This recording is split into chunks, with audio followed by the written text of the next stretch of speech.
Push that button, we'll see the green light.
All right, good morning, everyone.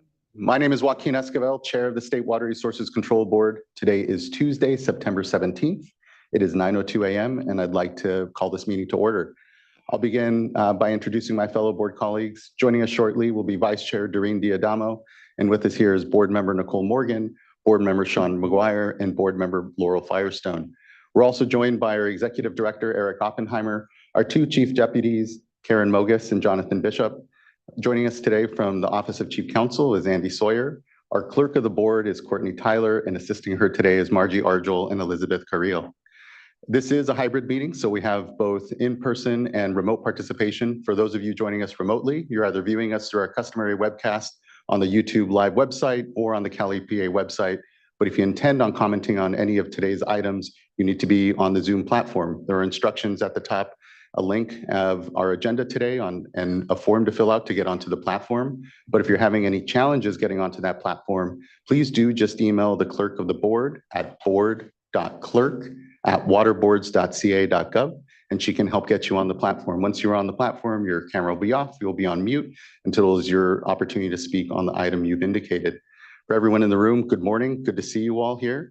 We're here in Sacramento in the California Environmental Protection Agency building. A few announcements for us as well. If we happen to have an emergency here during the meeting, we will calmly file out to Cesar Chavez Plaza and await further direction. Please do observe the exits here in order to calmly file out from.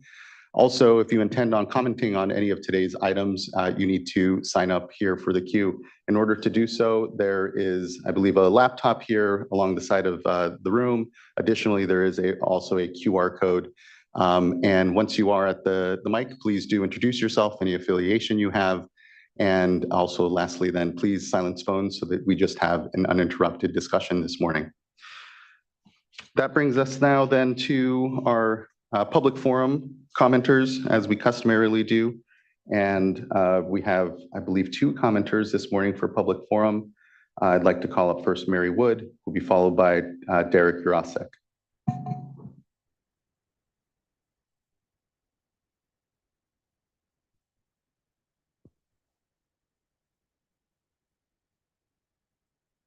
Good morning, Chair Esquivel and esteemed board members. I want to thank you for this opportunity for all of us to be able to talk about our concerns. My name is Mary Wood. I'm not a rich person. I was a single mother who raised two children and worked my entire life, sometimes two jobs to provide for my family. I worked as a public servant and was a staunch advocate for the plight of the underserved. And now I am doing this active role as being for 16% of the population. I have paid $100,000 in legal fees. My restaurant and cabin have no water and cannot be used.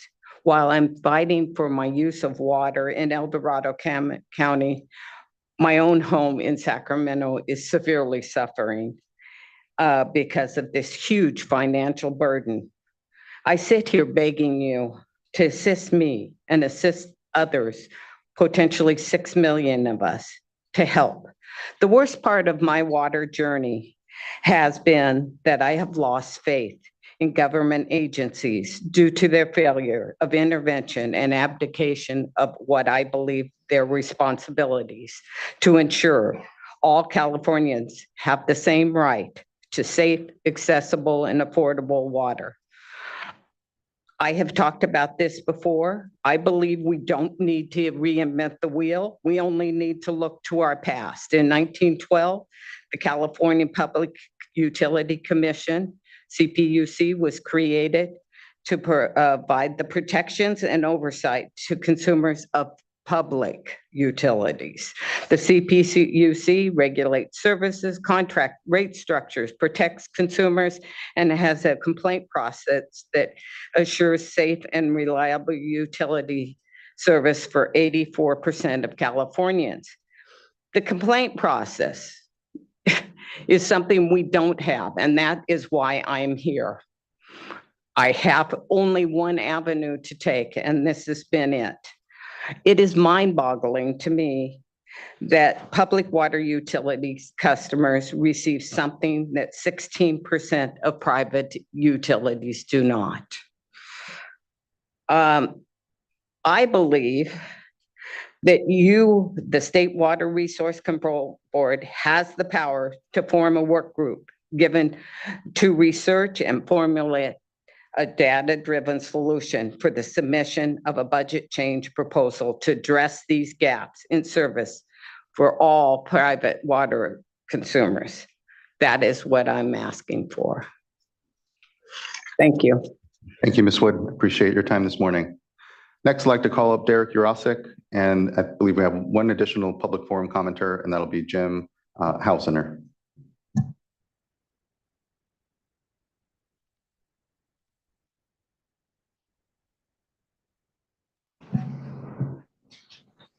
Jessica, can you hear me? You can. Good morning. Okay, good morning. Good morning to you as well as other members of the board.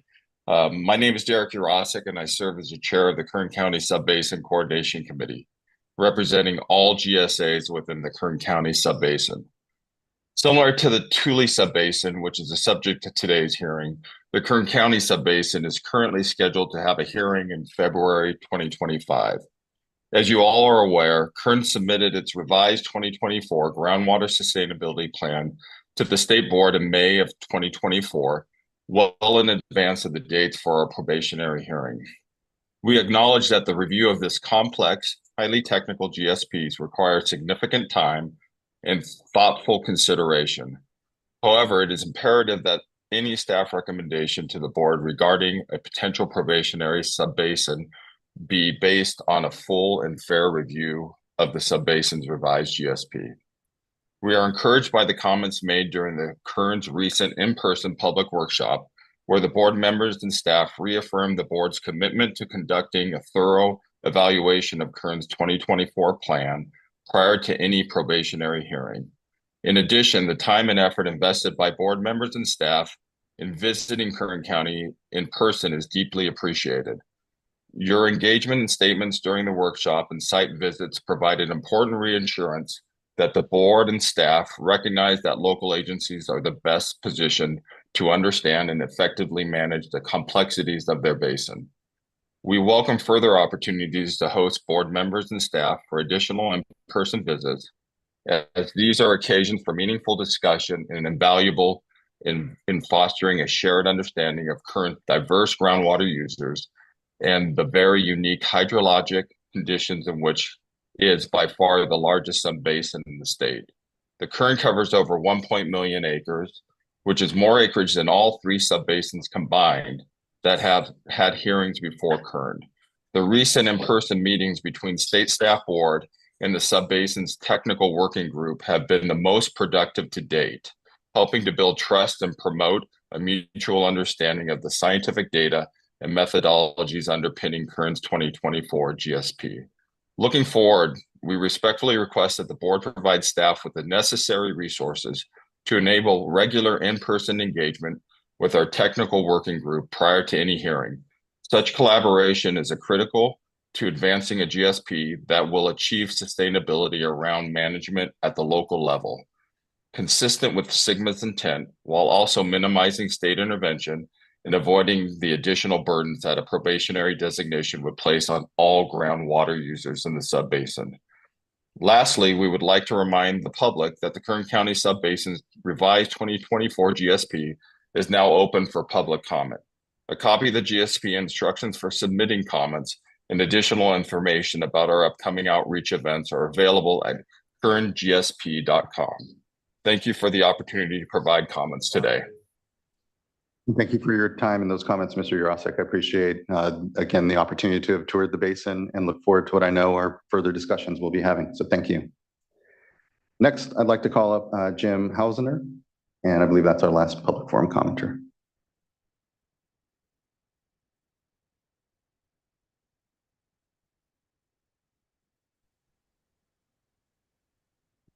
Good morning, Mr. Chair, members of the board. Jim Hausener. I'm the executive director of the California Marine Affairs and Navigation Conference.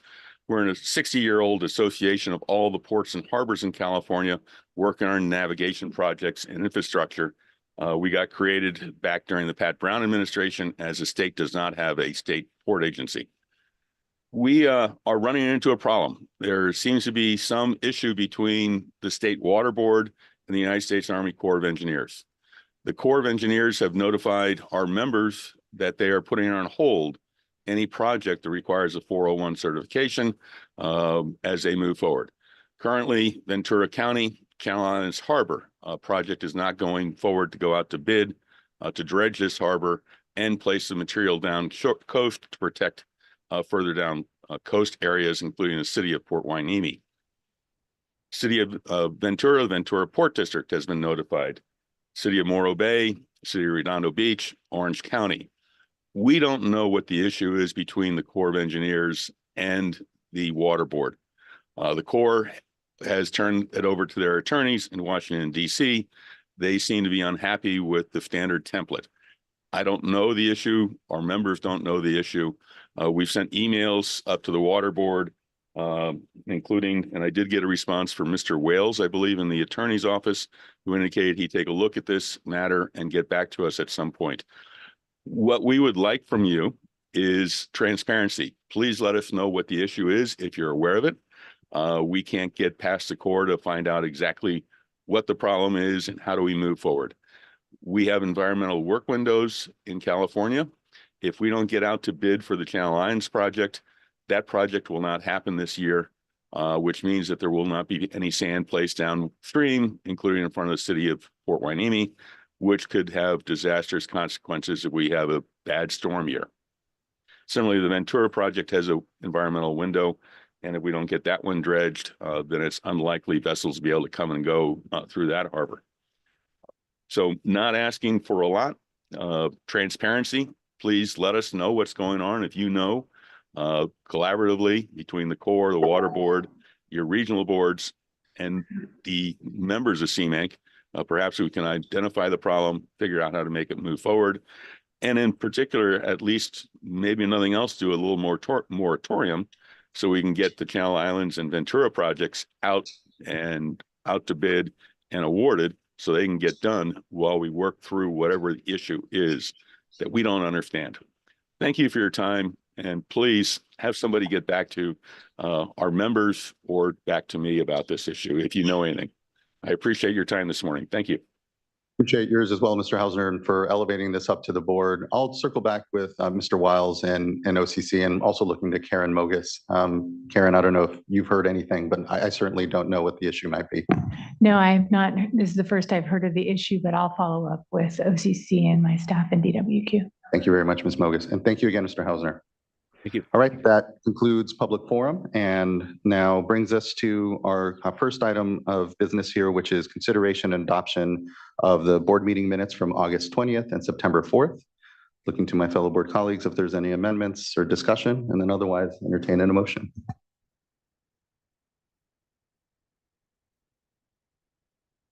I'll make a motion to move item 1. Second. Thank you both. Ms. Tyler, can you please call a roll call vote? Board Member Morgan, Aye. Board Member Firestone. Aye. Board Member McGuire, Aye. Vice Chair Diadamo. Aye. And Chair Esquivel. Aye. Thank you. Thank you as well. Board meeting minutes are adopted and appreciate everyone's work on that. Next, we come to item number 2, which is the item we're all here largely to discuss. I have a bit of an introductory statement here, so let me begin there. So we'll now move on to item number 2, a probationary hearing for the Tule groundwater subbasin under the Sustainable Groundwater Management Act, or SGMA. We are providing Spanish and Punjabi language interpretation services for this item, including the simultaneous broadcasting of this meeting in Spanish and Punjabi. For in-person participants, if you are present in the meeting room and require Spanish and/or Punjabi interpretation services, please do raise your hand and a headset will be provided to you. The hearing room is equipped with screens on either side here before us, displaying translated materials in Spanish and Punjabi. The Sierra Overflow Room is located out the doors and to the right, and will also have resources for those needing interpretation. You're welcome to move between the overflow room and the hearing room as needed. There are printed copies of the presentations in Spanish and Punjabi at the table outside this room. For Zoom participants, to listen or comment in English, Spanish, or Punjabi, select the language interpretation channel by clicking on the globe icon in the meeting controls at the bottom of your screen. Choose English, Spanish, or Punjabi as your language and mute the original audio. Also for Zoom participants, to see the presentation in Spanish, English, or Punjabi, click on the view options at the top of your screen. Select presentation in English to see it in English, presentación en español to see the presentation in Spanish, and presentation in Punjabi to see the presentation in Punjabi. I now invite our interpreters to share these instructions in Spanish and Punjabi to help everyone get set up. And thank you for being here and for providing these services for us. Our pleasure. Thank you, Chair Esquivel. We'll repeat those for the benefit of our foreign speaking audience. Muy buenos días a aquellos que nos acompañan en español. El día de hoy queremos dejar de saber que tenemos interpretación al vivo disponible. Si nos acompaña remotamente, en la parte inferior de su pantalla encontrará un icono de un globo terráqueo que dice Interpretation o interpretación. Selecciónelo y seleccione su idioma Spanish o español. Y así podrá escuchar el programa enteramente en su idioma. Si se encuentra en la sala y necesita un dispositivo auricular, por favor, déjenos saber y le haremos llegar una para poder escuchar en español. Y para ver la presentación en su idioma, igual en la parte superior de su pantalla, puede seleccionar lo que dice presentación en español. Y así puede seguir la diapositiva para el día de hoy en español. We'll now hear from my colleague who will provide the same instructions in Punjabi. ਜੇ ਅੱਜ ਤੁਸੀਂ ਇਸ ਕਮਰੇ 'ਚ ਮੌਜੂਦ ਹੋ ਤੇ ਤੁਹਾਨੂੰ ਪੰਜਾਬੀ ਦੇ ਵਿੱਚ ਜਿਹੜੀ ਇੰਟਰਪ੍ਰੀਟੇਸ਼ਨ ਹੈ ਉਹਦੀ ਜ਼ਰੂਰਤ ਮਹਿਸੂਸ ਹੋਏ ਤੇ ਤੁਸੀਂ ਆਪਣਾ ਹੱਥ ਉੱਪਰ ਚੁੱਕ ਸਕਦੇ ਹੋ ਤੁਹਾਨੂੰ ਇੱਕ ਹੈਡਸੈਟ ਜਿਹੜਾ ਉਹ ਮੁਹੱਈਆ ਕੀਤਾ ਜਾਏਗਾ ਉਸ ਤੋਂ ਇਲਾਵਾ ਇਹ ਕਿ ਇਹ ਸਕਰੀਨ ਤੁਹਾਡੇ ਦੋਨੋਂ ਪਾਸੇ ਲੱਗੀ ਹੋਈ ਹੈ ਇਸ ਕਮਰੇ ਦੇ ਵਿੱਚ ਤੁਸੀਂ ਦੇਖ ਰਹੇ ਹੋ ਕਿ ਦੋਨਾਂ ਸਾਈਡਾਂ ਤੇ ਸਕਰੀਨ ਜਿਹੜੀ ਹੈ ਉਹ ਨਜ਼ਰ ਆ ਰਹੀ ਹੈ ਤੇ ਸਰ ਓਵਰਫਲੋ ਰੂਮ ਜਿਹੜਾ ਹੈ ਬਾਹਰ ਦਰਵਾਜ਼ੇ ਦੇ ਬਾਹਰ ਜਿਹੜਾ ਉਹ ਵਾਕਿਆ ਹੈ ਉੱਥੇ ਤੁਸੀਂ ਜਾ ਸਕਦੇ ਹੋ ਉਸ ਤੋਂ ਇਲਾਵਾ ਅਗਰ ਕੋਈ ਵੀ ਰਿਸੋਰਸਿਸ ਤੁਹਾਨੂੰ ਇੰਟਰਪ੍ਰੀਟੇਸ਼ਨ ਵਾਸਤੇ ਉਹਨਾਂ ਦੀ ਜ਼ਰੂਰਤ ਹੋਏ ਤੁਹਾਨੂੰ ਮੁਹੱਈਆ ਕੀਤੀਆਂ ਜਾਣਗੀਆਂ ਤੁਸੀਂ ਵੈਲਕਮ ਹੋ ਕੇ ਅਗਰ ਤੁਸੀਂ ਓਵਰਫਲੋ ਰੂਮ ਜਿਹੜਾ ਉਹਦੇ ਵਿੱਚ ਜਾ ਸਕਦੇ ਹੋ ਜਾਂ ਫਿਰ ਤੁਸੀਂ ਹੀਅਰਿੰਗ ਰੂਮ ਜਿਹੜਾ ਇਹਦੇ ਵਿੱਚ ਆ ਸਕਦੇ ਹੋ ਜਿਸ ਤਰ੍ਹਾਂ ਵੀ ਤੁਹਾਨੂੰ ਜ਼ਰੂਰਤ ਹੋਏ ਤੇ ਦੂਸਰਾ ਪ੍ਰਿੰਟਡ ਮਟੀਰੀਅਲ ਜਿਹੜਾ ਉਹ ਪ੍ਰੈਜੈਂਟੇਸ਼ਨਾਂ ਵਗੈਰਾ ਜਿਹੜੀਆਂ ਉਹਨਾਂ ਦੀ ਸੂਰਤ ਵਿੱਚ ਤੁਹਾਡੇ ਵਾਸਤੇ ਮੁਹੱਈਆ ਹੈ ਜਿਹੜੀਆਂ ਕਿ ਪੰਜਾਬੀ ਤੇ ਸਪੈਨਿਸ਼ ਦੇ ਵਿੱਚ ਦਿੱਤੀਆਂ ਗਈਆਂ ਤੇ ਬਾਹਰ ਇੱਕ ਟੇਬਲ ਲੱਗਾ ਹੋਇਆ ਜਿਹਦੇ ਉੱਤੇ ਇਹ ਜਿਹੜੀਆਂ ਪ੍ਰੈਜੈਂਟੇਸ਼ਨਾਂ ਇਹ ਰੱਖੀਆਂ ਹੋਈਆਂ ਤੇ ਜ਼ੂਮ ਦੇ ਵਿੱਚ ਤੁਸੀਂ ਸ਼ਾਮਿਲ ਹੋਣਾ ਚਾਹ ਰਹੇ ਹੋ ਤੇ ਫਿਰ ਤੁਹਾਨੂੰ ਕਮੈਂਟ ਅਗਰ ਕਰਨਾ ਚਾਹ ਰਹੇ ਹੋ ਤੇ ਜ਼ੂਮ ਦੇ ਉੱਪਰ ਪੰਜਾਬੀ ਸਪੈਨਿਸ਼ ਤੇ ਇੰਗਲਿਸ਼ ਵਿੱਚ ਜਿਹੜਾ ਹੈ ਉਹ ਤੁਹਾਨੂੰ ਸਹੂਲਤਾਂ ਦਿੱਤੀਆਂ ਗਈਆਂ ਲੈਂਗੁਏਜ ਇੰਟਰਪ੍ਰੀਟੇਸ਼ਨ ਦਾ ਇੱਕ ਆਈਕਨ ਜਿਹੜਾ ਉਹਨੂੰ ਤੁਸੀਂ ਮੁੰਤਖਬ ਕਰੋ ਚੈਨਲ ਜਿਹੜਾ ਉਹਦੇ ਉੱਤੇ ਜਾਓ ਗਲੋਬ ਦਾ ਆਈਕਨ ਲੱਗਾ ਹੋਏਗਾ ਉਹਨੂੰ ਤੁਸੀਂ ਪ੍ਰੈਸ ਕਰੋ ਬਟਨ ਜਿਹੜਾ ਸਕਰੀਨ ਦੇ ਉੱਪਰ ਲੱਗਾ ਹੋਏਗਾ ਉਹਨੂੰ ਤੁਸੀਂ ਪ੍ਰੈਸ ਕਰੋ ਤੇ ਤੁਹਾਨੂੰ ਇੰਟਰਪ੍ਰੀਟੇਸ਼ਨ ਦੀ ਸਰਵਿਸ ਜਿਹੜੀ ਉੱਥੇ ਮਿਲ ਜਾਏਗੀ ਉਹਦੇ ਵਿੱਚੋਂ ਤੁਸੀਂ ਆਪਣਾ ਇੰਤਖਾਬ ਕਰੋ ਅਗਰ ਤੁਸੀਂ ਪੰਜਾਬੀ ਦੇ ਵਿੱਚ ਸੁਣਨੀ ਹੋਏ ਜਿਹੜੀ ਵੀ ਲੈਂਗੁਏਜ ਤੁਸੀਂ ਸੁਣਨੀ ਹੈ ਉਹਦੇ ਵਿੱਚ ਮਿਊਟ ਦਾ ਬਟਨ ਜਿਹੜਾ ਉਹਨੂੰ ਤੁਸੀਂ ਪ੍ਰੈਸ ਕਰੋ ਤੇ ਤੁਹਾਡੀ ਜਿਹੜੀ ਲੈਂਗੁਏਜ ਹੈ ਤੁਹਾਨੂੰ ਸੁਣੇਗੀ ਜ਼ੂਮ ਦੇ ਵਿੱਚ ਅਗਰ ਤੁਸੀਂ ਸ਼ਾਮਿਲ ਹੋਣਾ ਹੈ ਤੇ ਤੁਸੀਂ ਵਿਊ ਆਪਸ਼ਨ ਦਾ ਬਟਨ ਜਿਹੜਾ ਹੈ ਉਹਨੂੰ ਦਬਾਓ ਜਿਹੜਾ ਕਿ ਸਕਰੀਨ ਦੇ ਉੱਤੇ ਦਿੱਤਾ ਗਿਆ ਫਿਰ ਉਸ ਦੇ ਉੱਤੇ ਜਾ ਕੇ ਤੁਸੀਂ ਪ੍ਰੈਜੈਂਟੇਸ਼ਨ ਜਿਹੜੀ ਅੰਗਰੇਜ਼ੀ ਵਿੱਚ ਉਹਨੂੰ ਤੁਸੀਂ ਦਬਾਓ ਤੇ ਤੁਹਾਨੂੰ ਮੁਹੱਈਆ ਹੋ ਜਾਏਗੀ ਅਗਰ ਤੁਸੀਂ ਸਪੈਨਿਸ਼ ਵਿੱਚ ਸੁਣਨਾ ਹੈ ਤੇ ਸਪੈਨਿਸ਼ ਅਗਰ ਪੰਜਾਬੀ ਸੁਣਨਾ ਤੇ ਪ੍ਰੈਜੈਂਟੇਸ਼ਨ ਪੰਜਾਬੀ ਦਾ ਇੱਕ ਬਟਨ ਲੱਗਾ ਹੋਏਗਾ ਉਹਨੂੰ ਤੁਸੀਂ ਪ੍ਰੈਸ ਕਰੋ ਤੇ ਪ੍ਰੈਜੈਂਟੇਸ਼ਨ ਜਿਹੜੀ ਪੰਜਾਬੀ ਵਿੱਚ ਉਹ ਤੁਹਾਡੇ ਵਾਸਤੇ ਦਸਤਿਆਬ ਹੋਏਗੀ ਸ਼ੁਕਰੀਆ Thank you, Chair Esquivel. Back to you. Thank you both again. I ask all presenters, board members, and individuals providing public comments to speak slowly and to pause occasionally to allow the interpreters to accurately capture your remarks. This applies to English speakers and Spanish and Punjabi speakers. If you speak too quickly, we may ask you to slow down or pause, and we appreciate your patience and understanding. If you're joining online and plan to make a public comment, please note that you need to join via the Zoom platform rather than the broadcast. And again, there are instructions at the top of the agenda, or please do just email the clerk of the board at board.clerk@waterboards.ca.gov. This hearing is being held in accordance with the public notice dated March 7th, 2024, and is being recorded and will be made available online. A draft resolution is linked to in the agenda. At the end of the hearing, the board may vote on whether to declare the Tule Subbasin probationary, and if so, whether to adopt the draft resolution or modify it.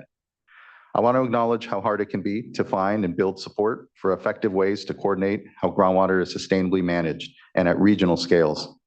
It's very hard work, and it involves deep consideration of how people, land, and water interact, but it's essential work for the people in the Tule region and for the state as a whole. This hearing allows the State Water Board to consider a consequential decision if we should declare the Tule Subbasin to be probationary. a term developed by the legislature when they wrote the Sustainable Groundwater Management Act. This hearing is also an important opportunity for us to hear from groundwater sustainability agencies and other organizations and individuals on the decision before the board today. We don't take this decision lightly. Regardless of what the board decides today, it's essential that people in the Tule region continue to refine and implement plans for the long-term management of a resource of such local importance. Even if the board decides today that a probationary determination is warranted, we recognize that the groundwater sustainability agencies in the basin have done a tremendous amount of work, and that work is ongoing. It would also be a recognition that more information about groundwater use in the basin may be needed to inform any future groundwater sustainability plan revisions or determinations by the state board. I'm aware our role under the Sustainable Groundwater Management Act is new and can be complex. In particular, the role we may take on today is meant to be temporary. So it could be quite brief or it could be longer. This possible role for the board is also unique in that it creates a direct relationship between many pumpers in the basin and the board.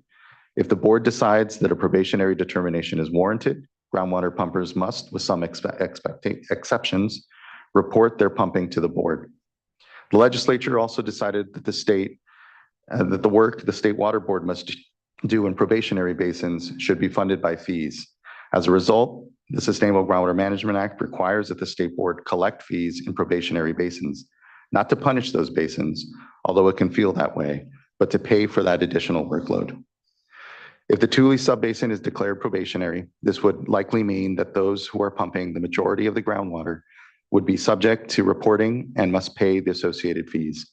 Some of the people who could have to report their pumping and pay an associated state fee, including, I assume some that are attendants here, may be focused on SGMA and the State Water Board's role under SGMA relatively recently. I appreciate your participation here today. And if we do declare the basin probationary, I encourage you to engage through our fee payer processes, and more importantly, to participate or help lead planning, problem solving, and coordination. So a bit of an explanation of the order today.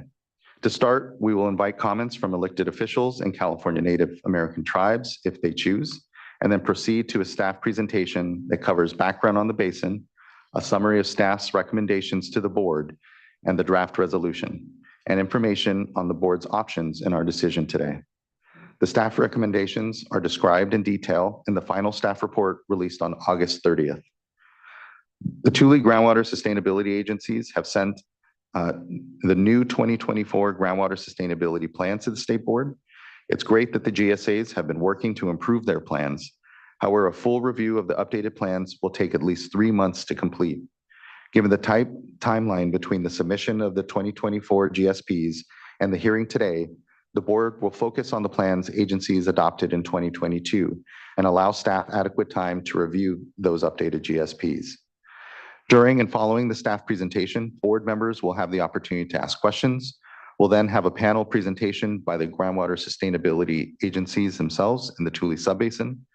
Board members will again have the opportunity to ask questions of the GSAs and of board staff. The presentations by the Tule GSAs will be followed by groups who requested to make presentations in advance. Please note the State Water Board presentation materials we provided today in English and Spanish and Punjabi. Some third-party presentations materials may not be translated. If you would like to request any third-party presentation materials to be translated, please contact staff at SGMA at waterboards.ca.gov, and we will work with presenters to provide those at a later date. After the panel presentations, we will again welcome comments from tribal or elected representatives. We will then invite any comments from state or federal agencies, and then we will move into general public comments and any comments from board members. I want to note, given the full agenda, that may not be here until around 3:30 this afternoon. So folks should plan accordingly. We have a very full agenda for the day. So we ask for your patience as you wait your turn to speak, and that all speakers be as succinct as possible. Oral comments will be limited to 5 minutes so that we have adequate time for questions, and so all participants have an opportunity to speak. If a prior speaker has already made the points that you would like to make, you do not need to repeat them. It is sufficient to say you agree with points and build on them or those from previous speakers. Also, these issues can be very challenging, and we want to hear from all of you. To ensure a respectful and orderly meeting, audience members and commenters shall not disrupt other speakers or make personal attacks or profane remarks that disrupt, disturb, or otherwise impede this orderly discussion in the meeting. When addressing the board, please state your name and the organization you represent, if any, prior to any comments. Public comments will be heard based on the order of submissions of their online speaker card form. Instructions for submitting the online speaker card, again, were provided in the meeting notice. And again, you can email the clerk of the board if you have any challenges. Finally, I want to acknowledge that the decision we are considering today directly impacts communities, farmers, growers, and individuals in a range of ways, including many of you here in the room and those of you participating remotely. We know that while many of us have a shared vision around sustainable groundwater management, there are different perspectives on the best ways forward and how we got here, on what roles different parties should have, and on the best ways to achieve SGMA's goals. We look forward to hearing all opinions on our pending decision. Although there may be different perspectives on what is shared today, I ask everyone in the room and joining here remotely to remain respectful. It is important that we hear everyone's comments, so I ask participants, again, to wait your turn and appreciate everyone's time. Looking to fellow board colleagues if there are any comments they would like to make. And if not, do we have any tribal or elected representatives, clerk, that would like to make comment here at the top? And that's both joining us remotely, and if there's anyone here in the room, please do just make yourself known. Mr. Brown is on.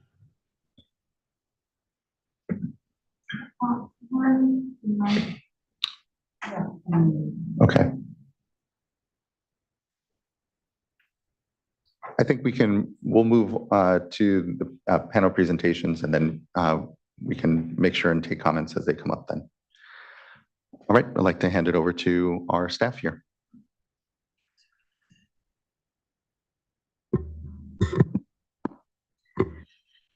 Good morning, Chair, Vice Chair, and members of the board.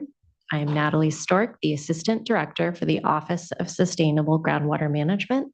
I'm joined today by Sam Bullen-Bryan, Director of the Office, Amanda Pearson with the Office of Chief Counsel, and Anthony Willets and John Hurley, also with the Office of Sustainable Groundwater Management.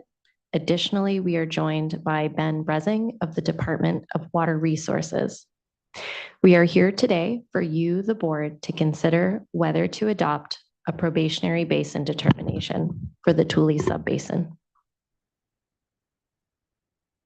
Next slide, please. Here is our agenda for the staff presentation. Anthony, John, and I will be presenting the following with some additional content from Ben. We will provide information on State Water Board SGMA intervention basics. Then we'll present Tule Basin background information, followed by information on the SGMA process in the Tule Subbasin. Then we'll go over sustainability plan deficiencies and the likelihood of future impacts to beneficial uses. We will provide an update on the current status of the Tule Subbasin, and finally provide our staff recommendations, which are to designate the basin as probationary with 2 exclusions, requirements for groundwater extractors, probation next steps, and board considerations for lifting probation. Next slide, please. And now I'll begin our staff presentation to you, the board, with a brief overview of the basics of state intervention. Next slide, please. 80% of Californians rely on groundwater for part or all of their water supply. So groundwater is an important part of California's water portfolio. During average water years, groundwater makes up about 38% of water supply, but during times of drought, it makes up 60% of our water supply. Next slide, please. California's climate naturally shifts between wet and dry conditions from year to year. During dry years with less rainfall, we rely less on surface water and pump more groundwater to make up the difference. At the time, the Sustainable Groundwater Management Act was passed into law in 2014, which we may refer to at times as SGMA or the law. The majority of the state was experiencing exceptional drought, the most severe category of drought conditions. SGMA was passed in order to establish plans for sustainable groundwater management in California for the first time, especially in groundwater basins that were critically overdrafted, which means they have been severely depleted by pumping. Next slide, please. Here's an overview of some of the key requirements of SGMA. The cornerstone of SGMA is that groundwater management in California is best accomplished locally. SGMA requires that each high and medium priority groundwater basin establish one or more local groundwater sustainability agencies.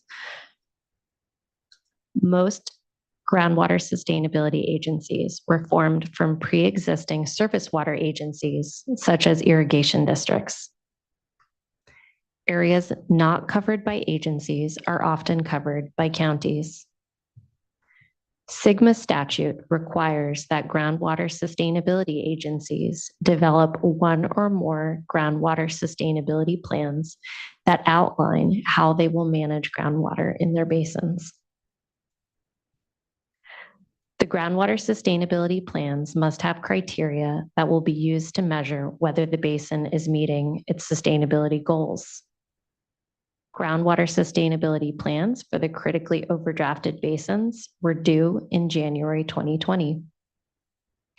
Groundwater sustainability agencies are required to submit annual reports to the Department of Water Resources, which we also call DWR. Also, every 5 years, groundwater sustainability agencies must update their plans. Critically overdrafted basins are required to achieve their sustainability goals by 2040, and the rest of the high and medium priority basins must achieve sustainability by 2042. Next slide, please. So what is sustainability? Sustainability means the basin is operated within its sustainable yield and doesn't experience undesirable results, which are the significant and unreasonable occurrences of these 6 things caused by groundwater conditions occurring throughout the basin. What's important is that sustainability is supposed to be determined by locals at the local level. Note that agencies don't have to address groundwater issues already occurring before 2015. The law focuses on conditions from 2015 forward. Next slide, please.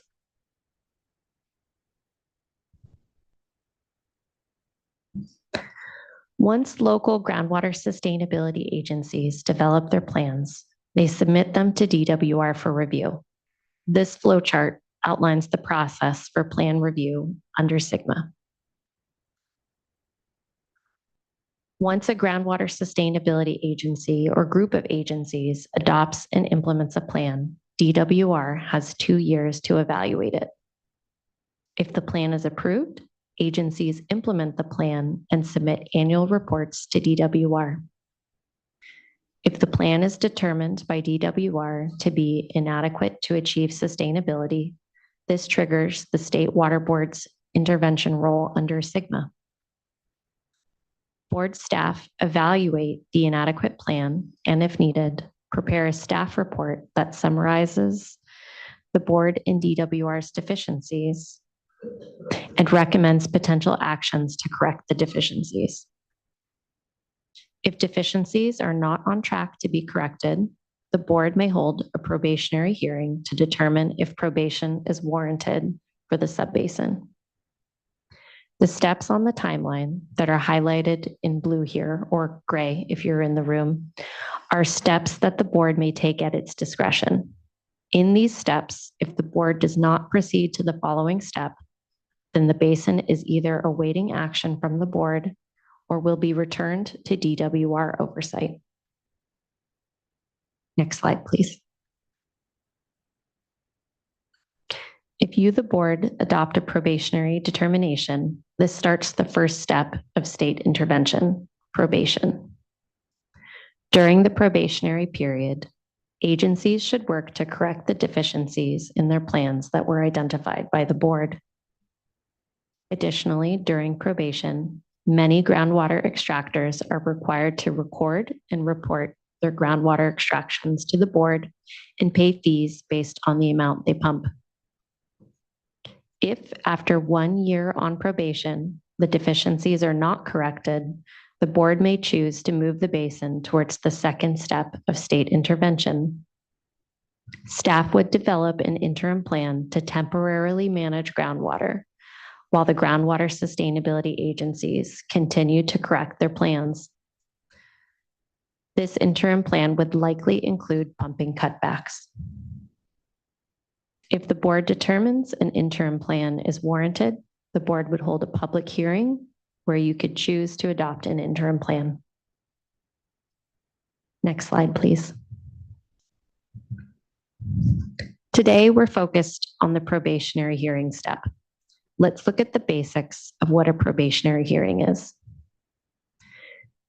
It requires a triggering event, such as an inadequate plan finding by DWR. It's discretionary. The board only holds the hearing if you believe that intervention is warranted.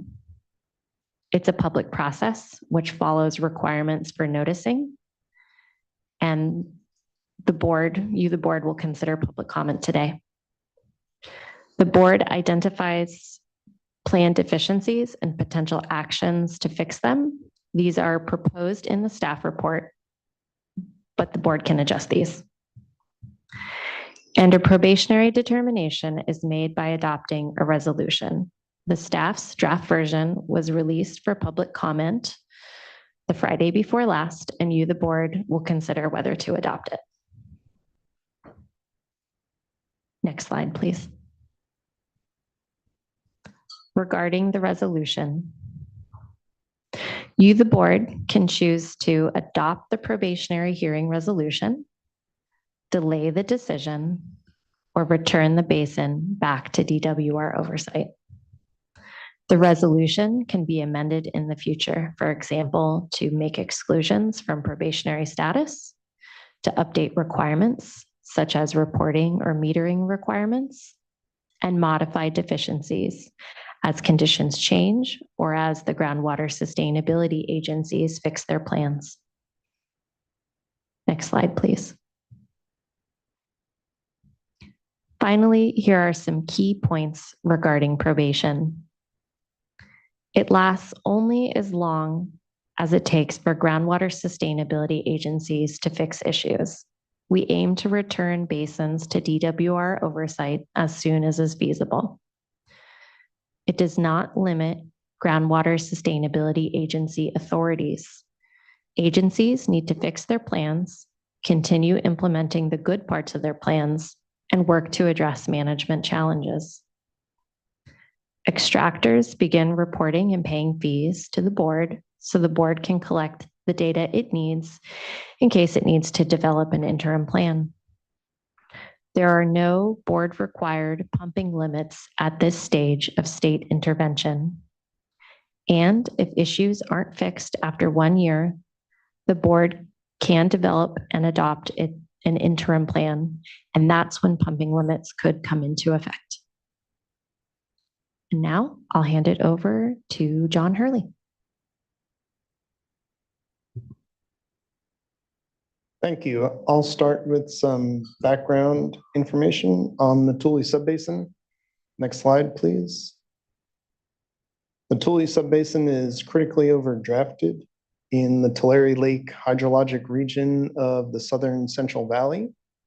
The main population center in this subbasin is Porterville, with unincorporated communities such as Alpa at the west, Pixley and Early Mart in the center, and Rich Grove at the south.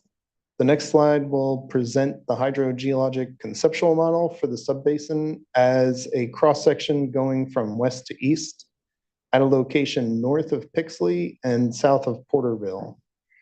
Next slide, please. This geologic cross-section on the left is representative of the hydrogeologic setting in the Tule subbasin. There are three primary aquifers, which are vertically separated in the subsurface by a couple of impermeable units. Starting at the top in yellow, we have the unconfined upper aquifer where many domestic wells tend to be screened. And below that lies the Corcoran clay or E clay in brown, which is a confining unit for the western half of the subbasin.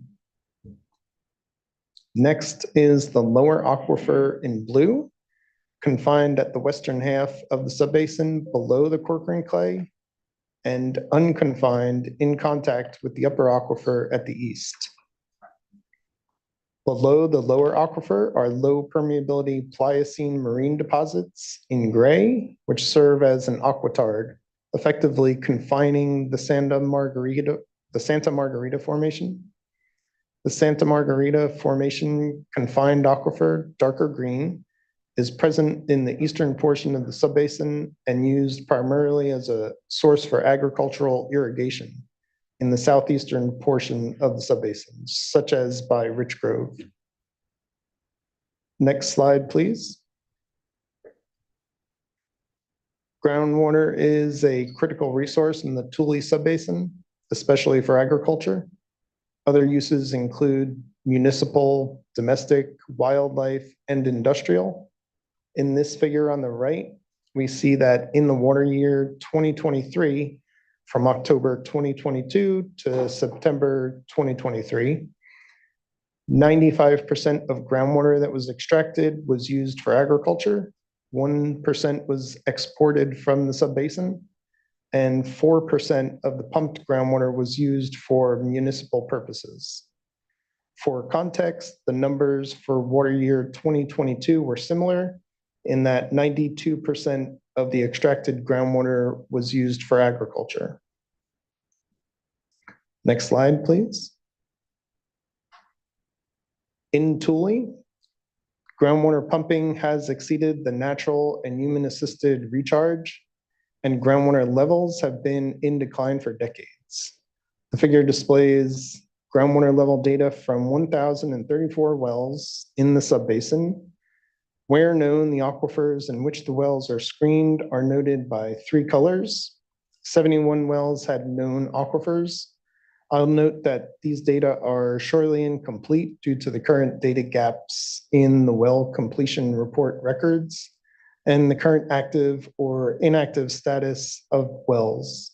But we consider this data to be representative of the trend in the subbasin.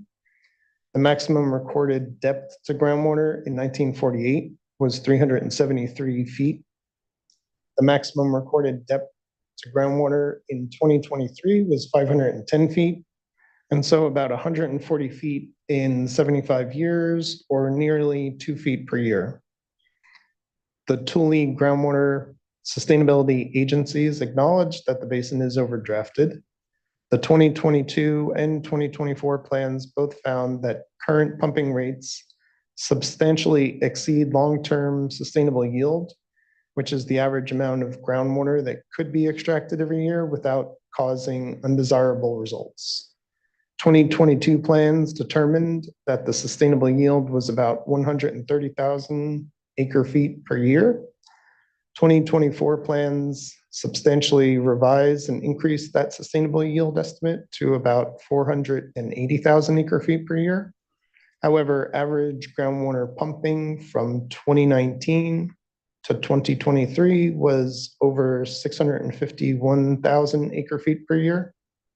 And so even with the higher sustainable yield estimated in the 2024 plans, the basin still has an average annual overdraft of over 170,000 acre feet per year, or average annual overdraft volumes are equivalent to about 35% of the sustainable yield. And we now welcome Ben Brezing from the Department of Water Resources, Sustainable Groundwater Management Office, who will give some context for land subsidence in the Central Valley, particularly in the Tule Subbasin. Good morning. My name is Ben Brezing, and I'm a supervising water resources engineer in the Sustainable Groundwater Management Office at the California Department of Water Resources. I've been invited by board staff to provide a brief update on recent subsidence data. Groundwater pumping lowers groundwater levels and dewaters soils below the ground surface, causing some soil types in the subsurface to compact and the ground surface to sink. The sinking of an area of land is called subsidence. Subsidence in California has been documented throughout the last century. By 1970, certain areas of the state had subsided over 28 feet. During recent droughts, increased groundwater extraction is again resulting in accelerated subsidence rates of up to 1 foot per year in parts of the Central Valley. Since 2015, there have been significant improvements to the state's subsidence monitoring network, most notably the statewide processing and reporting of satellite-based INSA data, which provides monthly subsidence data for more than 150 groundwater basins at 100-meter resolution and a vertical accuracy of better than 0.1 feet. In 2022, DWR has increased the reporting frequency of monthly INSA data from annually to quarterly to provide more up-to-date information. The next quarterly statewide INSA update with data through July 1st of this year will be published later this week. In 2023, DWR has also started installing continuous GPS stations in groundwater basins, including the Tule Subbasin, to further improve the statewide subsidence monitoring network with daily subsidence measurements at these sites. DWR publishes these statewide subsidence data on our open data portal and the Sigma data viewer and provides summaries and semi-annual groundwater conditions reports. What you see on this slide are annual subsidence rate maps over recent years with green to red colors representing areas of subsidence and blue areas representing areas of uplift. As observed during the 2012 through 2016 drought, increased groundwater extraction during the most recent drought of water years 2020 through 2022 again resulted in accelerated land subsidence in parts of the Central Valley and in the greatest subsidence rates on record for parts of the Tule Subbasin. The wet 2023 water year has resulted in decreased land subsidence rates for now. However, as during previous dry, wet, dry cycles, subsidence rates are likely to increase again during future dry periods unless extractions are reduced. While statewide, about 800 square miles of an area experienced uplift greater than 0.1 feet during the wet water year of 2023, about 2,400 square miles of area still experienced subsidence of greater than 0.1 feet during the same period due to ongoing pumping or delayed effects of pumping during prior years. Next slide, please. This slide shows a map of cumulative or total subsidence from October 2015 through October 2023, with colors representing areas that have subsided more than half a foot. Since 2015, about 4,800 square miles of area have experienced more than half a foot of subsidence, and about 160 square miles have observed more than 5 feet of subsidence. From 2015 through July 1st of this year, the statewide highest total amount of subsidence of more than 7 feet occurred about 5 miles west of Tipton in the Tule Subbasin. The upper chart on this slide shows the measured subsidence at that location. The lower chart shows the measured subsidence on the Friend Kern Canal at Avenue 88 during the same period, totaling nearly 3.5 feet. The charts show the temporary slowing of subsidence during the wet years 2017 and 2019, which was followed each time by returning increased rates during later drier years, which is likely to occur again during future dry periods unless groundwater extractions throughout the region are reduced as part of ongoing groundwater management. This concludes my subsidence data update. Thank you. One moment, Vice Chair. I have a couple of questions. First of all, you mentioned uplift. And so could you define what is meant by that? Sure. So you can separate subsidence into two parts. One is elastic. That means within a certain range, soils can compact, but also expand again. But then beyond those elastic limits, you see irreversible or inelastic subsidence. So during periods where water levels increase again, you can see that elastic rebound that can exceed the inelastic component, the long-term signal. So those are those rebound periods that you can also see on the previous map as those blue areas. And you can also see, so you see it in the water year 2023 along the west side of the San Joaquin Valley. You see that blue area. And on the charts, on the time domain, that corresponds to one of these seasonal upticks that may stay blue as long as the long-term trends slow down or cease. That's helpful. Thank you. And then could I didn't hear you mentioning residual subsidence. So could you talk a little bit about that in the event that, or I guess the question would be, what factors are considered when looking at subsidence that could continue to occur even if pumping is reduced? Yes. So subsidence again occurs when groundwater levels drop, and with that, the pressure of the overburden materials then start to compact the underlying soils. For this pressure change to propagate into clays that are prone to subsidence, it takes some time, especially with thicker layers. So if you drop water levels and then raise them again, that temporary or that water level drop takes some time to propagate or show itself in subsidence. So you always have a bit of a lag, especially in areas where you have thicker clays, where it just takes longer for subsidence to really, or compaction to propagate through these layers. And so it's a function of both your local lithology, your geology, but also of the historical groundwater level trends that dictate residual subsidence. And related to that too, our upcoming best management practice document will talk about best management practice to minimize not just subsidence, but also residual subsidence. And the key to that is to not just stabilize, but also raise water levels where recent lows have not had enough time to fully compact those subsoils. So that BMP will come out later this year at the end of fall of this year. Great. Look forward to receiving that. Thank you.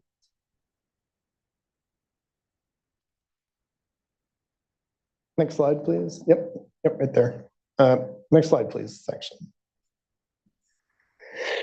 Groundwater in the Tule Subbasin is currently managed by 10 groundwater sustainability agencies. 7 of those agencies collaborated to write the 6 2020 and 2022 plans.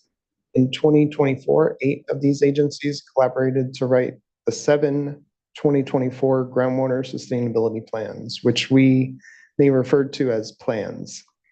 That outline how they will manage groundwater in the subbasin and bring the basin into a sustainable balance by 2040. The 8 author agencies for the 2024 plans are Eastern Tule, Lower Tule River Irrigation District, Pixley Irrigation District, Delano Early-Mart Irrigation District, County of Tulare, Alpaugh, Tri-County Water Authority, and Kern-Tulare Water District. Additionally, 2 water districts within the Eastern Tule Groundwater Sustainability Agency recently registered with the Department of Water Resources as single agency groundwater sustainability agencies. Those are the Teapot Dome and Vandalia water districts. Now let's look at the groundwater sustainability plan timeline. Next slide, please. The Tule Groundwater Sustainability Agencies submitted their 6 plans to the state in January of 2020. The Department of Water Resources had 2 years to evaluate them. In January 2022, the Department of Water Resources determined the plans to be incomplete based on 3 deficiencies. Groundwater sustainability agencies then had 6 months to revise their plans based on feedback in the incomplete determination letter. They submitted 6 revised groundwater sustainability plans in July of 2022. The Department of Water Resources issued a final determination in March of 2023, stating that the groundwater sustainability plans were inadequate and unlikely to resolve the critical groundwater overdraft in the subbasin. The determination of inadequacy triggered the State Water Board's SGMA intervention role. Groundwater sustainability agencies continued to revise their sustainability plans and met with board staff to discuss updates. In March 2024, the board released the draft Tule staff report, followed by a 90-day public comment period. In April of 2024, board staff held both a virtual and an in-person public workshop to provide updates, summarize findings of the draft staff report, and accept public comment. Since then, the groundwater sustainability agencies then submitted 7 2024 plans, 6 revised and 1 new one to the State Water Board for review in late July and early August of this year. And board staff posted the final staff report on August 30, a few weeks ago. The final staff report includes results of a tentative evaluation of the 2024 plans, and I will explain the staff report in depth on the next slide. Next slide, please. The draft staff report on the Tule Subbasin and its inadequate groundwater sustainability plans was released in March of 2024, and the final staff report was released on August 30 of this year. After staff reviewed 29 verbal public comments and 53 written public comments submitted during the comment period. The final staff report evaluates the revised 2022 groundwater sustainability plans and includes, again, a high-level review and tentative evaluation of those recently submitted 2024 groundwater sustainability plans. The staff report outlines the 4 major deficiencies in the sustainability plans for the basin. They are groundwater levels, land subsidence, groundwater quality, and interconnected surface water. 3 of those deficiencies, groundwater levels, subsidence, and groundwater quality, were identified by the Department of Water Resources in the 2020 plans. The Department of Water Resources determined that the 2022 plans did address groundwater quality deficiencies, but did not address the groundwater level and subsidence deficiencies. The State Water Board's Tule staff report, however, identifies additional groundwater quality deficiencies and also identifies an interconnected surface water deficiency. The staff report also includes recommended potential corrective actions to address the deficiencies. And the final staff report includes response to public comments in Appendix C of that document. On the whole, only minor changes and clarifications were made to the final staff report. The most significant updates concern board staff exclusion recommendations. Next slide, please. This slide summarizes the engagement and public input process since the draft staff report was released in March of 2024. In April of 2024, both a virtual and in-person workshop were hosted with Spanish interpretation available. Public comments from the workshop and staff report were addressed in the final staff report, and consultations were offered to California Native American tribes. At this point, I'll hand over to Anthony for deficiencies. Thank you, John. Now we'll go over the deficiencies identified in the final staff report. Full details of deficiencies and recommended potential actions are provided in the final staff report in a summary table as Appendix A. Today, we will give a high-level overview of them, starting with deficiencies related to the management of declining groundwater levels in the subbasin. Next slide, please. Before we review deficiencies related to declining groundwater levels, let's review the potential consequences of declining groundwater levels. Overpumping causes groundwater levels to decline. This means that wells must be drilled deeper to reach groundwater.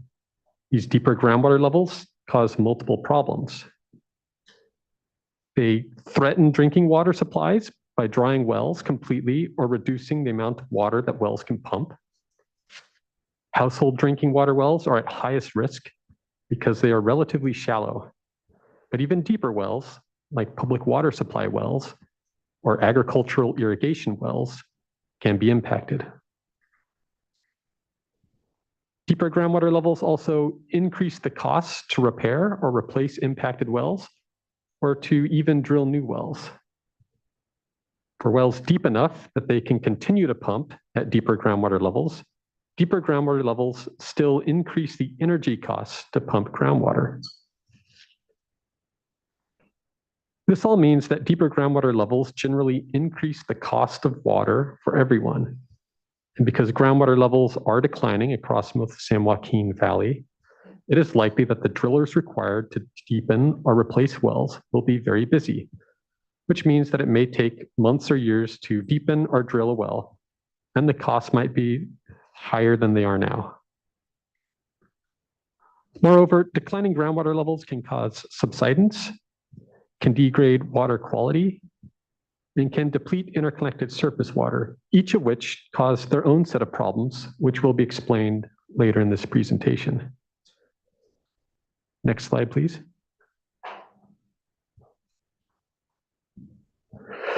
This map displays the results of a dry well susceptibility analysis by the Department of Water Resources completed in coordination with the board. The analysis estimates how many wells would be susceptible to another drought similar to the one that eventually led to SGMA being passed. Results of the dry well susceptibility analysis are shown as the colored grid pattern. The lighter colored blocks represent fewer at-risk domestic wells per 1 square mile section block, while the darker red colors represent sections with a greater number of domestic wells that are at risk of going dry. The Tule Subbasin has 561 domestic wells that are considered at risk of going dry in a future drought. The color gradient is such that the darker red means up to 30 wells per section.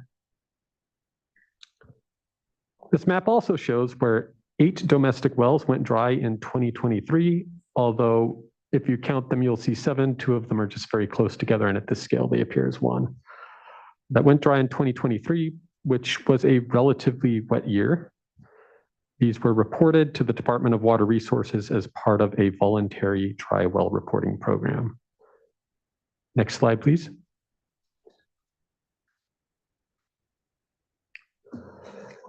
We are about to start reviewing the deficiencies identified by board staff.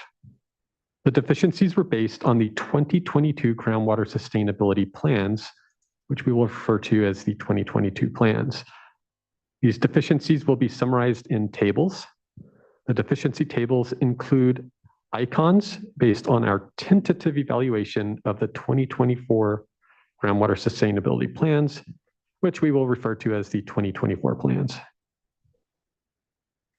A green check mark indicates that the deficiency appears to be mostly addressed in the 2024 plans.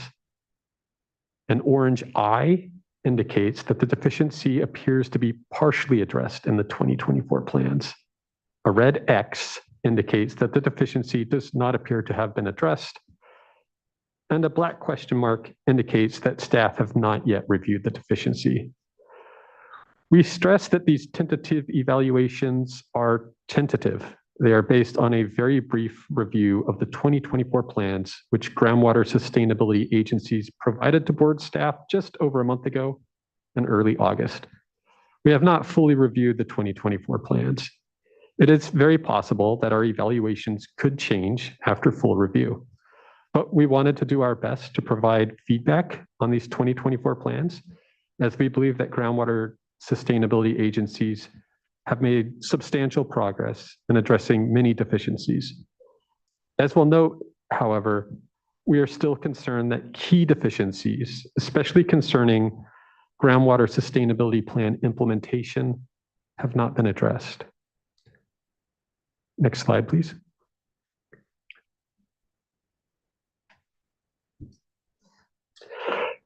These deficiency summary tables include abbreviated versions of the deficiency tables that are presented in Appendix A of the staff report. The deficiencies are shown at the left, with the corresponding proposed potential actions shown at the right.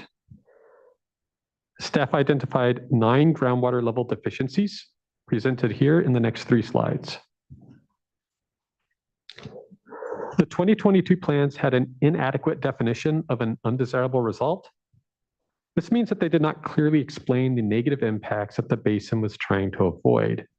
Because this goal was not clearly defined, the metrics elsewhere in the 2022 plans would have allowed up to 1 in 5 domestic wells and at least 20 public supply wells to go dry. Staff recommended clearly defining the undesirable result, for example, by defining how many wells the basin would allow to be impacted. This deficiency appears to have been mostly addressed in the 2024 plans. The revised 2024 plans appear to now allow only about half as many domestic wells to go dry as before, and the 2024 plans appear to include more detailed commitments to mitigate the wells that do go dry. The Tri-County Water Authority Groundwater Sustainability Agency's 2022 plan contained an undesirable result that was not consistent with the basin-wide coordination agreement. This means that the Tri-County Groundwater Sustainability Agency may have been managing its portion of the subbasin to a fundamentally different goal than the rest of the subbasin. Staff recommended that the Tri-County Groundwater Sustainability Agency be consistent with the rest of the subbasin in management of their portion of the basin. This deficiency appears to be partially addressed in the new plans. Groundwater sustainability plans used modeled rather than observed groundwater levels to identify wells that were dry as of 2015. Groundwater sustainability agencies do not have to address potential undesirable results that predate SGMA. So when groundwater sustainability agencies estimate the impact that plans will have on domestic wells, they typically remove from their estimate the wells that were likely dry before SGMA was passed. To do this, they estimate which wells were dry by 2015, and this is usually done with actual groundwater levels measured from monitoring wells, but the initial Tule plans used modeled groundwater levels instead, and this matters because the modeled groundwater levels may be considerably different than the actual measured groundwater levels. This deficiency appears to have been mostly addressed in the 2024 plans. Next slide, please.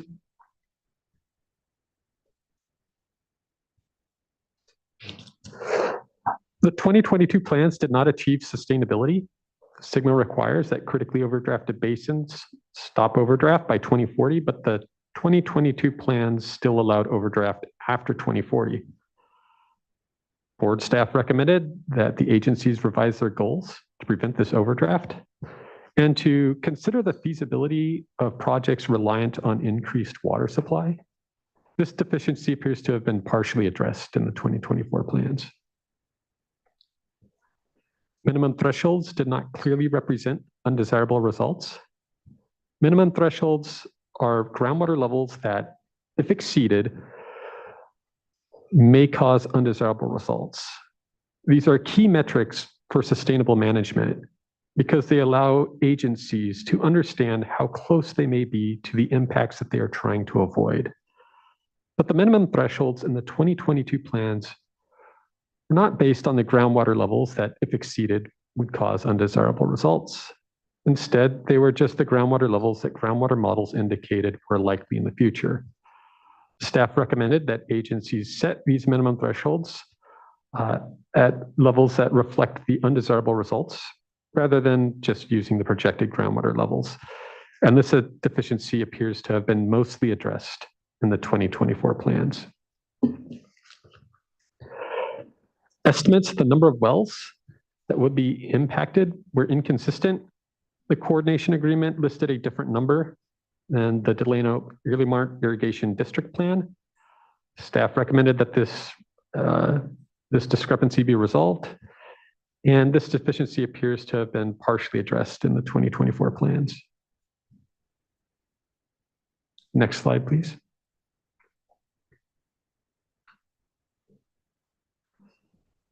The Tri-County Water Authority's 2022 plan did not explain how it selected its minimum thresholds. As already noted, minimum thresholds are a key metric for sustainable groundwater management. The Tule plans indicated that they were trying to avoid a lack of access to water supplies, but the Tri-County plan didn't explain how its minimum thresholds were related to the impacts the basin was trying to avoid. Staff recommended that this be addressed and that the minimum thresholds reflect these undesirable results. This deficiency appears to be mostly addressed in the 2024 plan. Well mitigation plans lacked crucial detail. Although SGMA does not require well mitigation plans, SGMA does require that basins avoid undesirable results.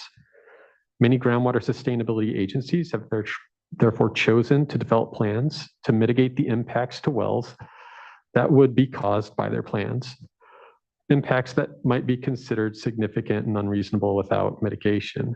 This deficiency appears to have been partially addressed in the 2024 plans. And finally, the plans contained inconsistencies in detailing the monitoring well network such that it was unclear which wells would be monitored. This deficiency appears to be mostly addressed in the 2024 plans. Next slide, please. Now we'll look at the land subsidence deficiencies. As been explained, land subsidence occurs when large amounts of groundwater have been withdrawn from certain types of rocks or sediment, such as fine-grained sediments that underlie these basins. As water is moved from the pore spaces, the granular structure of the fine-grained sediment or clay collapses, which causes the land surface elevation to drop. And similar to declining groundwater levels, declining land surface elevations can have serious consequences.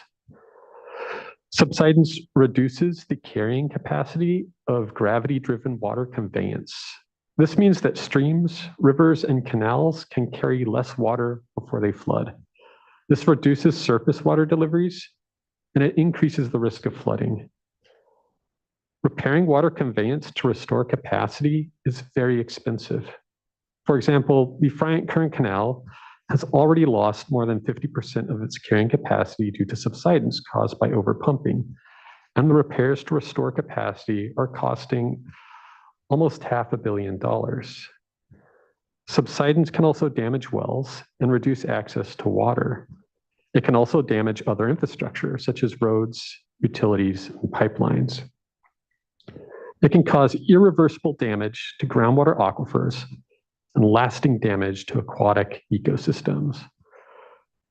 Finally, subsidence can cause degradation of groundwater quality, which itself can cause its own set of problems that will be discussed in later slides.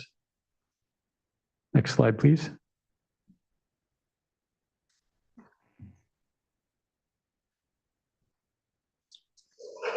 This map displays subsidence data from satellite measurements called INSAR. These data show the cumulative subsidence measured between June 2015 and January 2024. Subsidence is occurring mostly in the northern and western portions of the subbasin. It is caused primarily by groundwater extraction. A maximum subsidence during this period was nearly 6 to 7 feet. There are several federal levees and many local canals and levees that could be impacted by further subsidence, including the Bryant Current Canal, which is shown as the purple line. Next slide, please.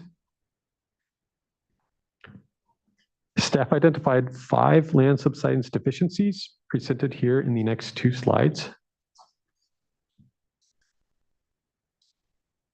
The 2022 plans claimed without justification that their goals would prevent significant and unreasonable impacts. The groundwater sustainability plans claim that subsidence had not historically caused significant and unreasonable impacts, so they allowed subsidence to continue at historic rates. Board staff noted that subsidence had already caused significant damage, for example, to the Bryant Current Canal. Staff recommended that goals be revised to prevent significant and unreasonable impacts. This deficiency appears to be mostly addressed in the 2024 plans. Minimum thresholds were not established based on avoiding undesirable results. Minimum thresholds were instead based on the subsidence that models indicated would be likely through 2040. Staff recommended that agencies revise their minimum thresholds to be based on avoiding undesirable results. This deficiency appears to be mostly addressed in the 2024 plans. The 2022 plans allowed more subsidence along the Bryant Current Canal than allowed in agreements between the agencies and the Bryant Water Authority. Staff recommended that the agencies limit subsidence in accordance with other agreements. This deficiency appears to be mostly addressed in the 2024 plans. Next slide, please. The 2022 plans lack crucial detail about how they plan to meet their goals. Observed subsidence since 2020 indicates that agencies are not on track to meet their goals.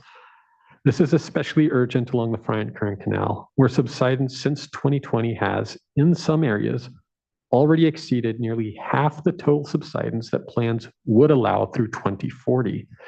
This ongoing subsidence along the Bryant Current Canal is already threatening subsidence repairs that are not even complete yet. This deficiency does not appear to have been fixed. As with groundwater levels, the Tri-County 2022 plan undesirable result for land subsidence was not consistent with the coordination agreement. Staff have not yet evaluated whether this deficiency has been addressed. Finally, the 2022 plans allowed subsidence to continue beyond 2040.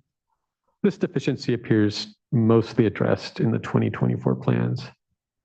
Now I will hand the presentation back to John Hurley to discuss deficiencies for groundwater quality and interconnected surface water. Next slide, please. Declining groundwater levels can degrade water quality. Degradation of groundwater quality can result in poor drinking water quality, which may cause health problems, including chronic diseases, cancers, reproductive issues, or respiratory issues, which may sometimes eventually result in death. Degraded water quality can also cause foul odor and taste in water, and it may result in irrigation water not suitable for crops. Treatment may be difficult and very expensive, if not infeasible.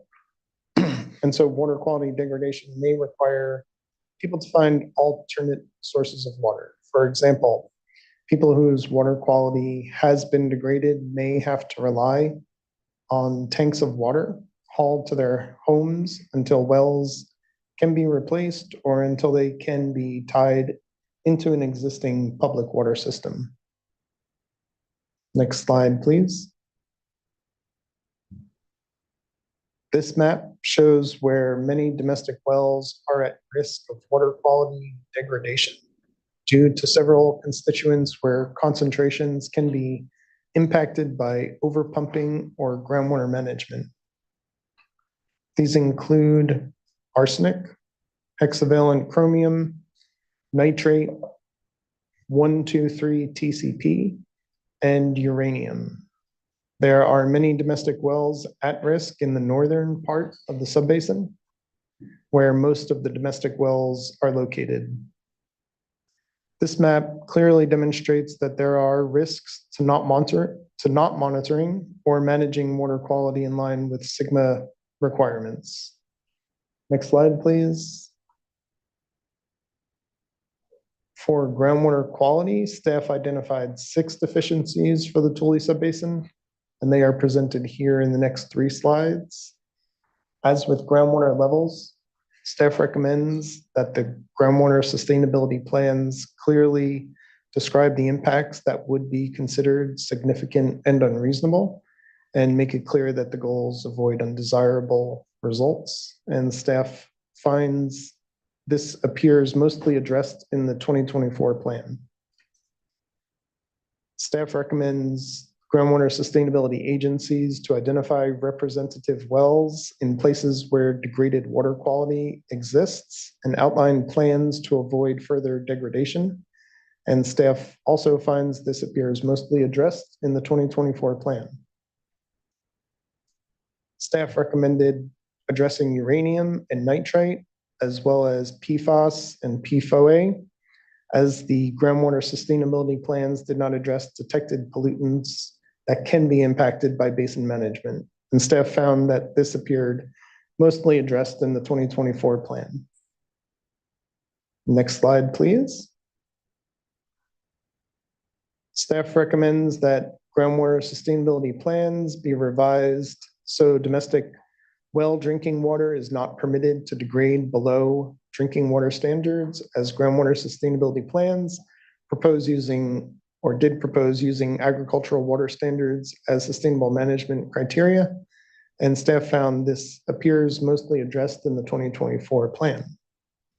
Staff did recommend that the undesirable results and minimum thresholds for groundwater quality in the Tri-County Water Authority's groundwater sustainability plan be revised to be consistent with the coordination agreement. And staff have not yet evaluated whether this deficiency has been addressed. Next slide, please. Staff recommends that groundwater sustainability plans be revised to ensure that groundwater quality monitoring networks are consistent with the coordination agreement. And staff have not yet evaluated whether this deficiency has been addressed. Staff recommends clear explanation for how short-term and seasonal trends are to be detected with the proposed monitoring frequency for water quality. And staff finds this deficiency appears to have not been addressed. And lastly, for groundwater quality, staff recommend developing plans to restore access to clean drinking water when water quality degrades below standards. And staff finds this appears to have been partly addressed in the 2024 plans. Next slide, please. We're going to move on now to interconnected surface waters and the deficiencies in the Tule subbasin.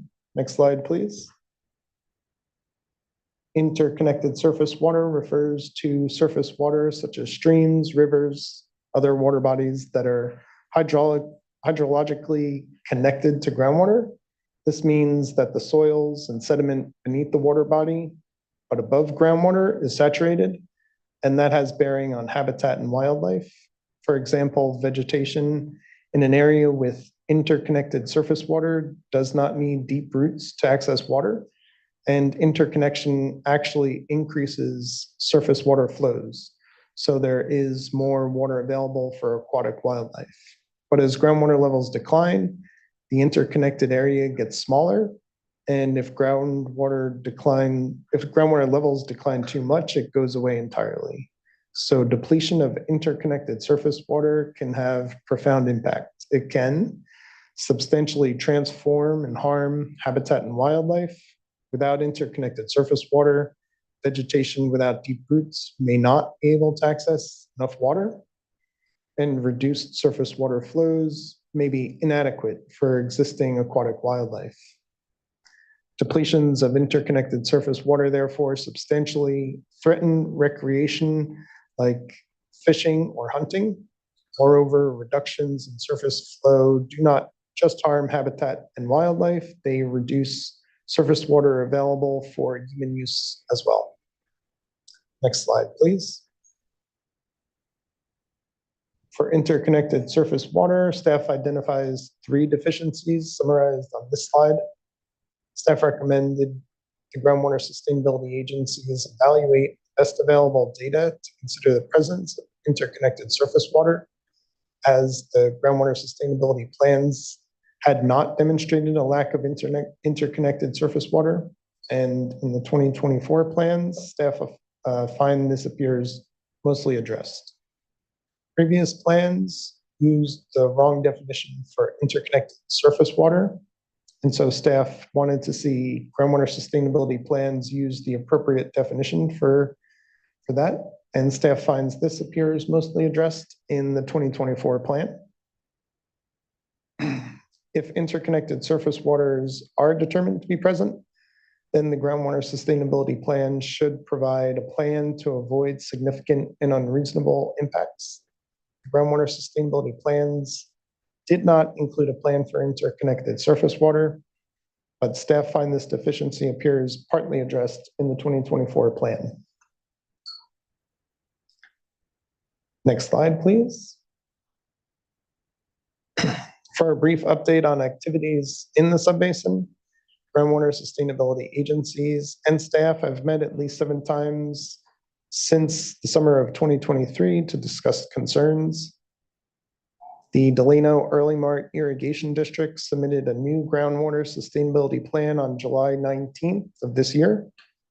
And the other 6 groundwater sustainability plans were submitted for staff review on August 7th, last month.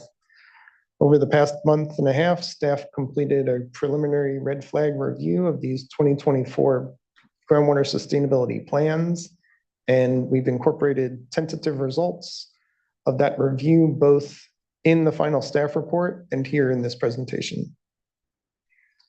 Now I will return it to Anthony, who will go over some staff recommendations. Thank you, Sean. I will now review staff recommendations regarding a potential probationary determination. Next slide, please.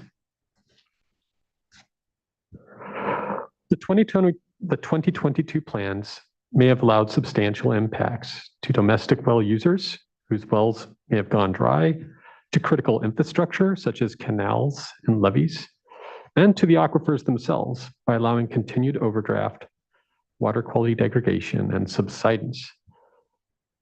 Staff finds that while the 2022 plans appear to address many deficiencies, key deficiencies remain.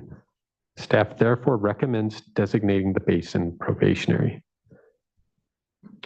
Next slide, please. I'm going to hand the presentation to Amanda Pearson to provide some context about our exclusion recommendations. Thank you, Anthony, and thank you, Chair, Vice Chair, and board members. To set the stage a little bit here today, the essential facts that authorize the board to declare the Tule Subbasin as probationary are the basin's status as high priority and critically overdrafted, and DWR's inadequacy determination. Even when those facts are present for a basin, as they are here, the board may, and in some cases must, apply exclusions related to probation that are set forth in SGMA.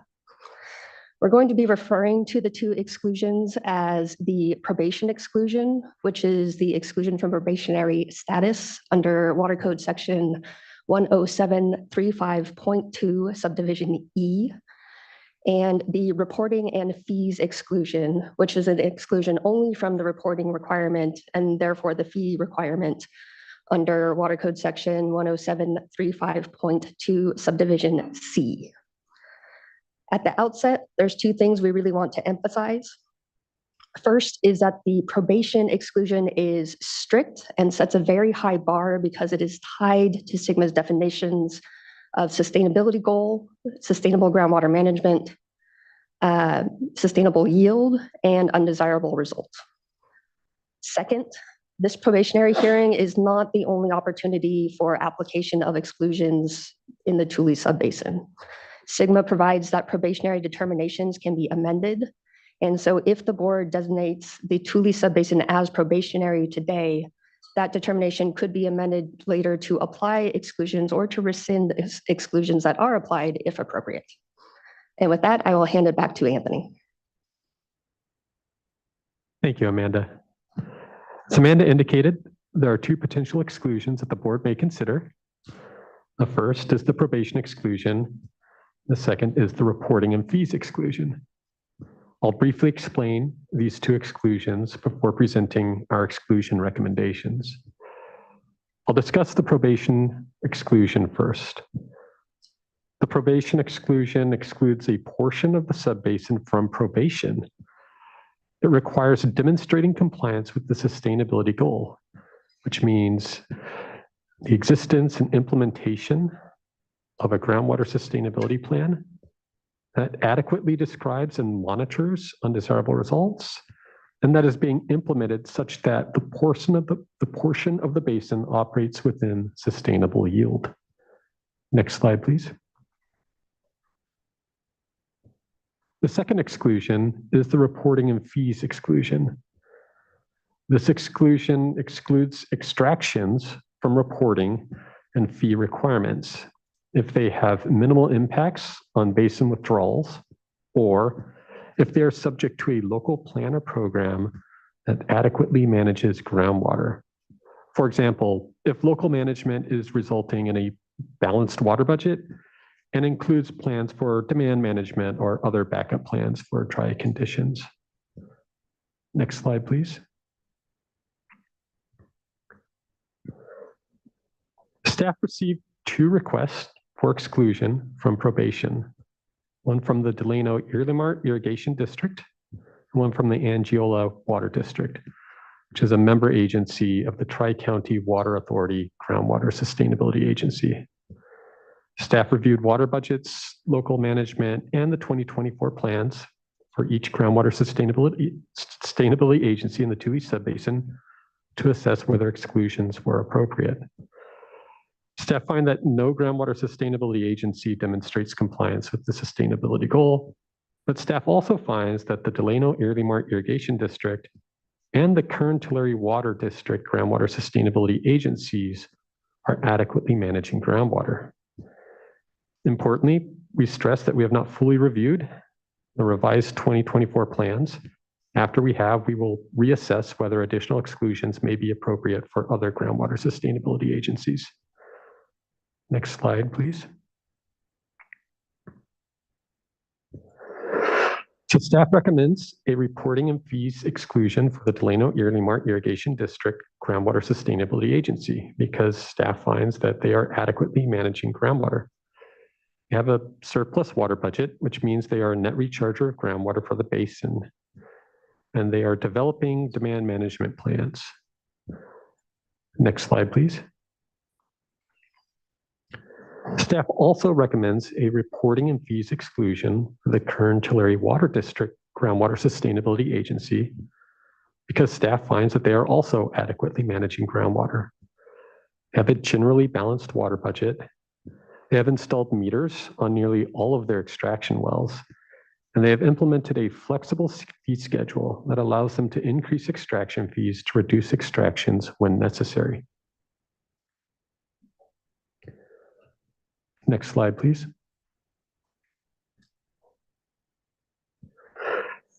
Here's some more information on potential reporting requirements and staff recommendations impacting these requirements.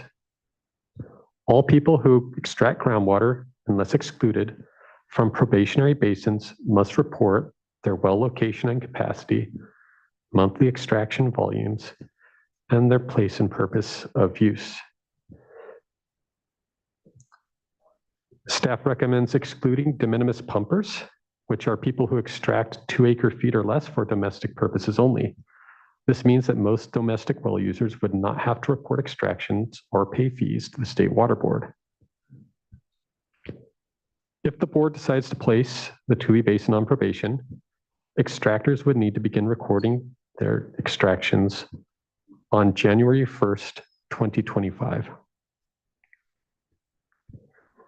Staff recommends that the extraction reports should be due annually, starting at the statutory default of February 1st, 2026. Next slide, please.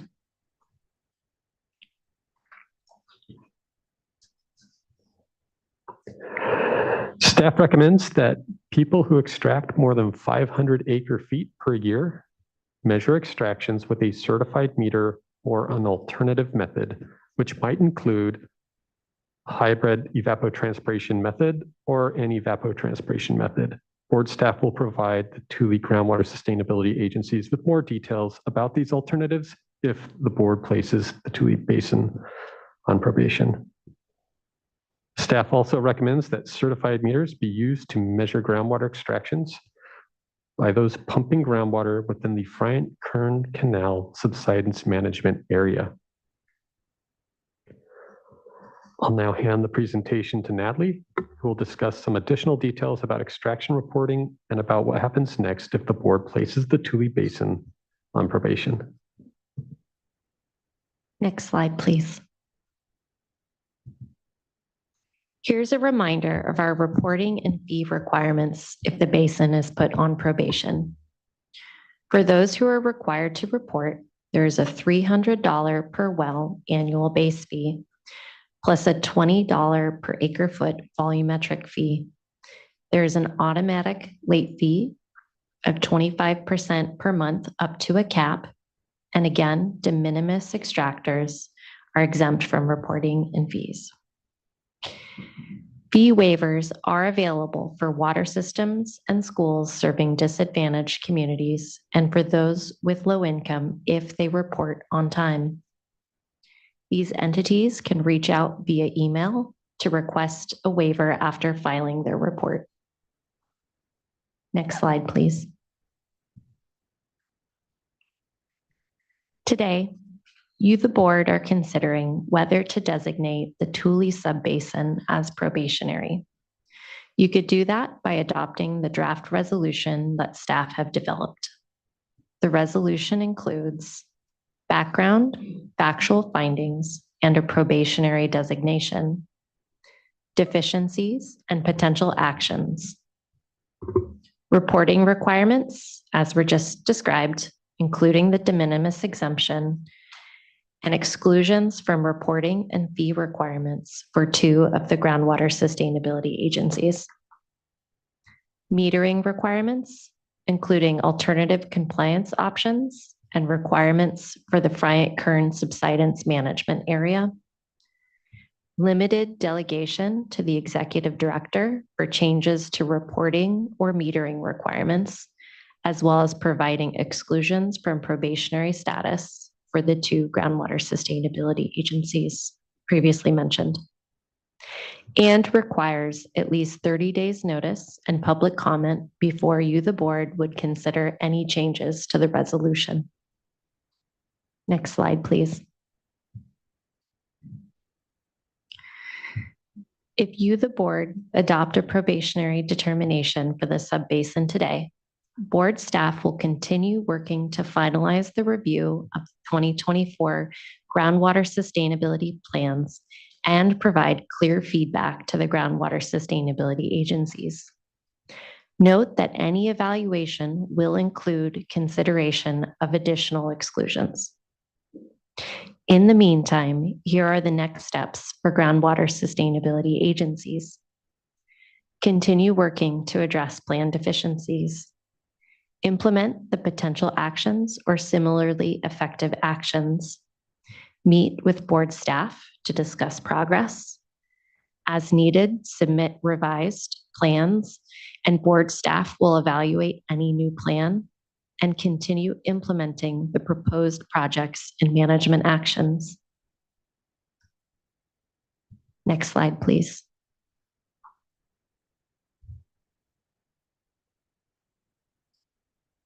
Ultimately, the goal of state intervention is for groundwater sustainability agencies to address deficiencies so the board can return the basin to DWR oversight. Here are considerations for rescinding a probationary determination. When staff evaluate a resubmitted plan, if deficiencies are resolved and groundwater sustainability agencies are on track to achieve the basin sustainability goal, staff will recommend that the board repeal the probationary resolution and basin oversight would then return to DWR. However, if deficiencies are not resolved after at least 1 year, the board has the option to develop an interim plan to manage overdraft. And this plan would be effective until groundwater sustainability plan deficiencies are resolved and agencies are able to resume basin management. If we are approaching the 1 year mark and the groundwater sustainability agencies are very close, it's unlikely that staff will recommend development of an interim plan. Again, our goal is for groundwater sustainability agencies to resolve the deficiencies and return to DWR oversight. Thank you. This concludes the staff presentation. Thank you for that thorough presentation and overview here of the plans and where we are here in the board's consideration and determination. Looking to my fellow board colleagues if they have any questions here after hearing the presentation. And if not, we next will hear from the groundwater sustainability. Oh yeah, Board Member McGuire, please. Yes, thank you for the presentation. Just a question. It was mentioned early on in the presentation, I think in the background section, about 2 new GSAs being formed or in the process of being formed within the subbasin. Can you, or do you have any more information on what that might mean for the process that you just went over here?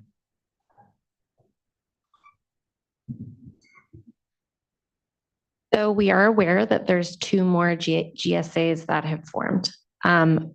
Each GSA needs to either have its own groundwater sustainability plan or be part of a collection of GSAs having a groundwater sustainability plan. So we're waiting to see progress with that, and we will consider any coordination issues as things develop and as we continue the plan review. Okay, thank you. Thank you, Board Member Vice Chair.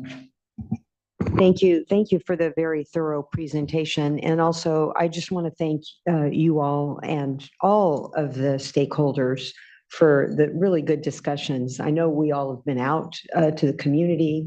As the chair said, we were at workshops, and there's just been tremendous progress, and want to compliment everyone that's been working on this. Can we go to slide 61? I just want to, while you're up here, have a brief discussion about fees. And I acknowledge that what the chair said earlier, that for those that are concerned about fees, if this basin does go on probation, there's a separate process, the fee setting process, that our Division of Administrative Services is actively involved in throughout the year, with multiple touch opportunities to attend stakeholder meetings. But just would like to give you all an opportunity, and I see Mr. Bishop, I think you might be a good one to address this. Compliance, the importance of compliance and how that can affect the fee setting process. So if I'm interpreting your comment correctly, we based our fees on a 60% compliance rate. And so if we have, we reevaluate our fees every year. If we have a higher compliance rate, we will reduce the fees to match our needs. We also base our fees on a projection of how many basins and how many pumpers we're going to have to actually support the staff, because we're required to support the staff under the SGMA legislation. So my expectation is that next September, when we adopt fees again, We will have a year's worth of information. We'll have an idea on the first set of compliance, we'll also know how many basins, and we'll adjust fees based on that. Thank you. Thank you for that, Vice Chair. It's certainly, we're not looking to over collect, and it's all based on of just the information that we have and doing our best to balance that. So I appreciate those points. And thank you, board member.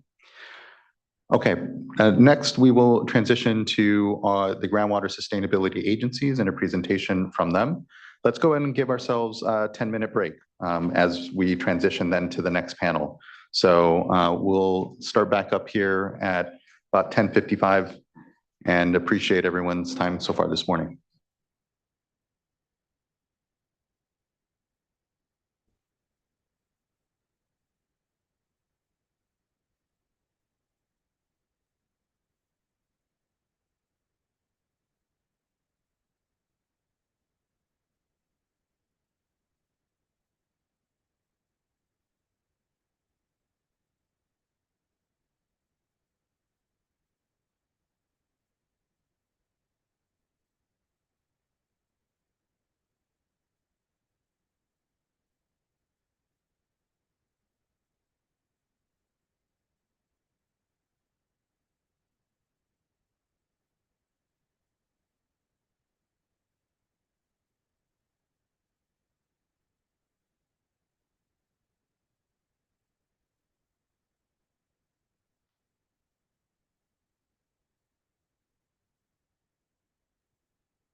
All right, everyone.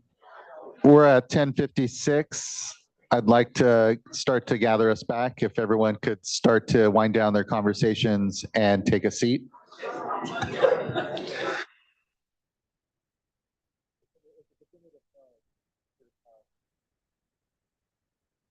You know, when we're here at 7:30, I don't want to hear anyone complaining. All right, everyone. If we can please start to wind down our conversations and begin to take our seats. It's 10:57 and we have a long day ahead of us here still.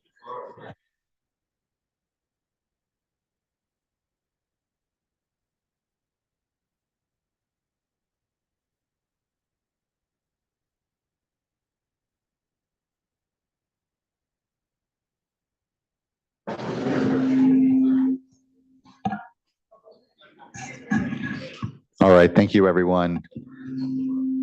We're at 10:57, so let's go ahead and we can begin to transition to our first panel here. All right. Good morning, Chairman, Vice Chair, and members of the board. Thank you very much on behalf of the Tule Subbasin for allowing the Tule Subbasin to have a panel.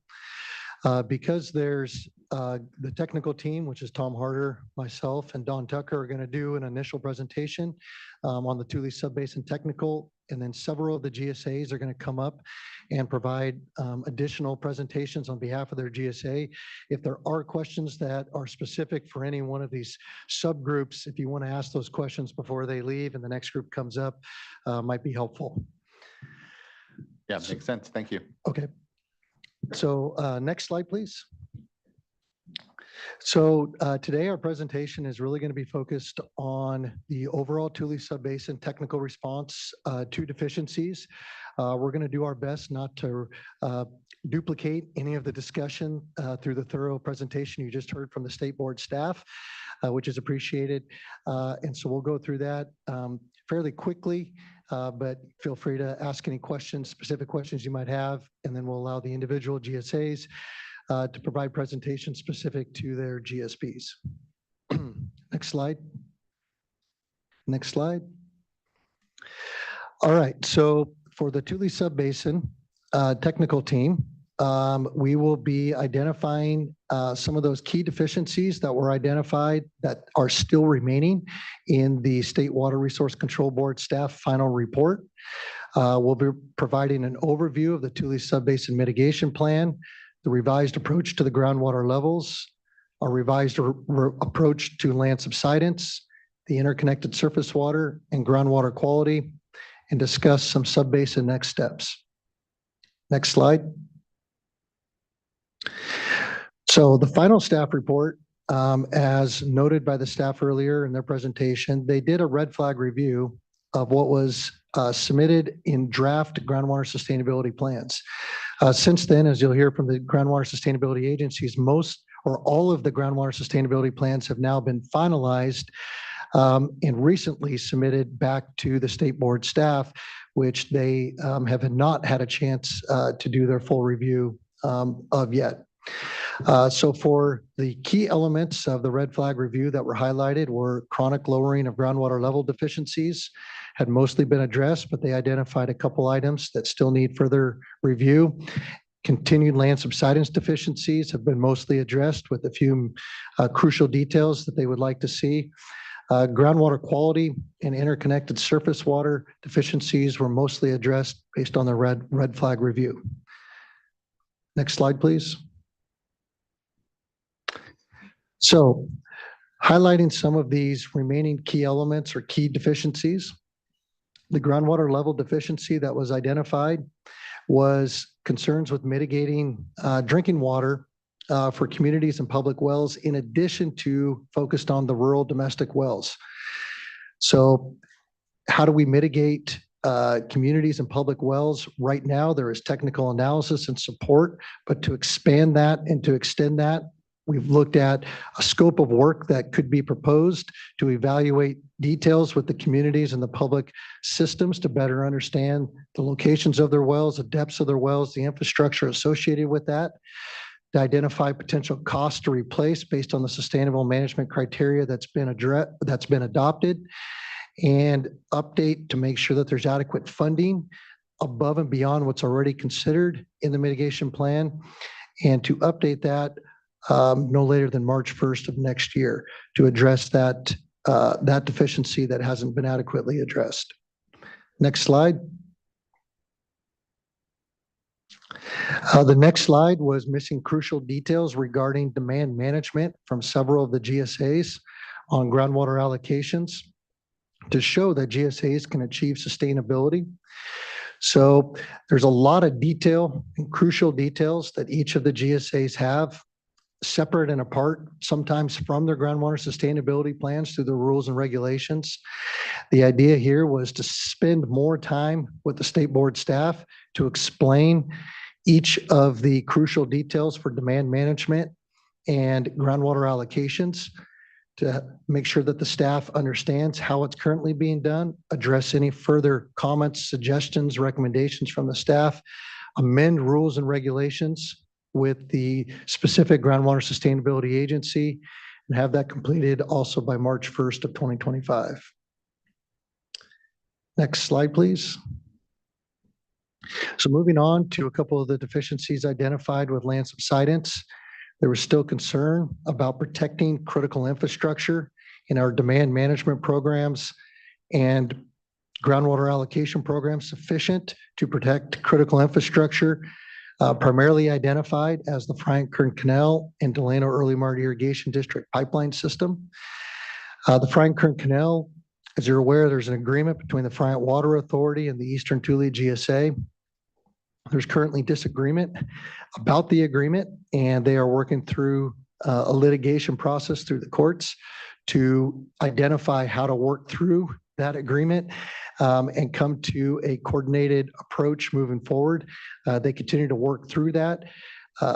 And, our recommendation is to allow that process to continue to move forward versus, having a parallel process to that through this effort. Further, with the Delano Early Martin Irrigation District pipeline, as you'll note in some future slides that Mr. Harder will be presenting, is there's a study zone that needs to be coordinated specifically for the sustainable management criteria. What does that study zone look like? What is that scope that all parties can agree upon and coordinate on to do a technical justification of how sustainable management criteria is set within that study zone, and to be completed by March 1st of 2025 as well. Next slide. And here I will hand it off to Don Tucker to present updates on the Tule Subbasin mitigation plan. Thank you, David. One of the most significant updates to the 2024 GSPs is the GSA's approach for mitigating impacts during their transition to sustainability. 6 of the 7 GSAs have opted to partner through implementing the Tule Subbasin Mitigation Plan, which provides a common coordinated approach for mitigating impacted beneficial users and uses. DID will present on the mitigation plan they have developed separately, utilizing the framework outlined in the coordination agreement. Next slide, please. The mitigation plan details the following key topics: the purpose and need for the plan, beneficial users and uses covered under the plan, mitigation tracks provided for the beneficial users and uses, forms of proactive mitigation, the claims, process, and partnerships with existing programs, and plan funding. During today's presentation, I will be providing a high-level summary of these key components. Next slide, please. The mitigation plan provides coverage for the following 2 categories of beneficial users and uses: drinking water wells and critical infrastructure and non-critical and non-drinking water wells. Drinking water well beneficial users include domestic wells, ag wells used for domestic use, municipal and small community wells. Critical infrastructure and non-drinking water wells include canals, pipelines, bridges, ag, and industrial wells. Mitigation tracks have been identified for each type of beneficial user. Emergency and interim water, along with full mitigation, is available for impacted domestic wells and ag wells used for domestic supply because of the approach has been templated through the implementation of existing mitigation programs. The technical assistance track has been identified for impacts to beneficial users that require unique and complex approaches to provide adequate mitigation. Therefore, the mitigation plan provides funding to investigate and evaluate unique circumstances around those impacts to the municipal and small community systems, critical infrastructure, and non-drinking water wells. At the conclusion of the technical investigation, the Tule Subbasin GSAs will determine what additional measures need to be taken to mitigate impacts that were caused by the GSA authorized groundwater management activities. Lastly, I would like to highlight the subbasin is developing a plan preventing impacts altogether or adequately mitigating impacts to municipal and small community systems as previously discussed by Mr. DeGroot. Next slide, please. The following diagram provides an overview of mitigation claim process and the roles of GSAs and mitigation partners throughout the process. The Tule Subbasin Water Foundation and Self-Help Enterprises have been identified as mitigation program partners with the GSAs. The GSAs and the Tule Basin Water Foundation and Self-Help Enterprises all will conduct outreach to residents on potential risks and the resources available to protect them from experiencing unmitigated impacts. Depending on the type of impact, the mitigation plan leverages the experience and resources of partner programs for receiving claim applications and providing initial or emergency mitigation measures. For groundwater quality impacts, residents will apply for mitigation through the Tule Basin Water Foundation. If the Tule Basin Water Foundation investigation determines the resident is being impacted, the foundation will provide emergency drinking water within 24 hours. For dry or impacted domestic wells from chronic lowering of groundwater levels, residents will apply for mitigation through Self-Help Enterprises. If Self-Help Enterprises investigation determines the resident has been impacted, the resident will receive emergency drinking water within 24 hours and interim water supply within 72 hours. Lastly, critical infrastructure and non-drinking water well claimed impacts will be fielded by the GSAs. The claimant will be awarded $20,000 for conducting a technical investigation to determine if the impact resulted from GSA authorized groundwater management activities. Claims that meet criteria and can be potentially associated with GSA authorized groundwater management activities for each type of impact are evaluated by the Tule Basin Mitigation Advisory Committee, also known as the Tule MAC. The Tule MAC is comprised of technical professional representatives from participating GSAs to the mitigation plan and partnering programs to conduct in-depth investigations to determine probable cause of impacts. The Tule MAC utilizes information collected by the partner programs during their initial investigation of the claim. And at the conclusion of the MAC's investigation, the MAC makes a recommendation on whether the impact resulted from GSA authorized groundwater management activities, and if so, what GSA has contributed to the impact and what full mitigation measures should be implemented to resolve the impact. For impacts that are determined to be caused by GSAs, emergency and interim mitigation costs that were incurred by the partner programs are reimbursed through mitigation reserve funds, along with expenses for full mitigation measures. GSAs that have contributed to the impact are required to reimburse the reserve fund to maintain a minimum reserve balance. For impacts that are determined to be a result are determined not to be a result of GSA authorized groundwater management activities, the claimant is not eligible for the mitigation under the mitigation plan, but the claimant may still be eligible for mitigation through existing mitigation programs eligibility criteria. Next slide, please. For the Tule Subbasin mitigation plan funding, the mechanism that's identified by each GSA differs depending on their unique circumstances, but can consist of Prop 218 funding, overdraft penalty fees, and others that are identified and applicable. Each GSA that is participating to the mitigation plan is required to contribute a pro rata initial contribution to make sure that there is adequate funding ready at the beginning of the plan implementation. The reserve fund minimum balance has been set at $4.5 million, and this is a conservative estimate based on max annual subbasin mitigation costs liability with a 15% contingency. This amount can be evaluated at any time to make sure that it accurately covers mitigation cost needs during implementation of the plan. Once a claim has been evaluated by the MAC determines whether this has been a result of GSA authorized management activities. If it is, then the reserve fund is used to reimburse the partner programs and to fund full mitigation costs. The MAC also recommends that the at-fault GSA accept the MAC's recommendation, and that GSA is responsible for reimbursing the reserve fund to maintain the minimum balance at all times. If the impact is not found to be caused by GSA groundwater, authorized groundwater management activities, then the reserve fund is not utilized for providing mitigation.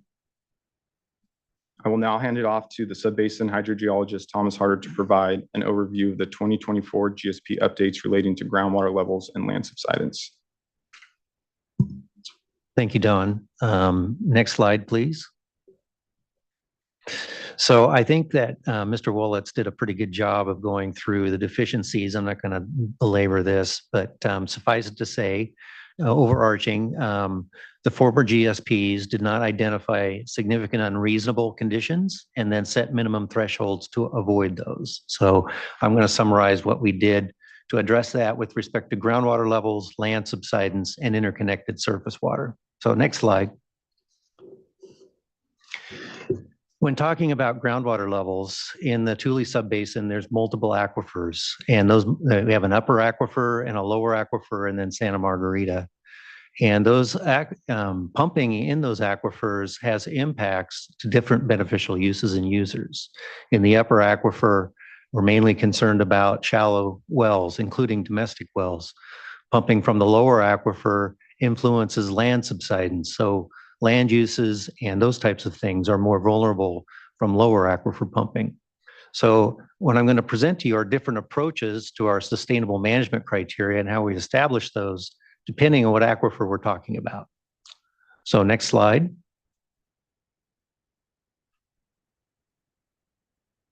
So our approach for developing sustainable management criteria for the upper aquifer included the following steps.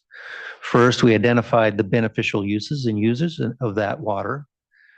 Two, we defined the basin-wide conditions that are significant and unreasonable to those beneficial users. Three, we quantified the undesirable results. And step four, we developed a coordinated sustainable management criteria to avoid those significant and unreasonable conditions, all through a stakeholder involvement process.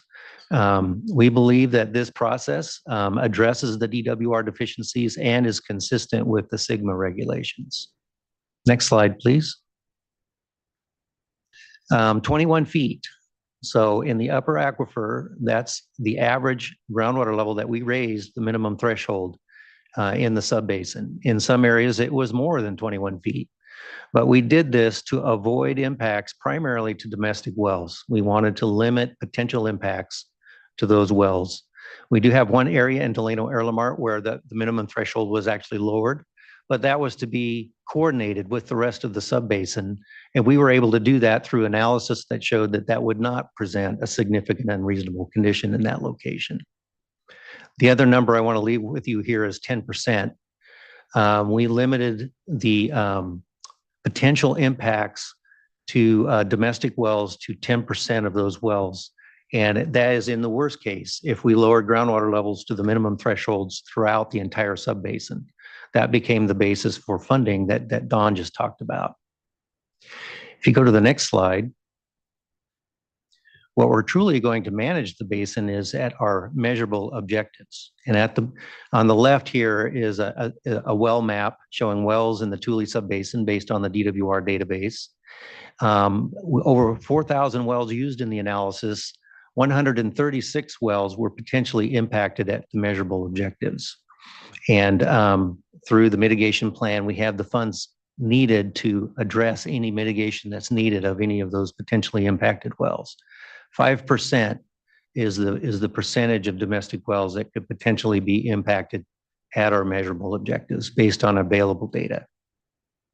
So if you go on to the next slide. The Tule Subbasin GSAs are absolutely committed to a sustainable basin. That I just want to emphasize that to you here today. One of the things that we did in this go around is we have a groundwater flow model, and we can plug into that model their projects and management actions. And on the chart on the right is a forward projection, a forecast using the model of annual change in aquifer storage. And as you can see from 2020 on the left, the bars going down are overdraft, it's negative. And as you go over time to 2040, those bars become less and less. The overdraft becomes less and less. We are allowing transitional pumping, but we become sustainable based on the projects and management actions that they've given us by 2035. And that continues in perpetuity into the future past 2040. So we have a balanced water budget by 2040. Let me ask one quick question, Mr. Harder. Yes. Looking at this graph here, seeing, the amount of overdraft that is happening and kind of seeing this hard drop after 2024, is that indicating that in this next year, that's essentially the amount of pumping that the basin is looking to limit their overdraft to? And is that, just wondering, achievability, I think? That's a good question. And the model only goes through 2020. So anything past 2020 is a forecast. And we plugged in what their projects and management actions were through 2024. The drop off is the revised projects and management actions. And in several of the GSAs, they've had significantly less allowable transitional pumping. So that's the reason that is, you see a kind of a sudden dip. Yeah, thank you. Okay, next slide, please. In terms of the lower aquifer groundwater levels, sustainable management criteria is linked to land subsidence. And so I'm going to go over this approach to the land subsidence here in a minute, but suffice it to say that we're setting our or lower aquifer groundwater levels to be consistent with our land subsidence goals. Next slide, please.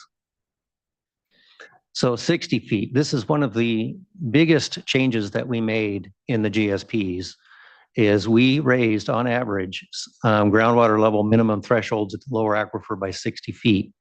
You can see on this chart, there are a number of places where we raised the minimum thresholds by more than 100 feet. We've been blessed in 2023 with a very wet year. And that enabled us to analyze what happens when groundwater levels rise and the cause and effect that has on land subsidence. If you go to the next slide, please. This is a chart of one well in the middle of the Pixley Irrigation District. The brown line at the top is land subsidence from INSAR. With the chart on the left is the scale for land subsidence over time. The green line is groundwater level at that location. It's specific to the lower aquifer. And you can see how it changes over time, significantly seasonally. That causes a lot of effective stress on the aquifer system. And you can see historically, we saw rates of 0.59 to 0.67 feet per year. But in 2022-23, with the raised groundwater levels, we were at about 0.22. So we can see now, we use this information to set the minimum thresholds so that we can meet our allowable land subsidence goals. And I think that they're comported now, they're coordinated. If you go to the next slide. Land subsidence deficiencies, we talked about that too. Let's go ahead and skip this. Similar issues. Our approach for developing sustainable management criteria included step one, identifying land uses and infrastructure vulnerable to land subsidence, defining impacts that are significant and unreasonable, quantifying undesirable results, and then developing sustainable management criteria to avoid those. Again, I believe this addresses the DWR deficiency in this respect. Let's go to the next slide, please. So we did a fairly comprehensive analysis of the potential land uses and infrastructure that could be impacted. Here's kind of a summary. It includes flood control, railroads, local canals, wells, pipelines, roads, and then the Frank Kern Canal. It gets its own category because of its importance in the subbasin. If you go to the next slide. So this is a map, two maps, color flood maps. The one on the left is the minimum thresholds of allowable land subsidence distribution across the subbasin from the first amended GSPs 2022. And you can see the dark oranges are more allowable land subsidence and the blue is less. We were allowing as much as 10 feet in the previous GSP. Through our analysis to address significant and unreasonable conditions, we've reduced the maximum allowable land subsidence to 7 feet in the northwest part of the subbasin. And I will emphasize here that that's relative to 2020. Since 2020, we've gone through already some of that land subsidence. So if you go to the next slide, this is the amount of land subsidence we have left to work with according to our minimum thresholds, and that's only 4 to 5 feet. I can tell you that is going to be a heavy lift for these guys, but they are committed to making that happen, and we've talked to them. And I would emphasize here too, 0 is our measurable objective. Our measurable objective is 0 inelastic land subsidence after 2040. And speaking with the group, they're committed with that. Go to the next slide. I think David mentioned this. There is one area around Delano Erlemart where we just did not have enough information about the cause and effect of pumping outside of Delano Erlemart on the pipeline impacts, potential pipeline impacts inside there. We've committed to putting together an analysis using our groundwater flow model to try to unpack that and set minimum thresholds that would be protective of those pipelines. So next slide, please. We've expanded our monitoring network. We had over 90 benchmarks established previously. Those diamonds there are INSAR monitoring points. We're going to be monitoring land subsidence at all of those points. And again, exceeding the minimum threshold at any monitoring point is an undesirable result for this subbasin, as a reminder. Next slide. We do have a plan to make sure that we meet our goals. And I'm going to talk about the Frank Kern Canal here. On this map on the right, it's INSAR land subsidence from 2015 to 2018, but there's a yellow line that goes north-south there. That's the Frank Kern Canal. And there's a purple hatched area around the canal, which is the managed area. That is, extends 2 miles on either side of the canal. And that's a designated management area where we have specific management action criteria to limit land subsidence within our minimum thresholds along the canal.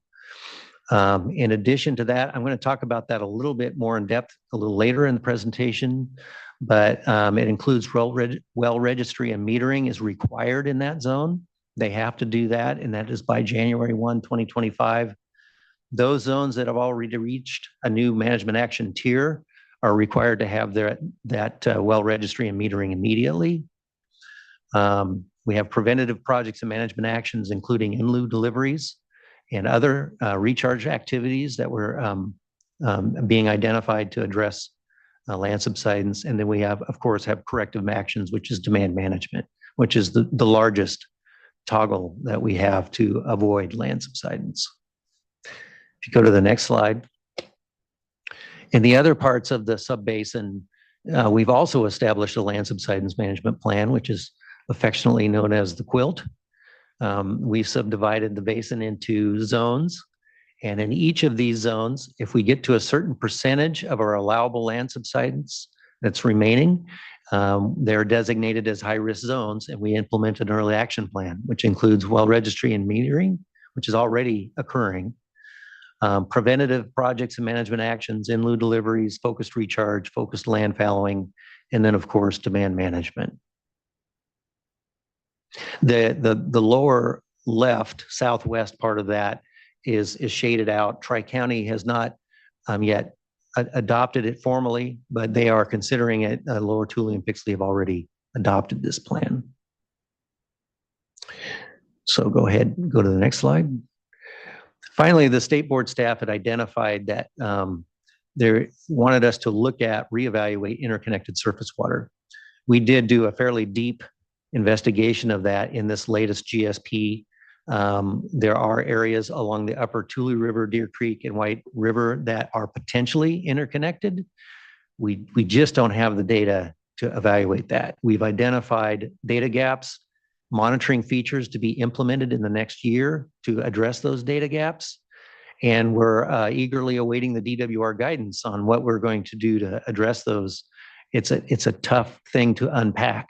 There are a lot of factors that influence stream flow, stream groundwater interaction. We're going to have to unpack all of that and determine what impact groundwater pumping has on that interconnected surface water. So we're committed to doing that. We'll be continuing to do that in the next year. And with that, I'm going to turn it over to Don. Thank you, Tom. I will now be providing an overview of 2024 GSP updates relating to groundwater quality. Step one of the process consisted of identifying beneficial users and uses that may be impacted by degradation of groundwater quality, which includes domestic and municipal supply, agriculture irrigation supply, and industrial supply. Of these beneficial users, domestic and municipal have been identified as most vulnerable to degraded groundwater quality in the subbasin. Next slide, please.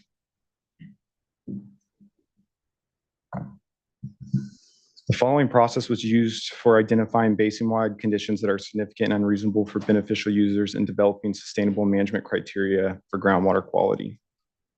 First was an assessment of baseline conditions by reviewing constituents that have had historical exceedances. And then we also completed a temporal and spatial analysis of these exceedances. Next, we determined constituents of concerns based on the COCs with historical exceedances, and then primarily focusing on constituents with drinking water standard MCLs. We also considered factors that influence groundwater quality conditions by evaluating data sets for known dischargers and locations of cleanup sites. Also reviewing information on beneficial use designated areas in the subbasin. For dealing with data gaps in existing data sets, we utilized the USGS public supply grid for evaluating and assigning baseline conditions to wells with limited data availability. Next slide, please. The 2024 GSPs included an updated list of constituents of concerns for establishing sustainable management criteria at representative monitoring wells based on the process described in the previous slide. Notably, uranium was added. Additionally, the 2024 GSPs have identified monitoring constituents for determining changes of concentrations that, if monitoring results show the constituent may result in significant and unreasonable impacts to beneficial users, sustainable management criteria would be developed to prevent undesirable results in the future. Next slide, please. Lastly, the 2024 GSPs reevaluated the representative monitoring network to determine if it was adequate for representing groundwater quality conditions relative to beneficial users and uses throughout the subbasin. This included a spatial comparison of existing monitoring features to density of beneficial users by aquifer. As a result of the analysis, monitoring features were determined to be representative of a large portion of the beneficial users in the subbasin. The subbasin has identified where data gaps in monitoring features exist and plan to fill these data gaps. As new data is made available through monitoring efforts, the subbasin plans to refine the monitoring network to ensure adequate representation of conditions are representing beneficial users throughout the subbasin. I will now pass it off to the Tule Subbasin Plan Manager, David DeGroot, to highlight next steps. Next slide, please. Yeah, so just a couple of highlights from the technical and the Tule Subbasin as a whole is each of the GSAs are committed to sustainability and making final amendments to the GSPs to address all deficiencies. You know, significant progress, as you've heard from the staff, has been made already. Each of the GSAs are very engaged with their landowners to implement the GSPs and have developed trust and credibility over the last several years. The Subbasin would like to continue to work with the state board staff on the remaining concerns to provide and explain the crucial details noted in their final staff report and revise the GSPs necessary to conclude the probationary review. The Subbasin has also added an outside facilitator with the help of the Department of Water Resources to help coordinate these final issues between the GSAs so we can get to a coordinated and fully developed sustainable approach within the subbasin. With that, unless there's any questions for the technical group, we'll introduce the first GSA, which will be Delano Early Mart Irrigation District. Thank you, Mr. DeGroot. Looking to fellow board colleagues if they do have questions, and seeing Board Member Morgan and Board Member Firestone. I do have a question. On slide 13, it refers to the overdraft penalties, and I just want to clarify that.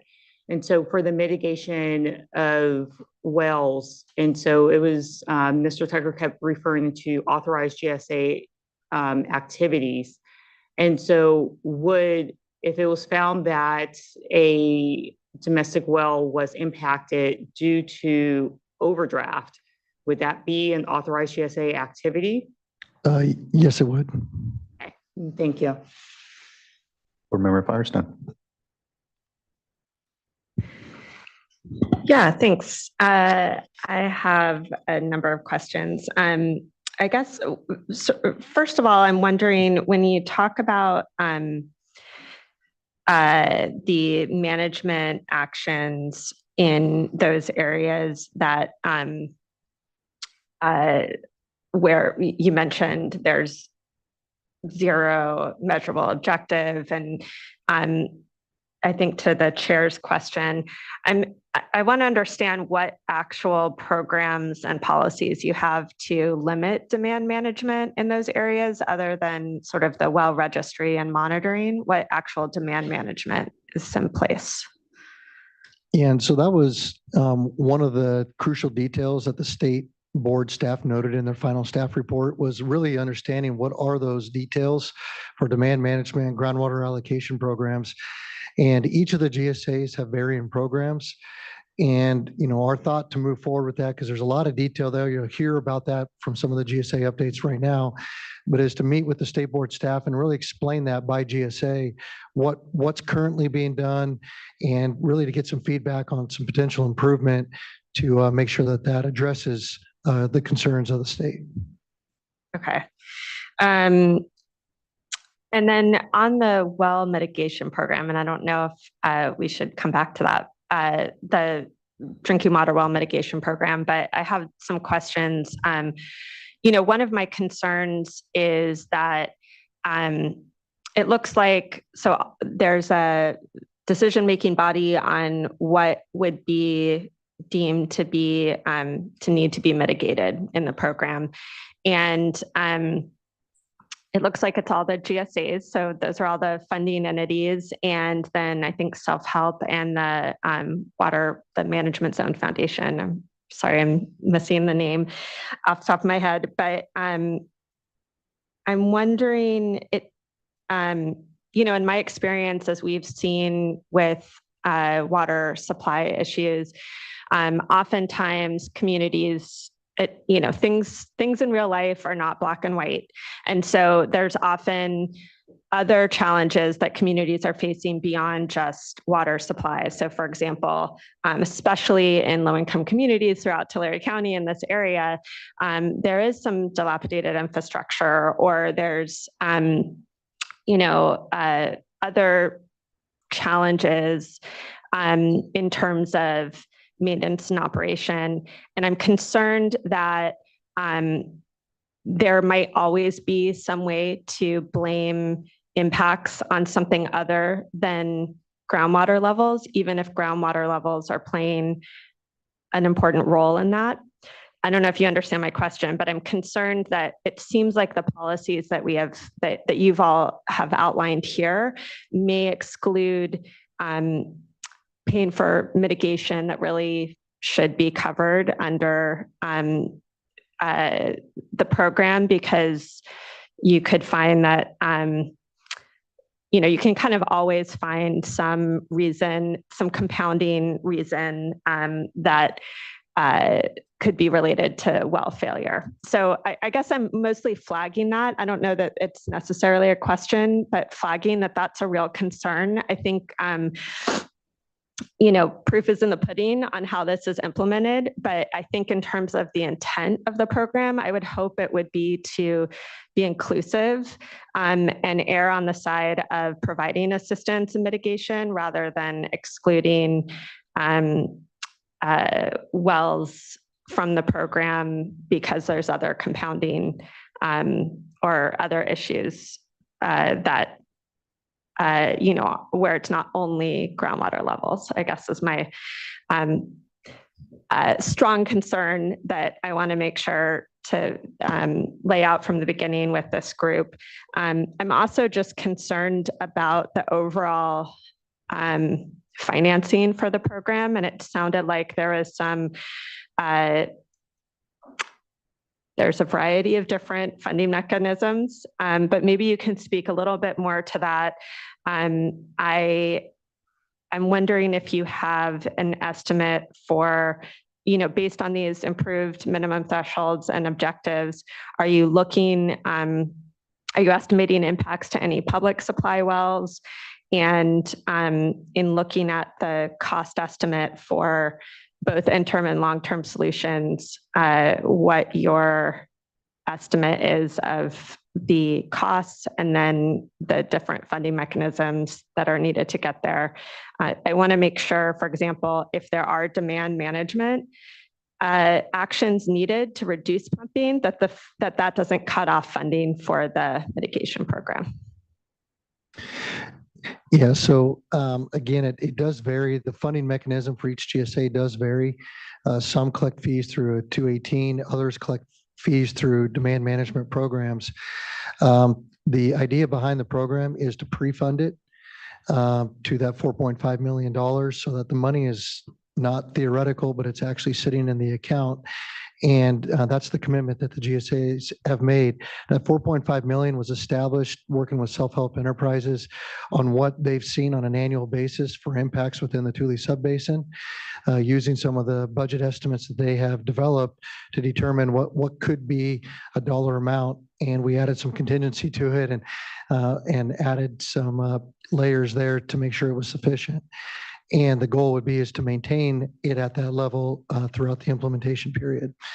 In terms of community wells, that was an item I tried to highlight pretty quickly, is right now there is technical assistance and evaluation of communities that are impacted potentially through groundwater levels or other impacts. And the idea is to maybe potentially get more into the weeds on there, meet with the communities, get more details about their systems, what could be impacted. There's a lot of proactive management actions that are being proposed by the various GSAs to do recharge activities around the communities that are being implemented.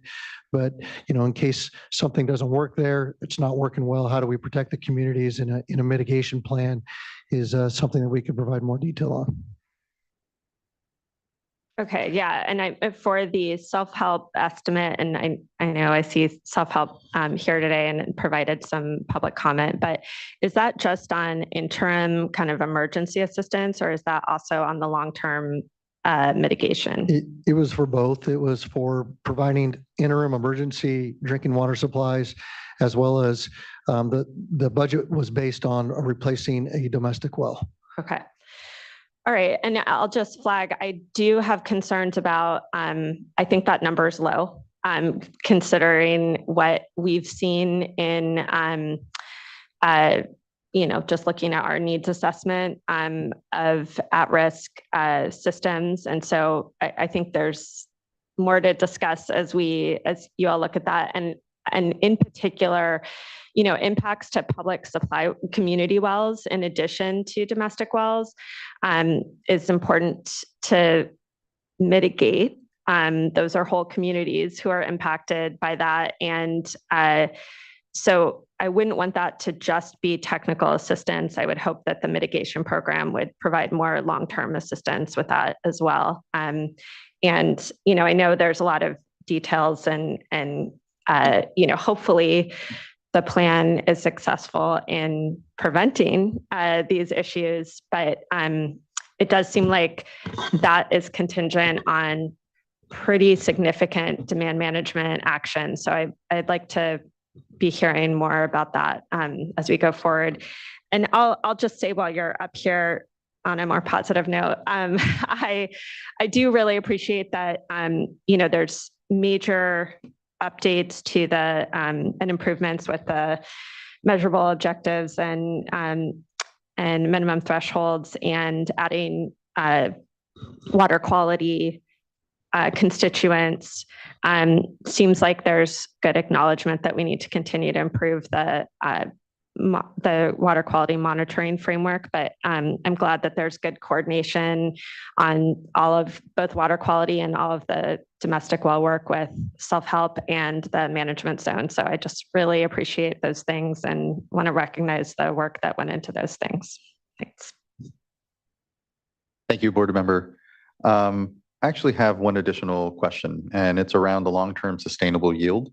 As we saw, the 2022 GSPs had that at about 130,000 acre feet a year. The 2024 revised GSPs seem to have that long-term sustainable yield at 480,000 acre feet a year. It's a difference of 350,000 acre feet a year. Just wondering the basis for the shift there, knowing that here again, the minimum thresholds have been raised, but the long-term sustainable yield here has been altered a bit, and just wondering the information and the basis for that.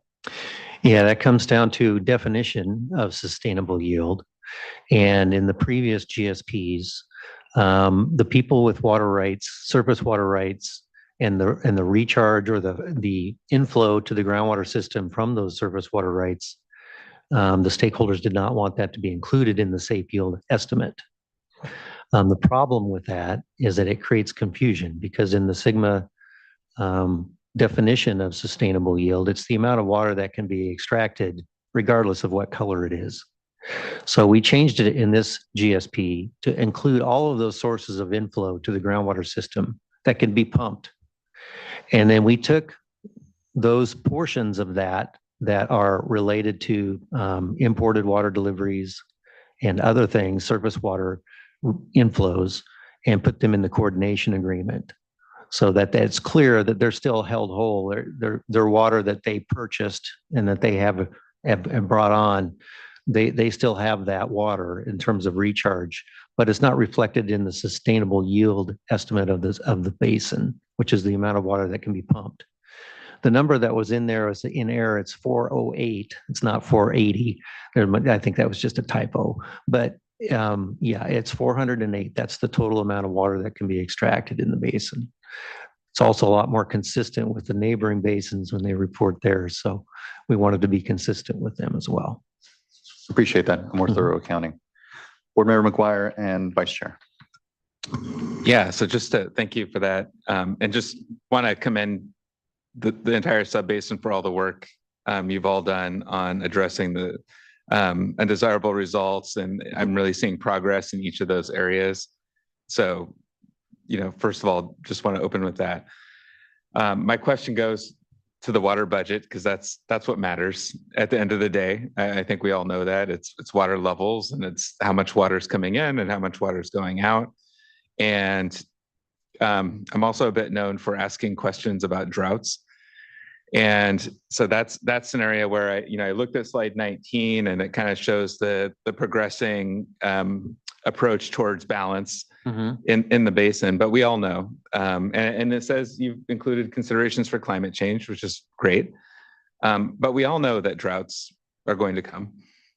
We've seen them recently, and we're writing off a couple, a really wet year and a good year here this year, but we don't know when that next dry spell will be. And I think that's where the pressure is really going to be ratcheted up in terms of pumping, and that's where we've seen a lot of the impacts. So I hear you that you're still working on the demand management actions, and those are critical details, but have you incorporated that into either your modeling or your thinking in terms of what sort of responses you might have if another one of these multi-year droughts should arise here in the near future?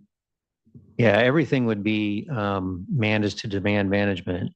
If we have minimum thresholds and measurable objectives, and the distance between the measurable objective and the minimum threshold is our operational, storage. We want to operate within that. And if we get a drought within that, we start approaching our minimum thresholds, we would need to change our management actions to address that. The details, and like you said, the details of that are up to the individual GSAs, but that would be the plan we would need. And all of these plans are adaptable we change according to the conditions that are on the ground. And we do have interim milestones. So if we're not on track to keep our groundwater levels above our minimum thresholds, then we, by necessity, will have to change direction. I don't know if that answers your question or not. I think it's an acknowledgement that there's potential challenges out there. If basically you approach the minimum management objectives, minimum thresholds much more quickly than you might otherwise if you have many years of drought. Well, and we did see that in the Frank Kern Canal. First 3 years of implementation were a drought. And so, yes, I agree. And we have done some, although it's not reflected in this analysis, we have done some separate analysis that incorporate a dry hydrology into the future to try to get some bounds on that. We have analyzed that and we are considering it, but it's not reflected in the GSP. It's more of an average in the GSP. Appreciate that. Thank you. Yeah, thank you, board member. Well, and especially with the acknowledgement already that when it comes to the minimum thresholds and even the amounts of subsidence that folks are looking to limit to, already sort of eaten into that. And so it does beg the question, what happens when we find ourselves here in another drought and other drought conditions? Vice Chair. If we could go to slide 8, please. My questions are centered around subsidence, and I think we've all been, and you all have been in those tours where we've been out to the Frank Kern Canal, and it's just really disturbing. I know that the basin's concerned about it as well, but I just want to make sure I understand the commitments here. So on the Frank Kern Canal and the litigation, Mr. DeGroot, you talked about, just let us go through that process, which is, I think, an important process. But I just want to make sure that that's not what comes out of that is not the maximum effort. And if you could please explain how whatever comes out of that process, how it relates to these other bullets toward the bottom, because I'm looking at the 3-mile study zone as opposed to, a broader area under consideration for additional actions. And I know this is multi-pronged, but then also, that really important information that we've been getting, not just at today's hearing, but at prior discussions that we've had on residual subsidence and the important information coming out of the Department of Water Resources. All right, I'll take the first. I'll let Tom take the residual subsidence question. Yeah, so really on the Frank Kern Canal, I think that the commitment right now is there is an adopted management plan within the Frank Kern Canal area. There's a lot of implementation that's going on, as you'll hear later from that GSA. They'll present the updates on what's going on there, and there are dials that are being changed as they're reacting to data and information that's being collected. And so there's progress being made there, and there's a lot of discussions going on between the legal groups, and I'll probably let them, they'll be here in future panels and committees to maybe address more specifically the legal approaches and how that's moving forward. But ultimately is to find a resolution that all parties can agree on, that can be coordinated, that can be incorporated into the coordination agreement and to the GSPs, through that process is, I think, the goal of that process. Well, but what concerns me is we're not a party. Yeah. Okay, so regardless of that process and what comes out of it, there are still going to be requirements that the basin needs to meet. And so looking at how, and if you're not able to answer this in maybe one of the future panels, that's fine, but looking for how that process would integrate with our requirements. And so looking to the other commitments that you have here on the slide with the DEID pipeline, the study zone, the technical analysis, just looking to better understand how that would all be integrated in addition to this information that is forthcoming on residual subsidence. Correct. And so for the Delano Early Mart pipeline portion of it was, as Tom mentioned in his, is there's a study area to do further technical analysis, modeling, coordinate, to provide technical justification for the sustainable management criteria to be set within that area. And there needs to be, there's not current work that's been done in that area as of today, and more work needs to be done as a project and management action to move that forward. And regarding residual land subsidence, I'll let Tom provide thoughts on that. Yeah, just last week, we had our committee meeting monitoring the Land Subsidence Monitoring and Management Committee meeting with the Frank Kern Canal. And we went through data. We went through data as of July 1st. And we looked at the land subsidence rates. And one of the things that all I have right now is what has happened in 2023 and the effect it had on land subsidence. And in some areas, when the groundwater levels reached a certain level, the land subsidence rate went to zero or recoverable. And we did see that. I'm going to present that here in a couple panels at one location right on the Frank Kern Canal. So that I'm heartened that information says, well, if we have our groundwater levels at a certain level, we can limit that residual. I am very much interested in the DWR report on residual land subsidence and what that says. I don't know what's in there yet, but we would absolutely, if we get new information that says, oh, you better put together a better, buffer or whatever we need to account for that, we will do that. We have an adaptive plan, and if new science comes aboard, I'm absolutely going to look at that. Thank you. Vice Chair. Not seeing any other further questions for the technical panel here. Appreciate it. And I believe now we'll transition to Delano Earlimar District.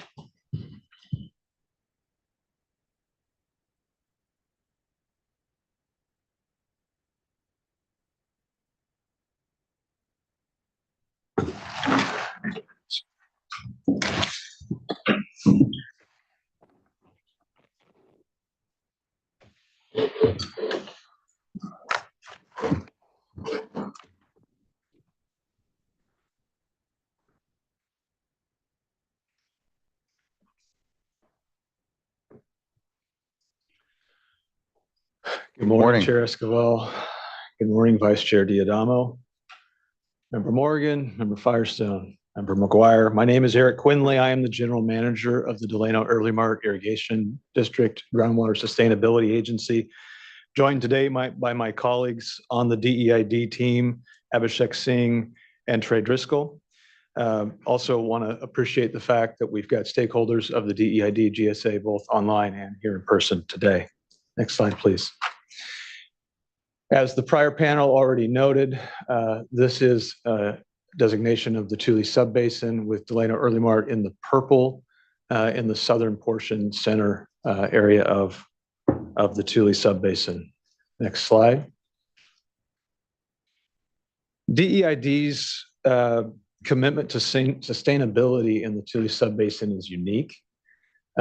DEID is the largest water user off the Friant Kern Canal and the largest water user in the Friant division of the Central Valley Project. We've got a 75-year history of conjunctive use sustainability in the Tule Subbasin, and that's really provided by the importation of significant volumes of surface water supply that are already appropriated and contracted for through the Bureau of Reclamation, including the largest Class 1 contract at just a hair under 109,000 acre-feet a year. You can view the Class 1 as the firm yield, and a sizable Class 2 contract of 74,500 acre-feet per year. You can view Class 2 as the wet year supply. We accomplished this conjunctive use operation through a series of pretty significant infrastructure investments that have been made over the past period of many decades, including 944 acres of recharge facilities, which you can see from the aerial photos on the bottom left of the slide. And they're designated in the blue color that is read out by turnip seed recharge basins. We also distribute that surface water supply through a completely closed pipeline system that consists of 172 miles of pipeline distribution facilities serving every irrigated acre in the district. Since SGMA's adoption in 2024, DEID really doubled down on its already sustainable position in order to ensure its sustainable footing on a going forward basis. And it did that by investing over $44 million into those recharge facilities that you see there. In total, these pipeline distribution systems and these recharge facilities directly support all beneficial users and uses within the Delano Early Mart Irrigation District GSA. Next slide, please. So I'd like to talk about who some of those stakeholders are. Obviously, DEID is in our name. The green area that's shown in the GSA map there is the irrigated agricultural that's directly served by the pipeline distribution system. And on this map, that's in golden color. And we also have partners in our GSA in the community of Early Mart and in the community of Rich Grove. We also have some other disadvantaged communities that are embedded within our GSA, Rodriguez Labor Camp, the Sierra Vista Association, and the Madonna Water area. All of these areas are wholly reliant on groundwater for their domestic and municipal water usage. The limits of DEID's positive benefits to the aquifer don't just stop at these jurisdictional boundaries of our GSA, though. The communities of Delano, all the way as far west as Allensworth, north into Teviston and Pixley, those areas are all wholly reliant on groundwater for their sole source of supply for their domestic use. So if DEID was not in a position where it was importing significant surface water supplies, conjunctively using those supplies in the aquifer, there would be a significant number of individuals that would have zero access to a water supply. That said, in DEID GSA, there's about 11,000 souls that are included within the various management areas that are reliant on groundwater. Next slide.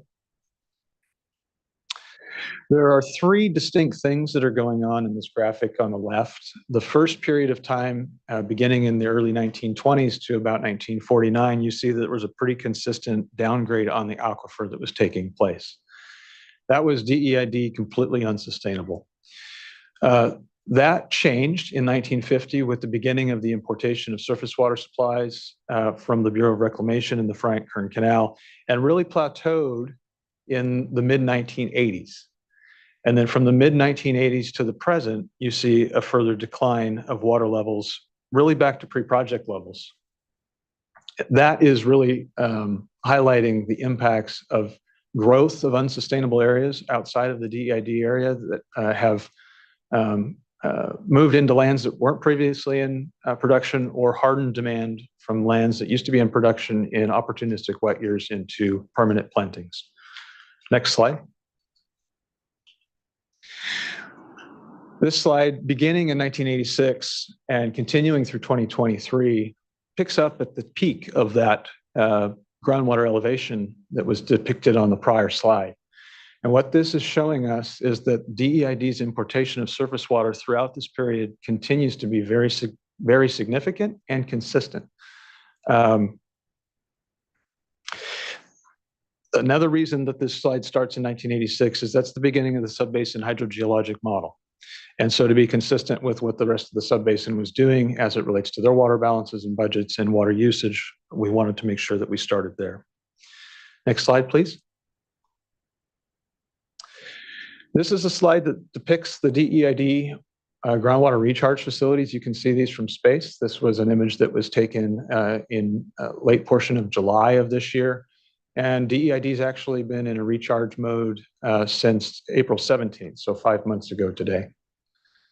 All told, this is the complete 944 acre recharge facility complex that we call the Turnip Seed Water Bank that helps us conjunctively manage our surface water supplies. This is important because as members have taken tours of the subbasin, and as you've toured around the rest of the subbasins in the state, there's a lot of emphasis that is put on construction of groundwater basins, whether it be on a district-wide basis or a grower basis. And the question really isn't how many acres of recharge can you dig holes in the ground? It's how often can you keep them wet and how much water can you put in them? And 2024 is an average water year, something that my board reminds me I'm wrong on this time, because I've always said that there's no such thing as an average water year in California. Well, here we are, 2024. And in 2024, DEID is going to be in a position to recharge significant volumes of water. We still got water in the portfolio to consider continue recharging for at least several weeks, if not about a month and a half or two. Next slide, please. I'd like to transition a little bit to data. There are really two different types of data. You can have empirical data and you can have model data. We like to look at both to make sure that we are addressing claims that we make and positions that we've taken over the years to ensure that they are able to withstand scrutiny.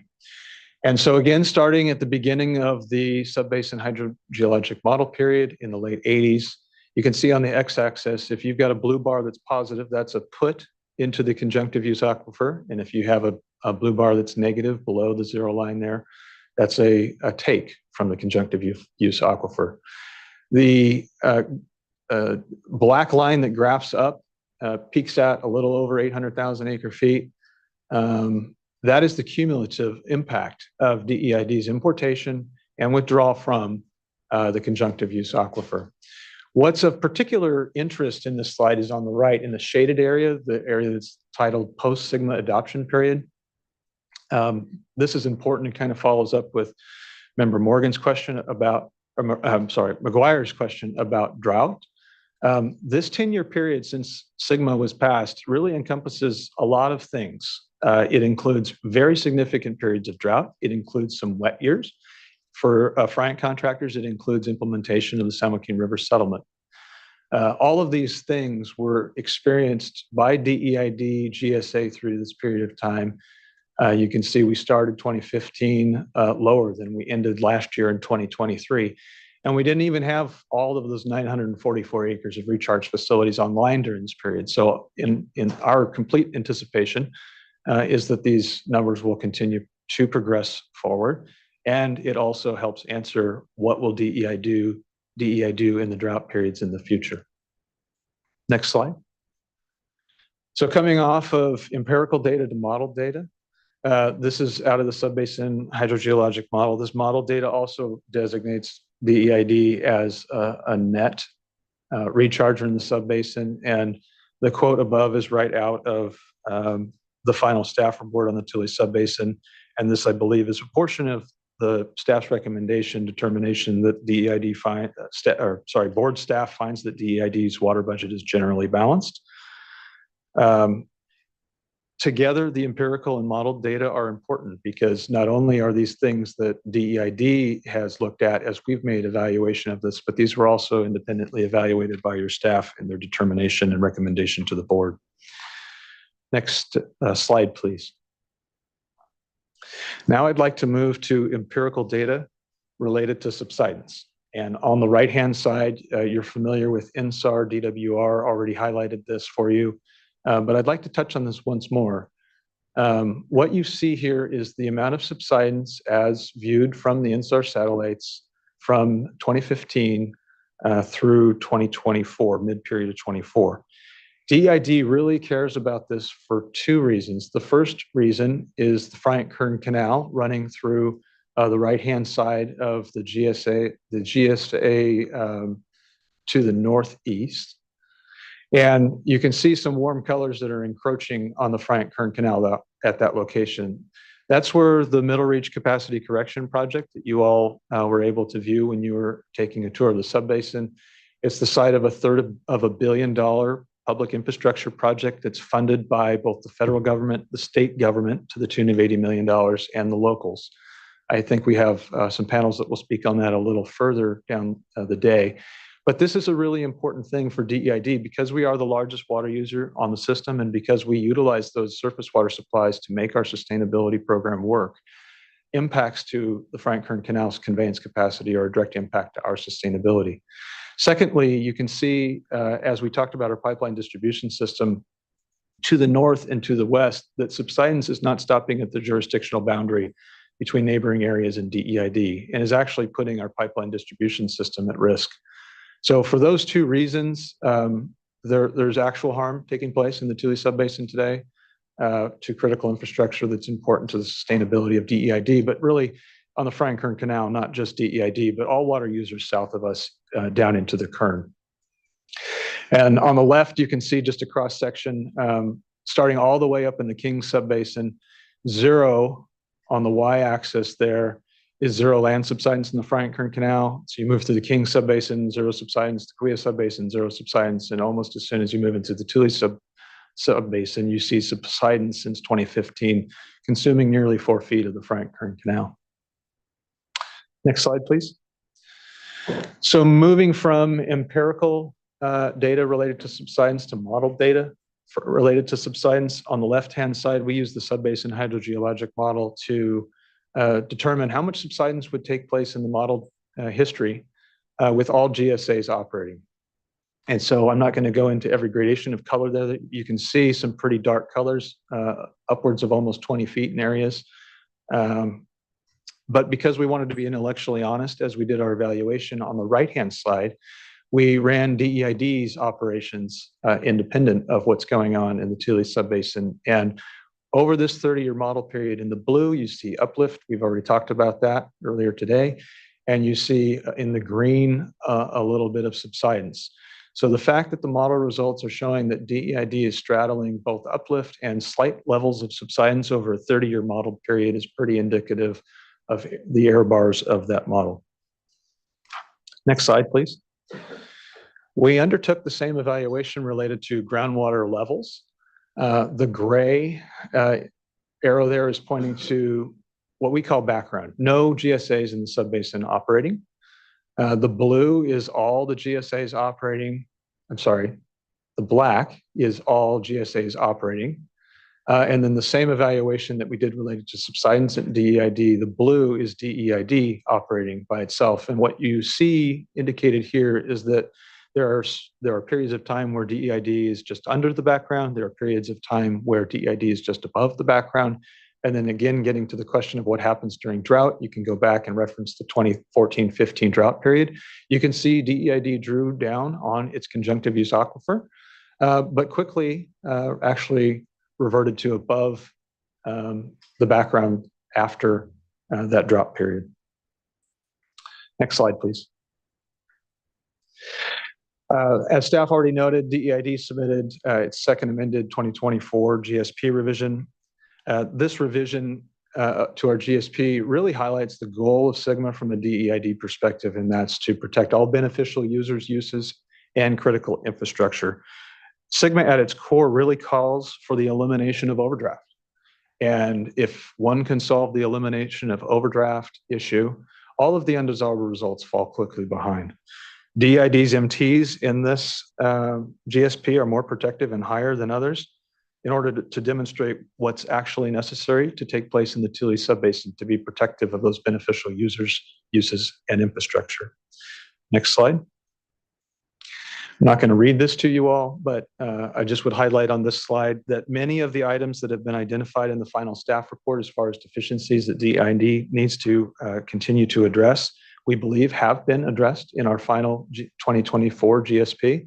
And to the extent they are not, DEID is committed to continuing to work with the board and staff to remedy those items. Next slide, please. One item that I would like to highlight is the domestic well mitigation program within DEID in partnership with self-help enterprises. We have a standing funded program to turn around emergency bottled water within a 24-hour period, hull tanked water within a 72-hour period, and then working on a long-term solution, whether that be a replacement well or tying into an adjacent area for a supply. Again, this is something that the most vulnerable users of water are the domestic water users. And even though DEID is in a sustainable position and there really shouldn't be undesirable results occurring within DEID's boundaries, we didn't want the most vulnerable to end up being the center of the tug of war on who's responsible for what. So from a dignity perspective, this was an important piece for our GSP to implement. Next slide. We've already noted DEID's over $44 million investment post-SGMA to increase its ability to import surface water supplies. The results of that are that DEID on an average annual basis is now going to be able to recharge about 30,000 acre feet a year, again, on average. So pretty significant volumes of water, especially when you weigh that against what our demand is. It's about 30% or so of our demand in every single year from an addition to the aquifer. Because of those imports, we've mitigated impacts to beneficial users and uses within DEID and outside of DEID for that matter. We've gone through technically and evaluated both from a historic perspective and our future operations, our sustainable position, working only within the sustainable yield and not overdrafting. And then we're committed to continuing those sustainable and resilient practices on a forward basis, but we have been, again, since before SGMA existed. Last slide, please.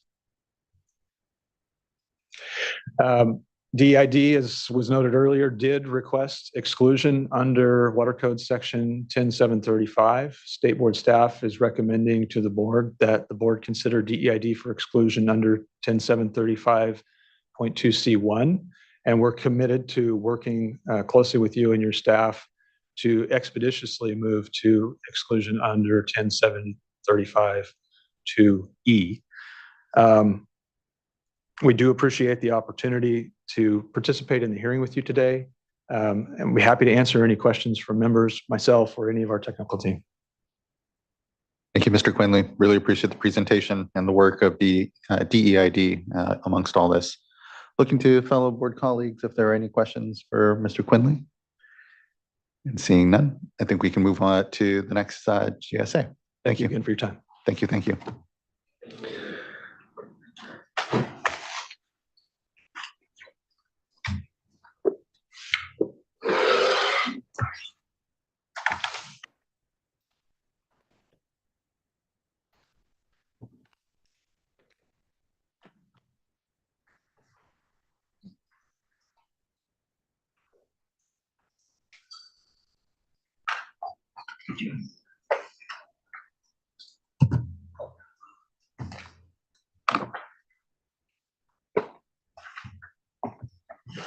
In the interest of time, I invited my fellow GSAs to come up and minimize transition.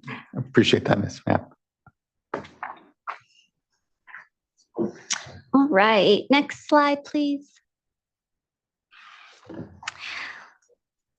Good morning, board members and staff. My name is Vanessa Yap, staff engineer for Kern Tulare Water District, here to represent Kern Tulare GSA.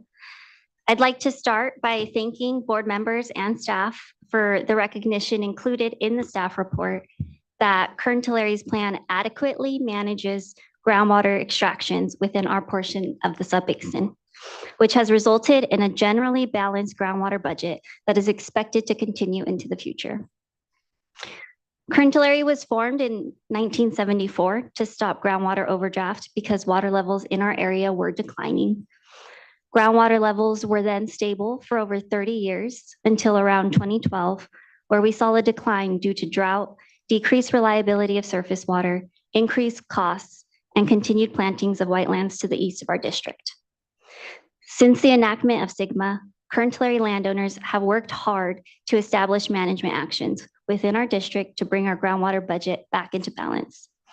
We are very proud of where we are today, here before you, showing the positive results of implementing effective management actions. Kern Tulare's management actions include requiring a registry of all wells, requiring meters on all agricultural wells, reading meters by staff on a monthly basis, and implementing a groundwater charge to reduce groundwater extractions. We have also established a domestic well program in partnership with self-help enterprises to protect all beneficial users within the GSA from any potential impacts. Our landowners have been fully engaged throughout the process. These management actions were adopted by our landowners and reflect the decisions they made to manage our groundwater at the local level. Next slide, please. As recognized in the staff report, Kern Tulare has completed a rigorous and field staff verified well registration program. As part of this action, we've required well identification sheets for every single well, and we know exactly how many wells there are. There's 96 ag and 8 domestic. That's in both Tule and Kern. We have worked hard with our landowners to collect all available data, including depths, perforations, and other available well tests and reports. We also required flow meters on all agricultural wells, which enables us to accurately measure and monitor groundwater extractions within our GSA. Landowners have installed flow meters in compliance with the same regulations required by the state board, which includes following proper installation specifications and meter calibration. District staff read those meters monthly and send water statements to all landowners. After our well registry and metering program was complete, this year the GSA implemented a groundwater extraction fee. The Prop 218 for this fee passed with 98% of landowners in support. Implementation of this fee has resulted in a significant increase in surface water deliveries and a decrease in groundwater pumping.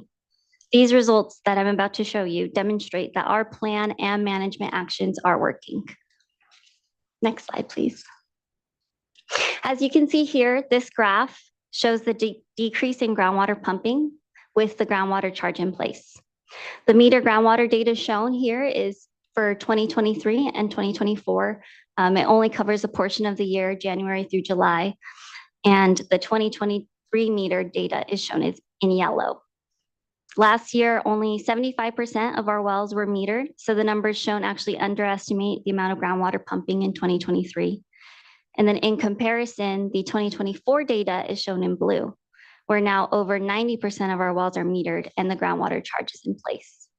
As you can see here, Kern Tulare cut its groundwater pumping roughly in half this year with the groundwater charge in place. In addition, Kern Tulare has also invested millions of dollars to improve our distribution system and further reduce groundwater pumping. At the end of this year, Kern Tulare will be able to fully assess the benefits of our management action, but this shows that we're headed in the right direction. Next slide, please. In addition to our semi-annual monitoring, we also monitor groundwater levels in 11 wells throughout the GSA twice a month. So this year, staff observed a change in the seasonal groundwater trends compared to previous years due to the decrease in groundwater pumping. As you can see in this hydrograph, the spring seasonal high water levels remained higher for longer compared to last year's. This is a direct effect of keeping groundwater wells off. We will continue to assess the success of this management action through metered pumping data along with our groundwater level data. We are extremely encouraged by the results of this year, and I, for one, was very excited to see the direct impact on our groundwater levels. Next slide, please. In addition to the groundwater metering and groundwater charge management actions, Kern Tulare has also partnered with SHE to ensure we are taking care of those that rely on groundwater for domestic use. Kern Tulare aims to be proactive and recognizes the power of quality information and data. We provided SHE with our domestic well information from our well registration survey, and SHE performed their own domestic well assessments that analyze the vulnerability and current conditions of each well in our district. Based on the results of SHE's assessment, we are currently coordinating with landowners to ensure water quality issues are addressed, and we've entered into an agreement to fund mitigation services with SHE and Kern Tulare. We also intend to use this information provided in the assessment to ensure that our monitoring network adequately assesses potential impacts to domestic wells in the future.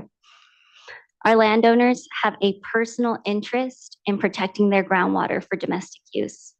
They use those wells, their employees, their families use those wells, and I can assure you they're not taking this matter lightly. Next slide, please. Going forward, Kern Tulare will continue to implement its plan and demonstrate compliance with the sustainability goal. We appreciate the board staff's recognition that Kern Tulare is on the right path and has already developed a plan that adequately manages groundwater in our portion of the subbasin. Kern Tulare remains committed to coordinating with the rest of the subbasin and committed to working with board staff. Thank you for your time and consideration, and if you have any questions, I'll be happy to answer. Thank you, Ms. Yap. Really appreciate the leadership and work. Thank you. I think we're ready to go to the next GSA. Good afternoon, Chair Escobar, fellow board members.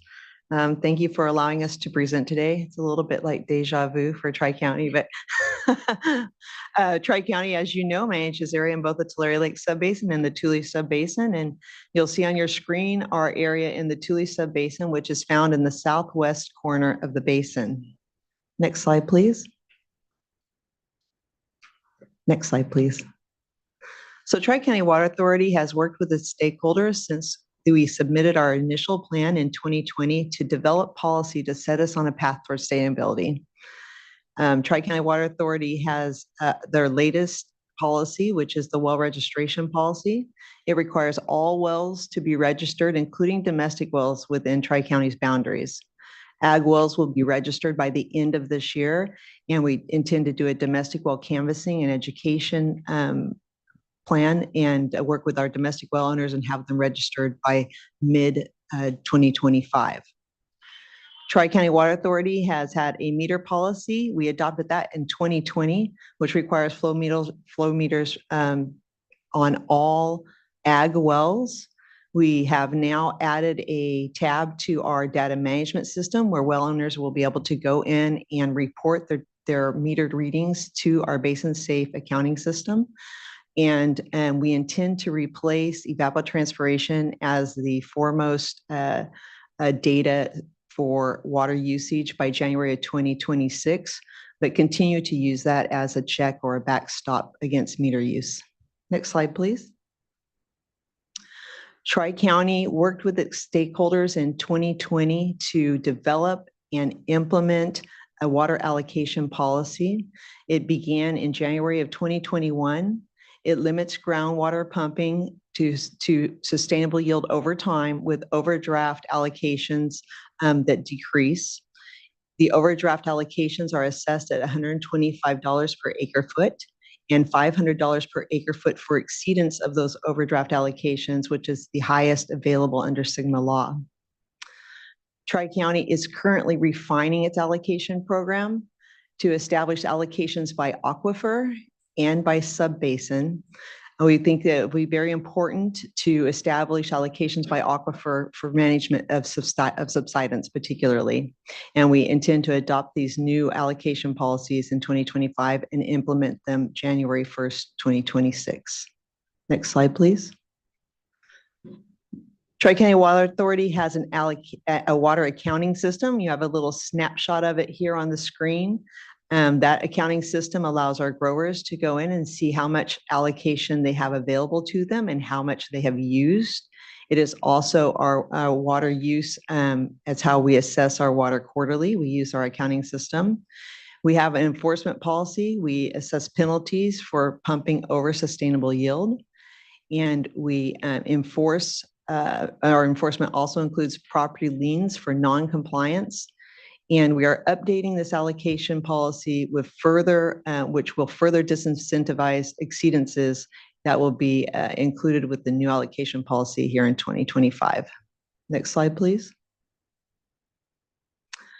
We were very pleased to receive a grant funding from the Department of Water Resources in SGMA Round 1 for our Allensworth project, which we are continuing to move forward.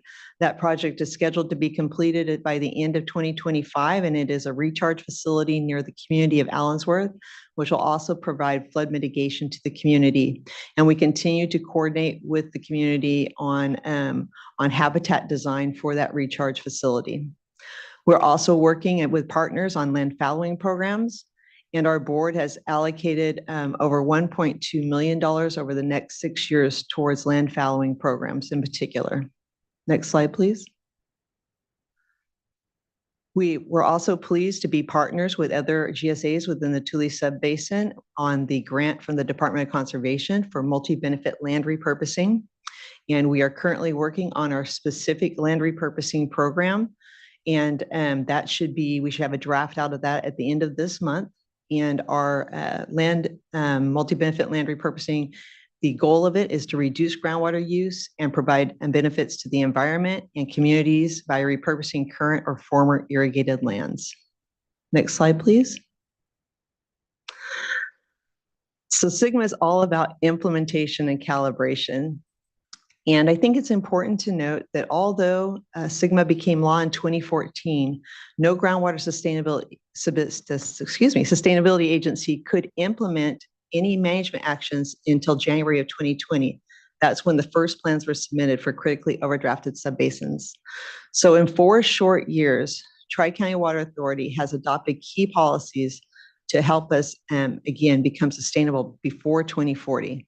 Those 6 key policies currently include groundwater allocations, metering, well registration, mitigation, recharge, and collections and enforcement.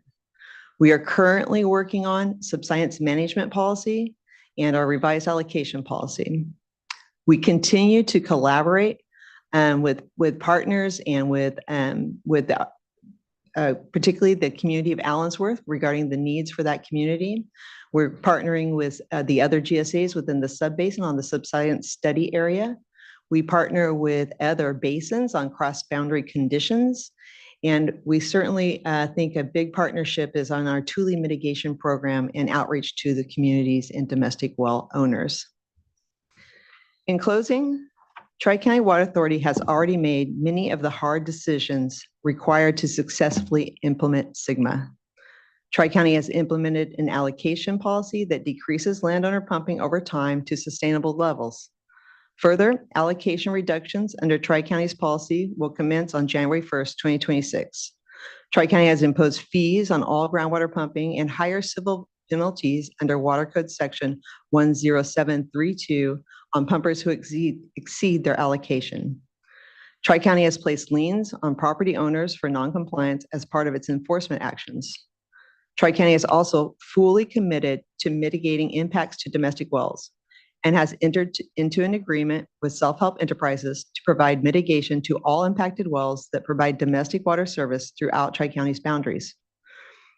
While there is more to do, Tri-County has demonstrated its ability to do much of the hard work of implementing SGMA and is committed to reaching sustainability before 2040.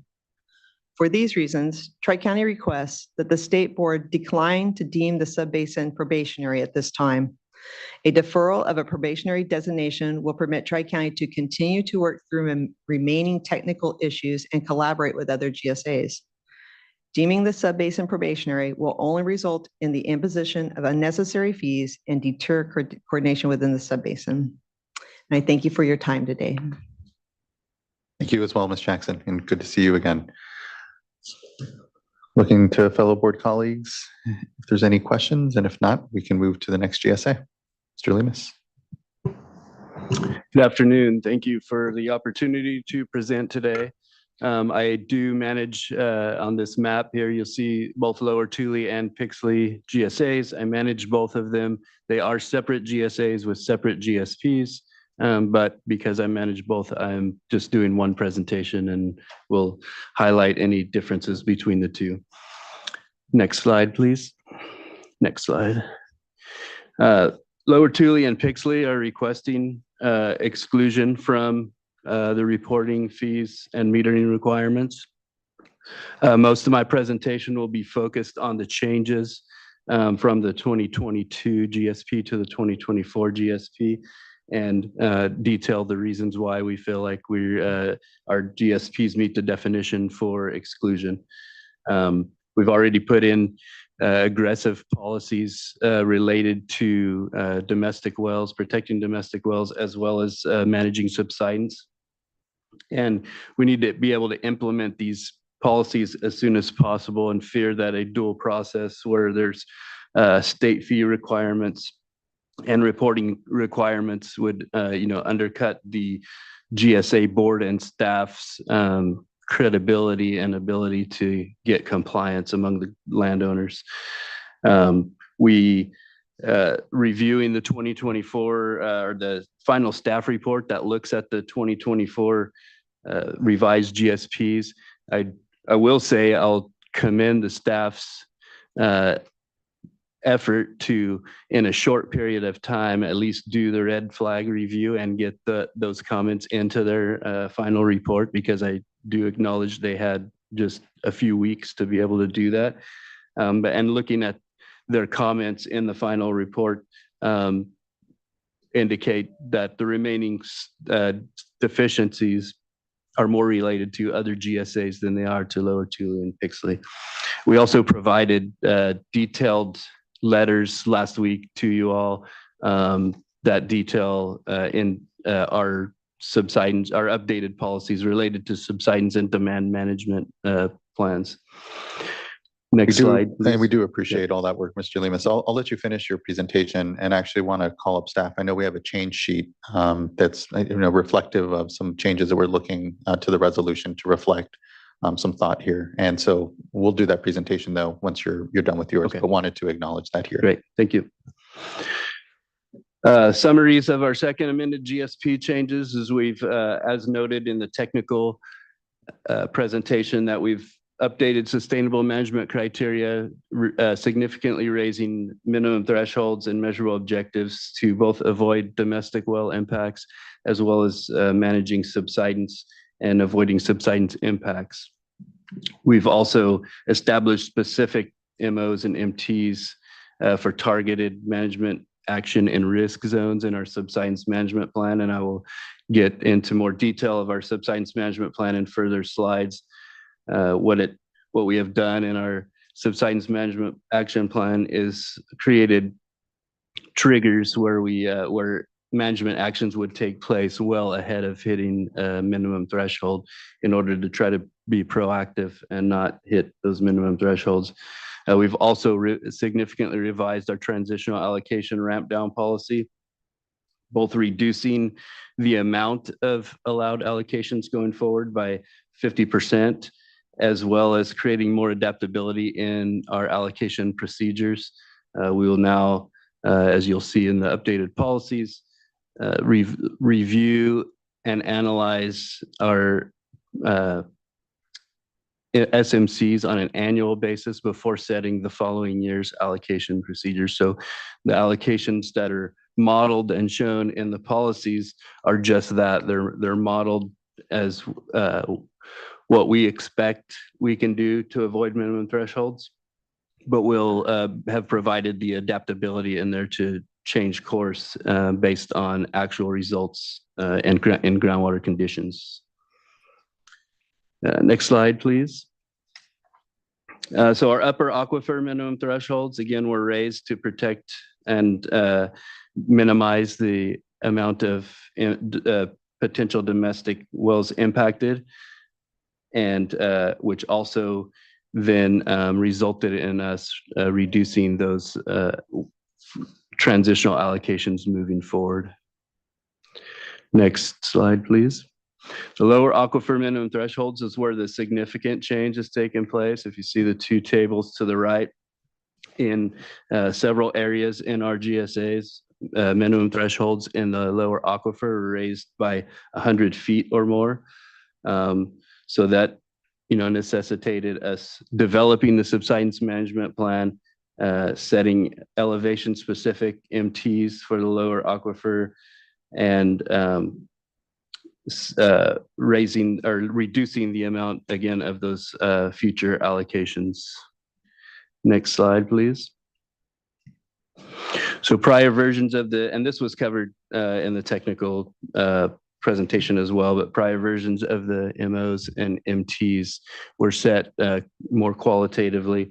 And now in the 2024 revisions, there was a basin-wide technical team effort to identify rates and total amounts of subsidence that would be more protective of critical infrastructure, and the undesirable results defined as the MT being reached. And the MTs are now more uniform across the subbasin. Next slide, please. This describes our land subsidence management plan. These are the triggers that we've set up. So you have the total MT, the minimum threshold in feet on the left-hand side. And then as you hit 40%, 50%, and 75% triggers, at those points, there will be management actions that take place to try to avoid the next trigger level. Next slide, please. At the 40% trigger, we will make mandatory metering in those zones that hit that 40%. We will also proactively identify other actions that we can take to avoid hitting the next triggers, such as focused recharge, focused surface water deliveries, anything we can do to shut wells off in those zones or decrease demand in those zones, focus our land fallowing programs and those kind of things. At the 50% trigger, we start moving pumping up to the upper aquifer from the lower aquifer by reducing the amount of allocations that can be pumped in each aquifer. So when we get at the 40%, the high risk zone first trigger, we also will require construction data on wells so that we know how much water is being pumped from which aquifer, so that then if we continue to hit triggers, then we can focus our restrictions on where they need to be focused and which aquifer. And then as you hit the 75% trigger, basically all pumping in those zones need to be moved to the upper aquifer. Next slide, please. This is again the quilt map that was shown in the technical presentation. These are the 72 zones as they are broken up in the two Pixley and Lower Tule GSAs. And so these were adopted. This subsidence management plan was adopted by the boards in the last couple of weeks when they adopted the final GSP and turned it in. And so we're immediately going to work to start identifying which zones may be high risk zones and working with those landowners to start getting some data in those zones. Next slide, please. Moving on to our mitigation plan, I think it's been described by some of the other GSAs as well as the technical team, but we are moving to a sub-basin-wide mitigation plan. We do have a partnership. Both Lower Tule and Pixley have entered into agreements with self-help enterprises for implementing both emergency services, interim supplies, and help in developing the long-term solutions. We are again, as noted before, developing a sub-basin-wide reserve account to be funded by the GSAs. But even outside of that, both Lower Tule and Pixley have already reserved $1.5 million each in mitigation reserves to date. So $3 million total between the two GSAs. Next slide, please.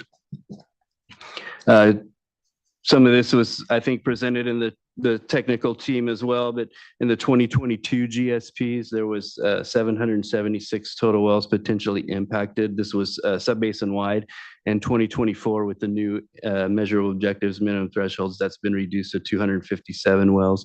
And then as it relates to domestic wells, the number has been reduced from 568 to 173. Again, we have a partnership with self-help enterprises. And then both Lower Tule and Pixley have policies where we focus recharge water, even in dry years, in and around the communities by either directly recharging in recharge basins that we have located nearby, or in lieu recharge by delivering that surface water to growers within a mile or so radius around the communities and shutting their wells off in order to protect groundwater elevations in those areas. We've also worked with the 5 disadvantaged communities in our 2 GSAs, and earlier this summer installed transducers in each of their wells so that we can get real-time readings of groundwater elevations and see reactions to surface water deliveries in the area and reactions, especially in drought periods as well, and try to manage the groundwater elevations in those areas in real time. We also have a seat on we have a groundwater planning advisory committee, and there's also a seat for our disadvantaged communities on those committees. Next slide, please. This just shows Lower Tule has, from 2021 through 2023, collected about $11 million in transitional fees. And those are to be used on mitigation and projects to offset impacts as it relates to overdraft. And you can see that at the bottom there, we have about $5.6 million remaining in the accounts, with $1.5 million of that already reserved for mitigation. Next slide. This is the same slide for Pixley Irrigation District GSA, and we've collected about $10.8 million. And as well as reserving the $1.5 million. We'll also point out that as it relates to the Friant Canal, Pixley had a settlement agreement with Friant and met our financial obligations in the very first year of that agreement, met our financial obligations in full, and continued to work, especially through our subsidence management plan, to try and avoid future impacts to the canal. Next slide. As noted before, there are outstanding coordination issues in the subbasin. The ones under number 1 were described by other panelists before. Number 2, we Lower Tule and Pixley have a coordination issue with Tri-County as it relates to the Angela Water District well field and the pumping that happens in a small area there. We are working with a facilitator and have had productive conversations with Tri-County and encouraged by the policy changes that they're proposing. So hopefully implementation and enforcement of those will address our concerns there. Next slide, please. And this is just a few slides on reminding the board of those issues that we have. There's Angela Water District has about 24,000 acres in the Tulare Lake subbasin that doesn't have producible groundwater that they're pumping in a small area from the Tule subbasin, which is right on the western boundary of the Pixley Irrigation District, and the potential to cause undesirable results by that concentrated pumping. Next slide. This is just a zoomed in layout of where all of those wells are at. Next slide. And then in summary of that issue, it's there's about 24,000 acres in the Tulare Lake Basin, subbasin, that where there's about 10,679 acre feet that's being pumped in the Tule subbasin on an area that's about 1,000 acres in size. Next slide, please. And then in closing, this is just a repeat of the first slide, again, asking to be excluded from the reporting, metering, and fee requirements so that we can successfully implement all of the changes that we've made, which are, again, very aggressive changes, especially on the subsidence management plan. That's going to be, there's going to be a lot of quicker demand reduction than what we were originally anticipating in our 2020 and 2022 GSPs. And I've been hearing it from landowners as well. So, so yeah, just asking for the opportunity to implement and show that our plan is doing what it says it'll do. Thank you. Thank you, Mr. Lemus. I appreciate the leadership. I know, again, these issues aren't easy, and appreciate, I know, the improvements that have gone on the GSP and with relationships with local growers to actually try to implement all of this. I want to quickly invite up our staff just to quickly go over the change sheet in reference to Pixley and Lower Tule irrigation districts. So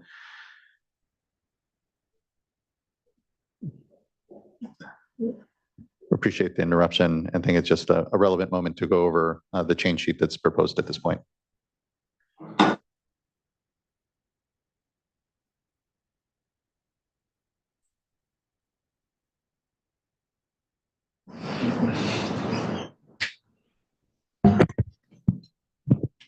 Thank you both, all three of you. So regarding the change sheet, I'm going to give a quick summary, and then Natalie and Amanda can fill in where I miss. My name is Sam Bolenbryan. I'm the Director of the Office of Sustainable Groundwater Management. I'm joined with Natalie Stork and Amanda Pearson.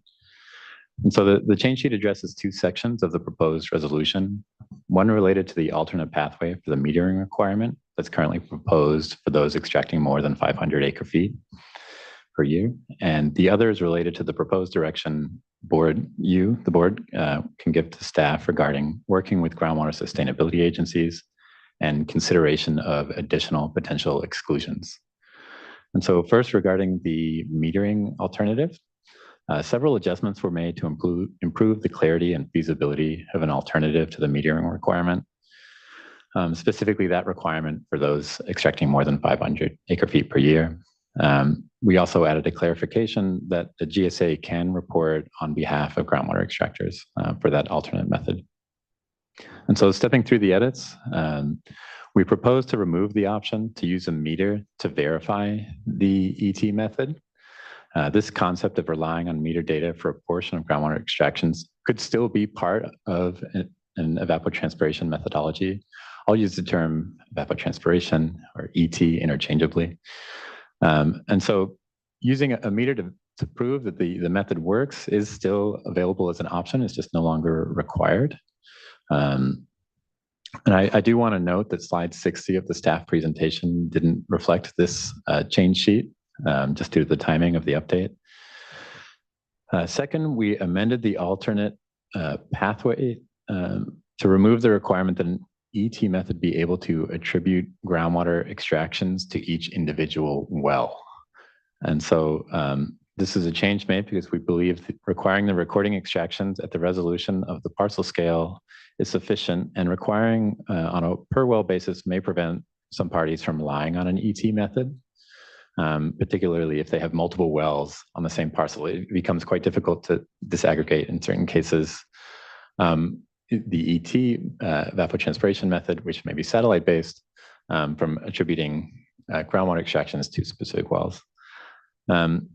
We also made a corresponding change in the requirement to provide surface water data at the parcel scale, which is often an essential element of any ET methodology that's used to estimate groundwater extractions. And then lastly on this topic, we clarified just again that a GSA may submit extraction reports on behalf of an extractor. A GSA may also compile and submit multiple extraction reports. And so we wanted to make sure that it was clear in the resolution as an option. And moving on to the second part of the proposed changes, this is regarding direction to continue working with groundwater sustainability agencies and considering exclusions. The addition helps clarify that one of the purposes of the ongoing staff review of plans and interaction with groundwater sustainability agencies is to identify whether additional exclusions may be appropriate, and further provides a 30-day public comment period on additional proposed exclusions before the board considers them.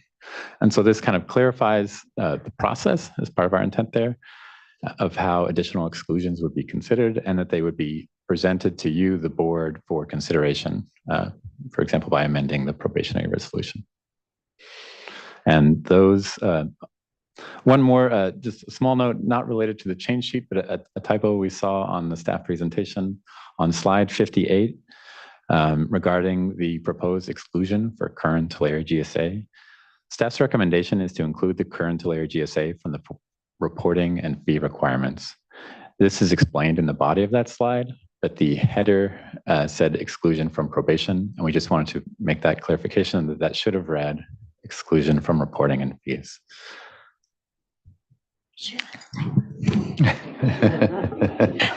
Appreciate that, Mr. Bowlen-Bryant. Are there any questions on that? Or first, I'll invite Natalie or Amanda. Anything to add? Really appreciate that. Thank you for quickly covering those changes. Felt it was relevant, again, given the requests from Pixley and Lower Tule right now. Looking to fellow board colleagues if they want any clarification from that board member Firestone. Question for Mr. Lemus. Great. Well, and also it's related to, I think, the request around potential exclusions. So maybe we could go to slide 80, which is, I think, one of the main cruxes of what the GSAs have just recently adopted, I believe, that is related to demand management reductions. And so I just so I understand, this is a policy that's been adopted that would require reduced pumping at this 50% level, and at the 40%, it requires the more of the well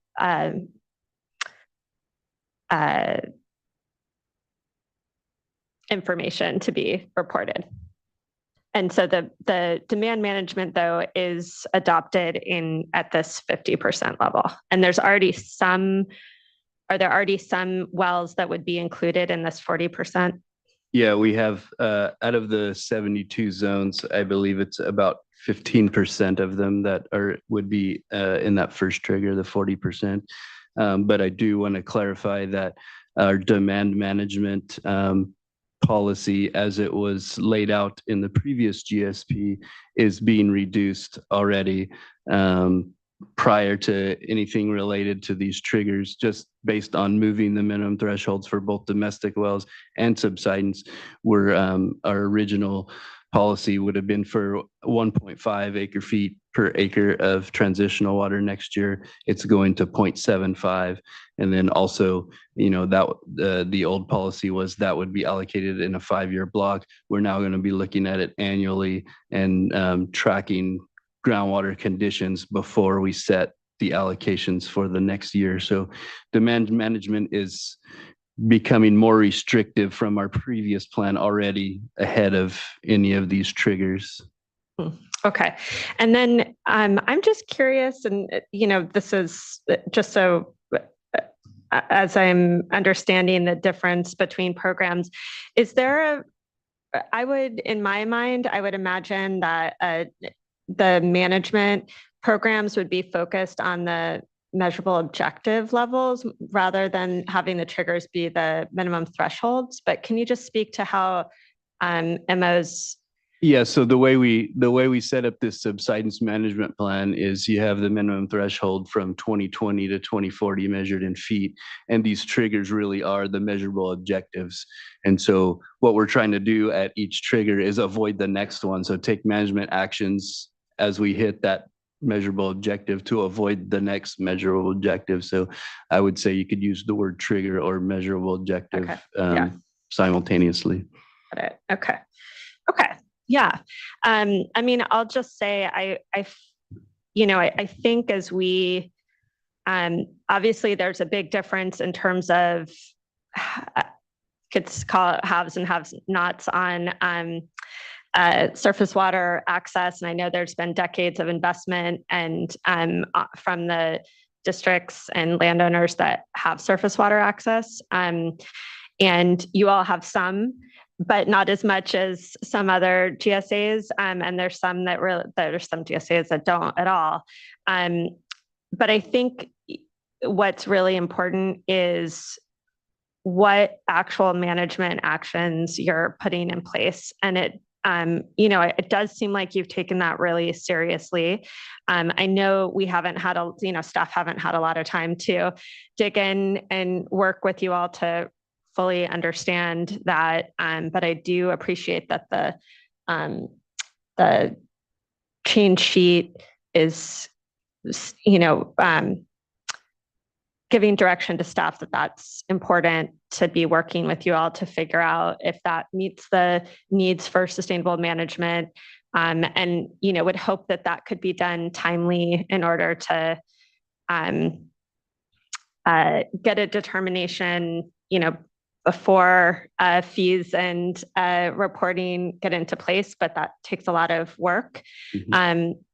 It may or may not, I don't know, but I appreciate that this is a significant change and, a very concrete action beyond just measurements or planning documents. So appreciate that. Yeah, I appreciate that as well. The staff's consideration of that language.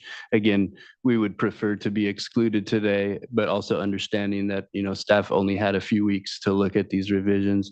And so we would be dedicated to working with staff as quickly and as closely as possible to get considered for exclusion prior to reporting and fees being kicked in. Thank you, board member, and thank you, Chair? Mr. Lemus. And yes, Mr. Bishop. I'm rereading the change sheet. I just wanted to clarify that we interpret that change sheet to mean that we work with the with the GSAs. And when we are at a point of, we think that a change needs to be made, that we would public notice it and bring it to you for a 30-day. I'm not sure that when I read it the second time, that was clear that your direction to us is to work with them and to bring it forward. Appreciate that clarification, Mr. Bishop. Thank you. Really appreciate, again, the work that's gone on here, the presentation from folks, and the quick overview on the change sheet. I think we're ready for the next GSA, Eastern Tule.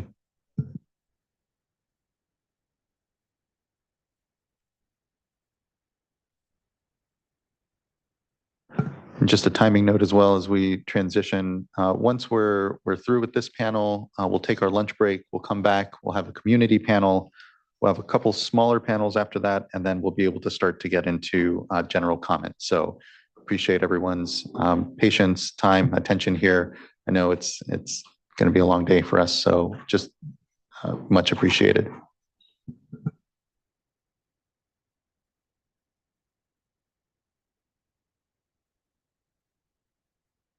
Good afternoon. Good afternoon, Chair, Madam Vice Chair, members of the board. Thank you for the opportunity to speak before you today. So my name is Rogelio Caudillo, the General Manager of the Eastern Tule Groundwater Sustainability Agency. We are a joint powers authority composed of multiple irrigation water districts, as well as the City of Porterville and the County of Tulare. Okay, next slide. Oh, so I want to go ahead and start off today with expressing the Eastern Tule's commitment to protecting drinking water users. So in addition to the Eastern Tule being a participant in the Tule Subbasin Mitigation Plan, the Eastern Tule Board also approved a pilot program for mitigating a well that went dry that was identified by Self-Help Enterprises back in June. They Self-Help provided us a couple of candidates. We found one. The board approved the mitigation of that well for up to $90,000. And the purpose of that is to really kind of get set in motion the partnership and the process by which the Eastern Tule will be mitigating wells that have been impacted. The GSA currently has $1.5 million set aside for well mitigation projects, and that is being collected through our penalty fees program.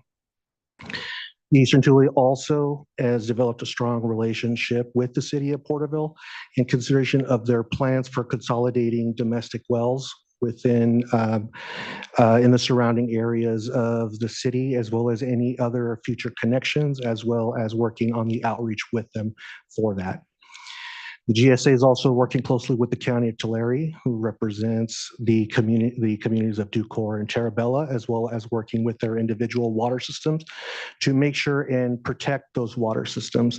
Since now the GSAs have to approve wells that are drilled within the Eastern Tule GSA boundaries, we are currently sending anything that is within close proximity to the communities for comment from the, for example, Ducor Community Service District to make sure that their well supply is being protected, as well as the Eastern Tule working further into developing additional plans for protecting the community management zones which we've developed.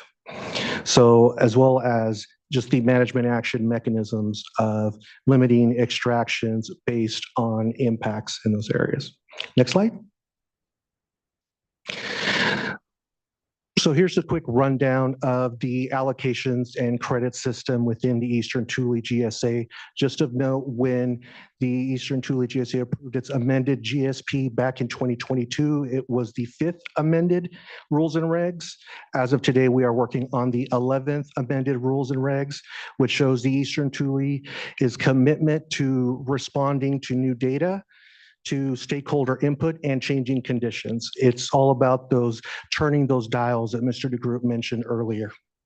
We have, this was mentioned earlier, it's a landowner accounting system called Basin Safe, which each landowner in the Eastern Tule gets to be able to track their allocations as well as their consumption. And those consumptions are done on a quarterly basis. We do use ET we go through the company Land IQ, which has also done ET work for DWR in the past. And so they have been a very good partner in this, as well as working with our landowners to make sure that that ET data is as correct as it can possibly be. And next slide. So here's just a little bit more of that information on Land IQ, as well as a link to the Land IQ website. And kind of, as I mentioned, as an example, a parcel will have a total consumption of so many acre feet per year, and that is how we calculate both the allocations as well as the consumptive use throughout the Eastern Tule GSA boundaries. Next slide. Just some additional notes there on credits and allocations. In addition, we also apply surface water to those accounts. We receive that information from water districts that let us know that they are receiving surface water, so that when their individual accounts show consumptive use on their ground, it properly tracks that surface water has been applied there and are not in fact overdrafting. Next slide. Here's a description of our sustainable yield. We include total precipitation as part of that sustainable yield, and also mountain front recharge, as we identify as native sustainable yield.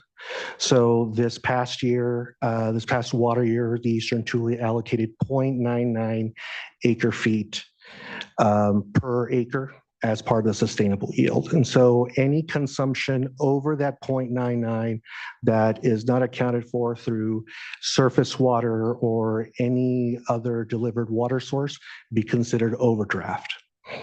Next slide. Okay, now I'll hand it off to Mr. Harder to get into the land subsidence management area. Thank you, Regilio. So this map here shows our land subsidence management area, and it's a kind of a checkerboard. It extends 2 miles on either side of the Frank Kern Canal, which is the yellow line that goes through the center. And it's subdivided into half-acre lengths on each side, and then 40, and then 6 zones north to south. So it's 48 total management zones within the management area. And inside this zone, they have management criteria that's in addition to what's allowed in the rest of the ETGSA. And before I get to that, I might help to get a little bit of an explanation of how these allocations, are from the hydrogeologist, which is always dangerous.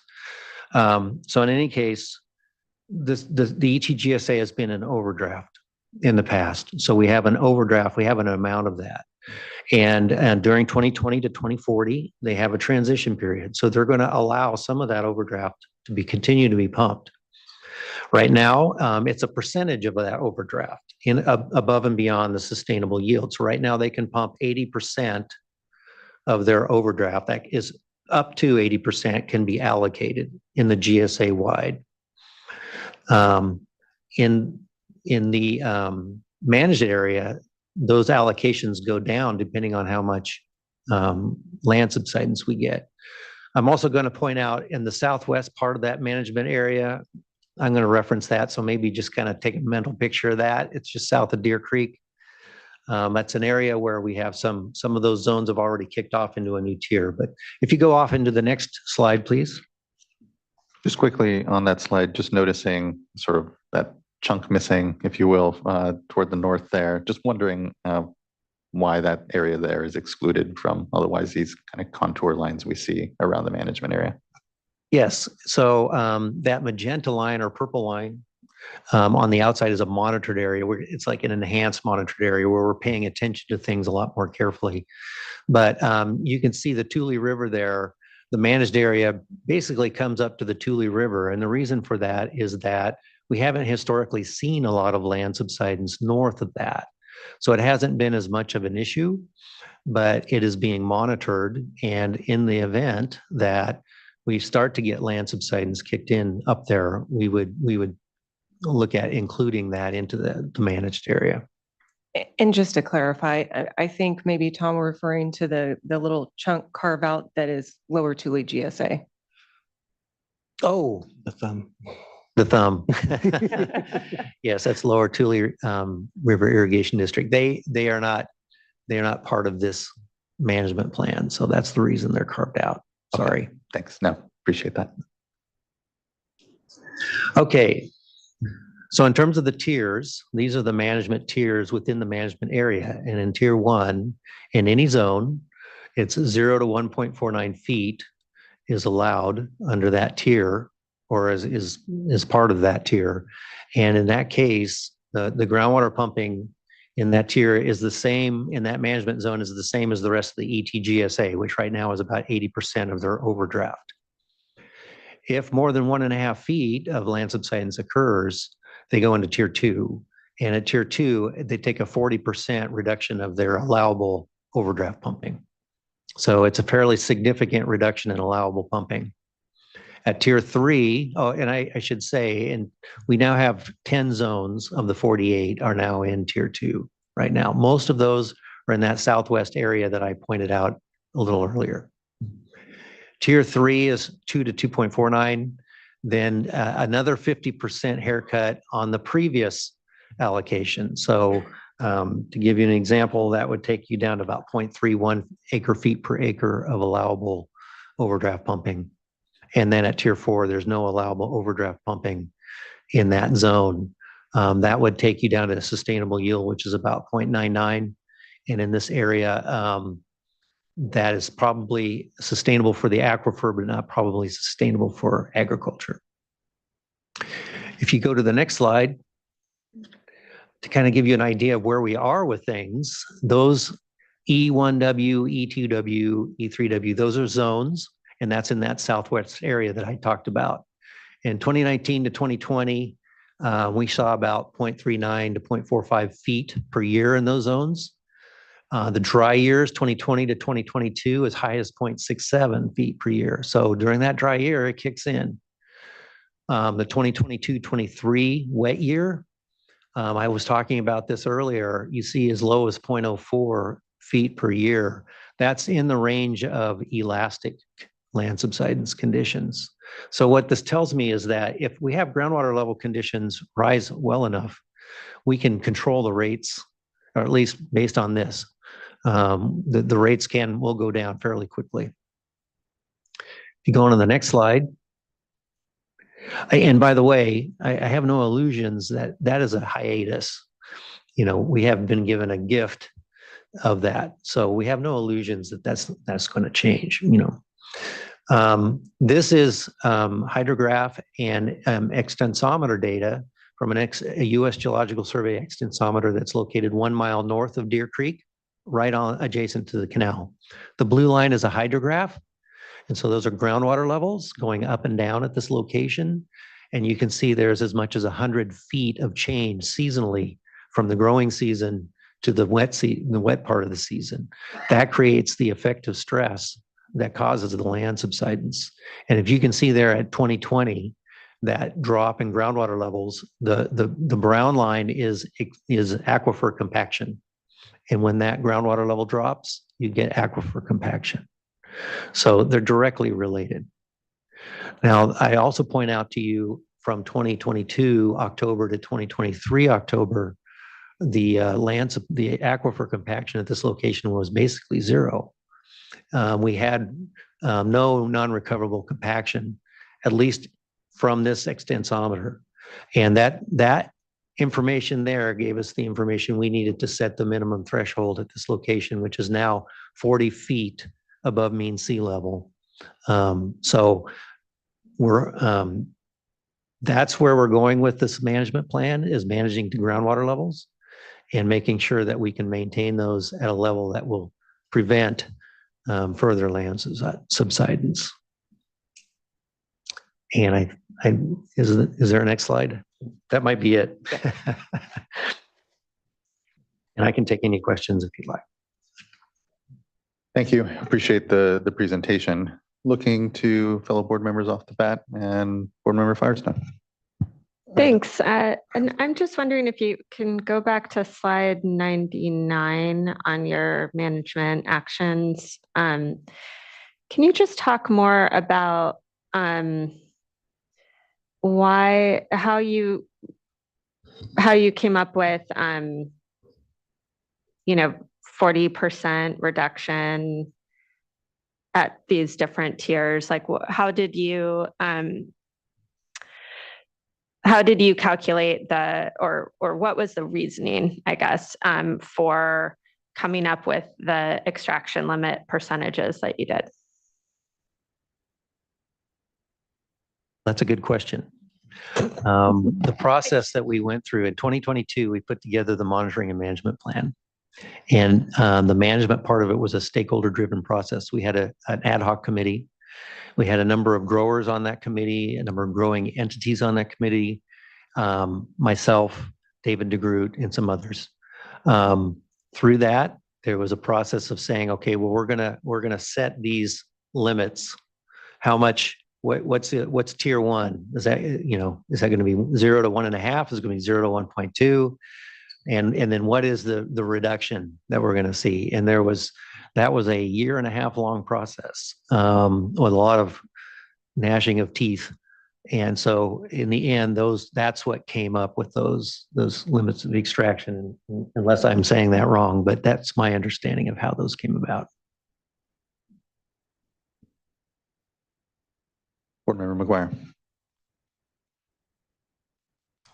Yes, thank you for the presentation. And I know you've been asked this before, but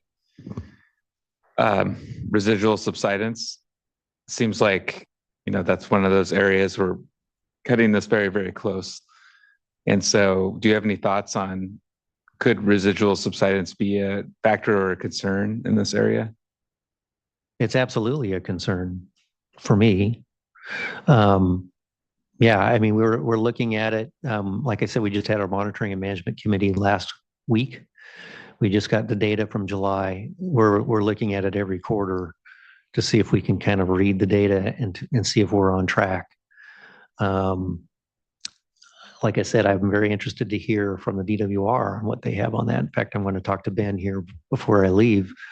But it's just, we have historical data, in the 1970s when Frank Kern water was delivered, we got that information. We were seeing reductions in land subsidence, and the residual took a decade or so, to settle out. And it was a few feet, but it all depends on where the groundwater level is. And so it's finding, they call that the critical head. So what is that critical head? Where are we with respect to that? And can we zero in on it to reduce rates to the effect that we don't exceed our minimum thresholds? That's ongoing work, but we are continually monitoring it. And as new data comes in, we'll change direction as necessary. Appreciate that. Yeah, I just see, I think this is a reasonable approach. I can understand where it's based in, and it makes sense to have different triggers. I get worried though about the timing. It feels like subsidence feels like a big, freight ship you're trying to stop, and it takes a while to slow it down all the way. And that's what the residual subsidence is. And I worry when I asked about multi-year droughts and, all these things that we know are going to come in the future, how we work within that and still maintain and achieve some of these objectives. I'm not saying it's impossible. It's definitely ambitious.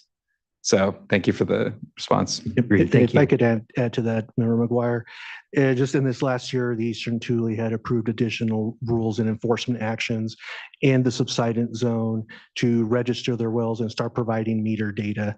So we're collecting additional data specifically on those zones to track where the problem is and really get at it once we get all of that information. So again, it's part of having that adaptive management to be able to respond to changing conditions. I actually appreciate that. It was a question I was about to ask, actually, was around, January 2025 here, given we know the subsidence that's been occurring, the sense of urgency, I guess, is the question I have for you, and the challenges maybe you've had in getting something candidly a bit basic as metering data from your growers. It seems like a very critical first step, and seems a bit delayed given that this is just coming now in January of 2025. And just to clarify, the the requirement is, the January 1st requirement is across all of the management zone, including tier 1 areas, that in tier 2, that requirement is already in place. Okay. Board Member Firestone.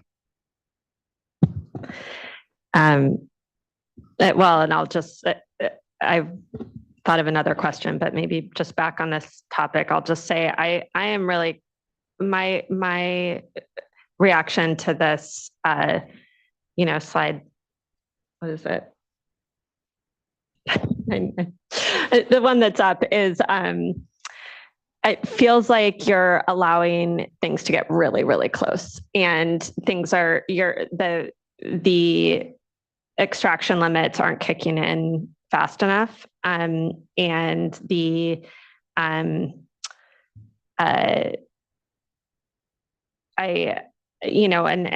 it's in retrospect to some degree. So when we have these drought years, seems like we need a little bit more aggressive program here, but I know there's a lot more analysis and work needed. So, but that's my, frank reaction to the particular extraction limits and tiers in terms of the level of subsidence you have, and what, how you're actually going to avoid being able to actually meet the minimum thresholds and not exceed those. But my second question was really around can you speak a little bit more to how you're funding the well mitigation program? It looked like you had some, I think 90,000 that you'd already committed, but I'm wondering, it seems like that a lot more is needed, and I know I'd just like to understand how that relates, in addition, how the funding mechanisms work, particularly if they're linked to pumping amounts, if the actual pumping amounts are going to be potentially reduced. Yeah, so the Eastern Tule just in last October approved an additional increase to the penalty fees to be able to fund for well mitigation. So per the settlement agreement with Friant Water Authority in Arvin Edison, we are 91% of the fees collected by the Eastern Tule goes to Friant for the Friant Current Canal. The remaining 9% stays with the Eastern Tule. Per an analysis that was done with Mr. Harder and Four Creeks for the Subbasin, looking at how many potential wells could go dry, the Eastern Tule approved an increase from $286 per acre foot to $310 to be able to bring in additional funding for well mitigation. So this was something that was done just in the last water year. So we expect from here on out, those additional funds will be coming in to be able to sustain that program and be able to provide mitigation for those wells. And so by penalty, does that mean you're expecting people to pump more than they should? It is for overdrafting. Okay. Correct. If I could just clarify, anything in excess of sustainable yield on the actual extraction receives a monetary penalty, and depending on the volume of that, it may be the 310 per acre foot. And then if in excess of, I think it was 0.83 for this last year, then it would be the $500 per acre foot maximum penalty. Yeah, so I think just, again, it sounds like you've been, there's settlements. And so there's a lot of other fee demands in terms of settlement. But for well mitigation, I just would be concerned if it's relying on overdrafting to fund the program, it sounds like. So just would want to see how that maybe could evolve to make sure we're able to fund the program and not overdraft. And I think just to clarify the slide too, the 1.5 million actually is sitting in the account today. So the 90,000 that was approved, that was actually approval of the project, not just the financing for it. Thank you. And thank you, Board Member. Vice Chair. I'd like to ask the questions of you that I asked the first panel representing the subbasin, Mr. Harder, Mr. DeGroot, about the litigation, DWR's upcoming report, and then also the pipeline and the study zone. So through those processes, should there be any recommended, or should the outcome result in having to change some of these categories, what mechanisms do you have in place to make adjustments accordingly? And maybe if I could just tackle the litigation question first. I'm sure Rogelio and Tom want me to tackle that as the attorney. I don't want to drag any of the civil litigation disputes here before you today. I'm sure nobody wants that. I think I would just clarify the focus of that, however, is on monetary amounts. We are talking about a fight over dollars, to be blunt. Where the Eastern Tule stands is that we have never once said that any side agreement or any other agreement with any other party would change DWR's oversight or your oversight over our plan for land subsidence. So I think that's where we're at. That's where we're focused. We're focusing on having a plan that's approved here today by you, not today, but having your oversight. So I hope that clarifies the distinction between the two and where our focus is. As to the litigation. Right. As to the pipelines, ETGSA, that's more of an issue for Pixley and Tri-County.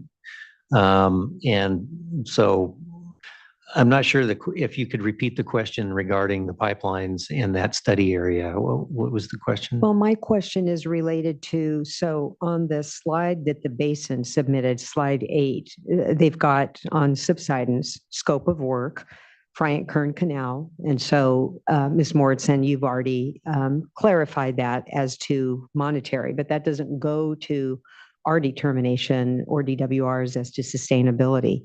And then the pipeline and additional technical analysis. Mm-hmm. And then, of course, there's the DWR upcoming report.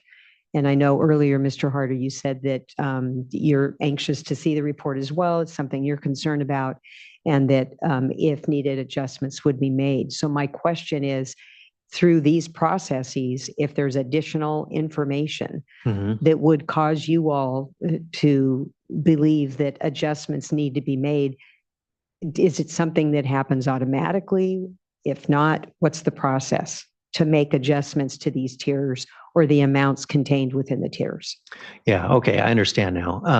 So the land subsidence monitoring, there's a monitoring and management committee, and we meet twice a year, sometimes more. We met last week, and that committee includes Bryant Water Authority and their technical representatives. And so we would talk about that. We've already discussed last week a number of things we want to change with respect to monitoring features, new monitoring wells and different things.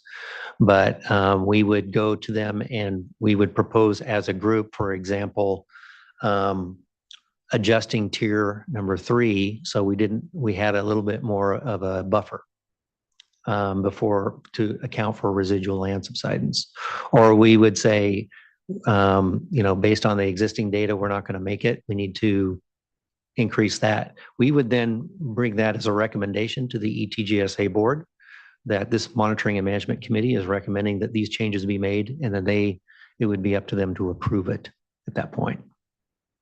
Okay, so they'd have to update the plan. You'd have to update the plan. If I could just clarify, as far as the actual details of what you see on the screen before you, that is in the 11th amended rules and regs. And so it would be a board action to update those to, for example, the 12th version. Okay. Vice Chair. Looking to see if there's any further comment or questions from board members, and then seeing not, just thank you. Can I make one final comment, Mr. Chair? Please. I really just wanted to thank you all for the time and the time each of you took to come down to the sub-basin to meet with all the GSAs, with our landowners, and with the city of Porterville, with our stakeholders. The one ask for the Eastern Tule, just in consideration of the updates that you received today, as well as seeing a lot of the positive changes from the amended GSPs that you've gotten so far from the staff, is that consider delaying putting us on probation so that can give the staff a chance to fully vet the updated GSPs and also not halt the momentum that we have so far in being able to implement our plans. We are getting substantial, almost 90% participation. And so we are hopeful that we are able to achieve our sustainability by 2040 as required under SGMA. Thank you. Noted. And thank you, Mr. Codillo. I appreciate that. Let's give ourselves a lunch. I know we're late here now into the lunch hour. I'm going to go ahead and give us a full hour because I know it'll take some time for folks to be able to get out, get something, and come back, and want everyone to be able to be here refreshed, given that we still have a lot to get through. So we'll find ourselves back here at 2:30. We'll transition to a community panel at that time, and appreciate everyone's participation so far today. Thank you.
All right, everyone.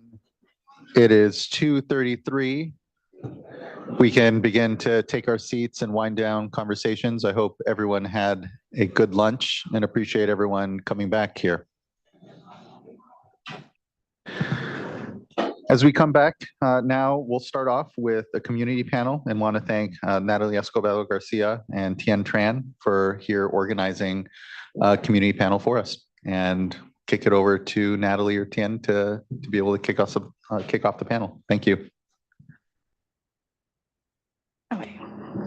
Good afternoon, State Water Board members and staff. Really appreciate working with you to make this community panel happen.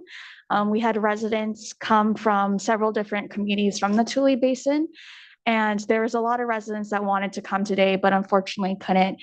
But we hope that the comments and the stories here today give you a sense of when we say domestic well user, drinking water user, this is what we mean. And pass it to Natalie to introduce herself.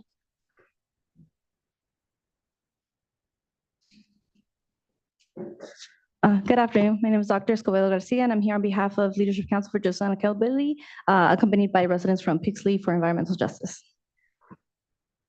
And next slide, please. I forgot to say I'm from Community Water Center, but we represent a couple of different communities in the Tule Basin. So for example, we have Allensworth, who is part of Tri-County Water Authority. We have Eastern Tule, which is part of Ducor. Porterville, Alpa area is also represented in Agua. And then Lower Tule is represented with Poplar and Cotton Center. And just a lot of our key community leaders are from the Tule Basin. Next slide, please. And we also have 3 or 4 residents from Pixley, and they represent the Pixley Residents for Environmental Justice. They've been working on water issues and water rate issues, and just really appreciate their time here today. And I'll pass it to Natalie for an overview of some research. I'd just like to caveat that these numbers are outdated. They are based on Dr. Darcy Bostic and Dr. Kristen Dobbins' recent research paper. However, as you saw today with the projected numbers of impacted wells that the GSAs presented, we are still seeing a disproportionate impact on low-income residents, domestic well users, and small water systems. Based on their analysis of 2020 plans, they were seeing that about 488 domestic wells were at risk of being impacted. That included either being fully dewatered, partially dewatered, or having their dewatered, which would all be, even if you're not fully dewatered, it still causes an impact to your day-to-day. Next slide, please. Their analysis also looked at public supply wells. They found that out of the 169 public supply wells in the subbasin, between 8 to 25 were at risk of being fully or partially dewatered. Next slide, please. We actually submitted comments to the subbasin, which we can forward to the board. Based on our review of the 2024 plans, we are still finding that the subbasin has outstanding deficiencies. To begin, the subbasin is still failing to coordinate adequately, which impacts being able to move forward with all sustainable management criteria and projects and management actions. The groundwater levels are still not actively protecting all domestic well users and small water systems. There's still outstanding issues on how the subbasin is going to address land subsidence and the impacts associated with subsidence. Regarding groundwater quality, they're still not considering all contaminants of concern that could impact public health. We had found inconsistencies in the water budget. During today's conversation, it sounds like they've done some coordination to address those impacts, but we'd also like to continue to flag that these budgets are based on average scenarios as opposed to more extreme scenarios like drought, which brings me to the next point, climate change. So this is still not being adequately addressed. Sustainable management criteria and projects and management actions are, they have been, oh, sorry, the word, I'm losing the word. They have been created and established based on, again, average scenarios as opposed to more extreme scenarios that we're seeing, like the extreme drought that California is regularly in. And then regarding the well mitigation program, while today they presented that there has a couple of different funding options, there is still not one that's specifically selected for a mitigation plan. And there's still some issues regarding the criteria that could exclude domestic well users that would need to use the program. And currently the program doesn't address impacts of land subsidence. Next slide, please. I'll pass it over back to Tian. Now's the portion where we'll have community members introduce themselves and speak about the communities they're from and also the water issues that they're facing. And Edie is going to start off. Hello, my name is Edie Sanchez, and I am a member of the AWA Coalition, an organization made up of 30 community representatives from the San Joaquin Valley Central Coast. I have been a community leader in the water justice movement for 6 months. In my community, our water issue that I have is my water well going dry. And it's difficult for us having to go to a water kiosk, to get water to drink. Also, our communities should never have to experience the hardships that endured to get safe and reliable water when the water is contaminated. I live in an area where it's a ranch and they spray chemicals, and it's, I can't even have my grandchildren or family coming over, because I fear for, their safety. So it has caused harmful substances such as chemicals and microorganisms entering the water source. I have neighbors where they fear that they do have water to drink it, that they have to go purchase water, not only have a water bill, but to purchase the drinking water. And they live on a, low income. So also improperly treated water, natural disasters and sewage leaks, because we all have septic tanks out there in the ranch. We fear that. Also, some of the main causes, knowing that the signs of the water contamination will help keep our land and family safe, that we ask you to find a solution to help us end the safety for the water, drinking water. Also, I would like to ask the state's decision today impacts the entire San Joaquin Valley. We urge the state to put the Tule Basin in probation so we can protect our drinking water and health and achieve the human right to water in the San Joaquin Valley. Thank you. Thank you.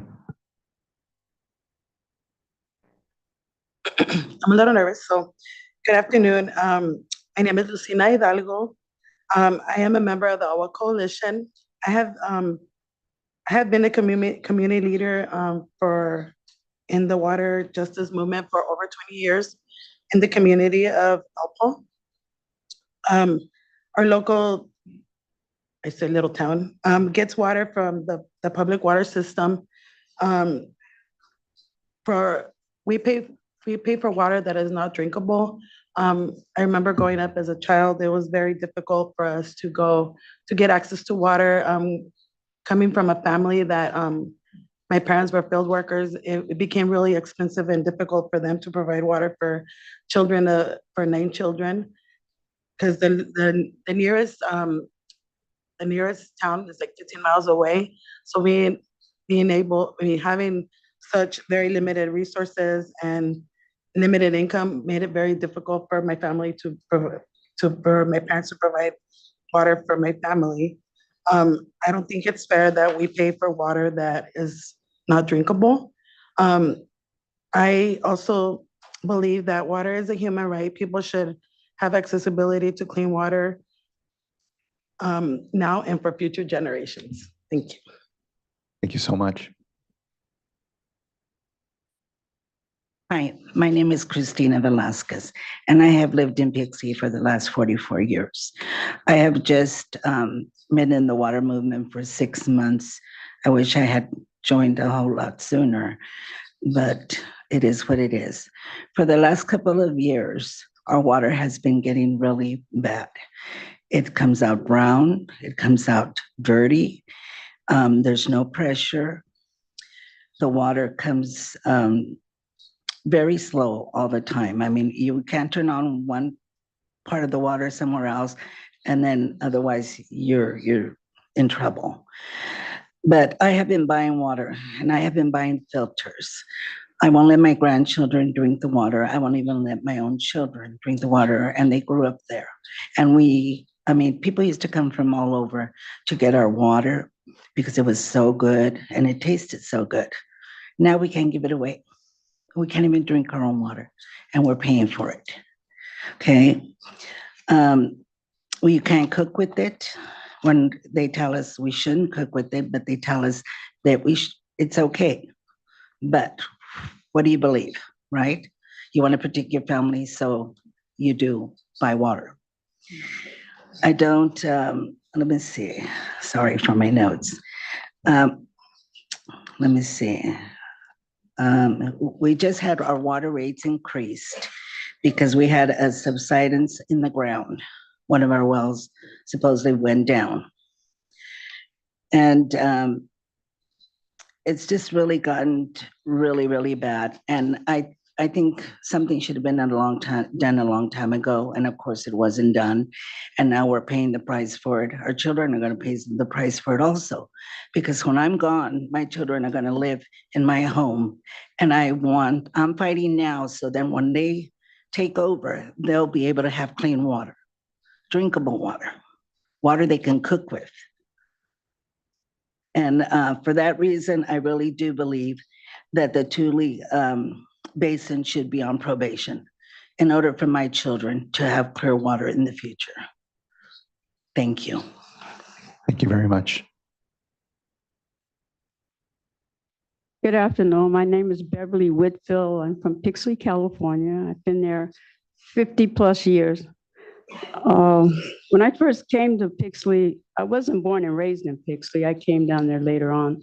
But when I first came to Pixley, the water was really great. We had great drinking water. We didn't get it was just nice. It was nice. Like she was saying, I had family that would come down and just to come down to get some water to take back to LA, because they said we had soft water, as they call it. And he said they would come down and they would, take it back. But now, as you see, nobody wants the water now. With that being said, we have our Pixley Water Company, Water District. They have it's a container or something that they have, some little thing that they have sitting outside of the building. And it gives you access if you want to come up and get water, bottled water. And to me, that I've seen some people going, but I don't think it really works a lot because a lot of people are unable to even go over there. We have a lot of elderly people living in Pixley, and they're unable to drive. They can't walk. They're on walkers or they're in wheelchairs, and they have a lot of health problems. And then coming over there would be just, they wouldn't be, it's not an advantage for them to come over there and get water. And I don't know, a lot of them don't have family here. And then you go over there and try to help them and stuff like that, but still it's a problem because they're unable to do it. And I don't know, maybe it works for some people, but it doesn't work for a lot of people there in Pixley. Me, myself, I retired 3 years ago.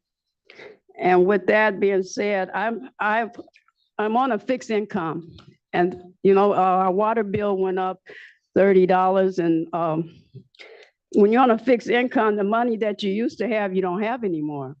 And so you look at it as being I don't know, why should we pay for something that I feel this is my opinion. I feel that wasn't our problem in the first place. Seemed like we're paying for something that we didn't have any matter in it. We didn't have anything say so or anything in it, but we are getting paid for it. We're paying it. And I don't think that, I don't know. It's just that we have a problem with the dairies and the agriculture because like she was saying, our wells have subsided. That's because of overuse. We have meters in Pixley. They monitor our water. But my understanding that they don't monitor the dairy's water and stuff like that. So why should we be metered and you monitor us, but you don't monitor them?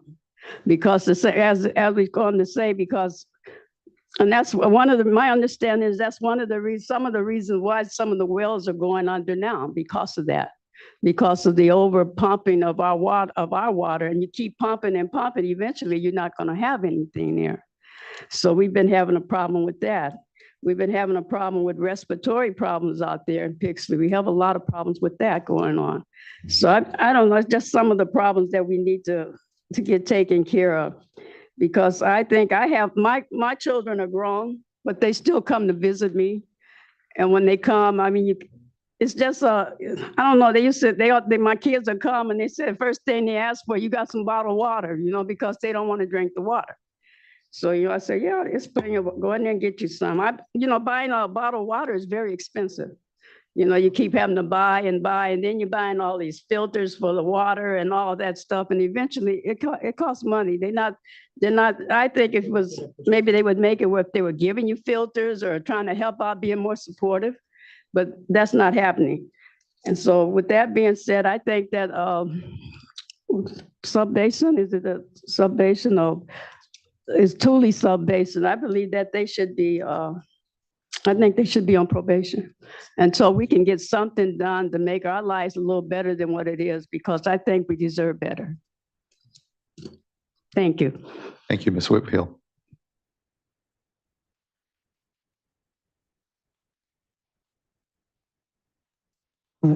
Bueno, sí, mi nombre es Miguel Trujillo y vengo de Pixley. La razón que vengo es porque tocante al agua, también como todos mis compañeros que están aquí.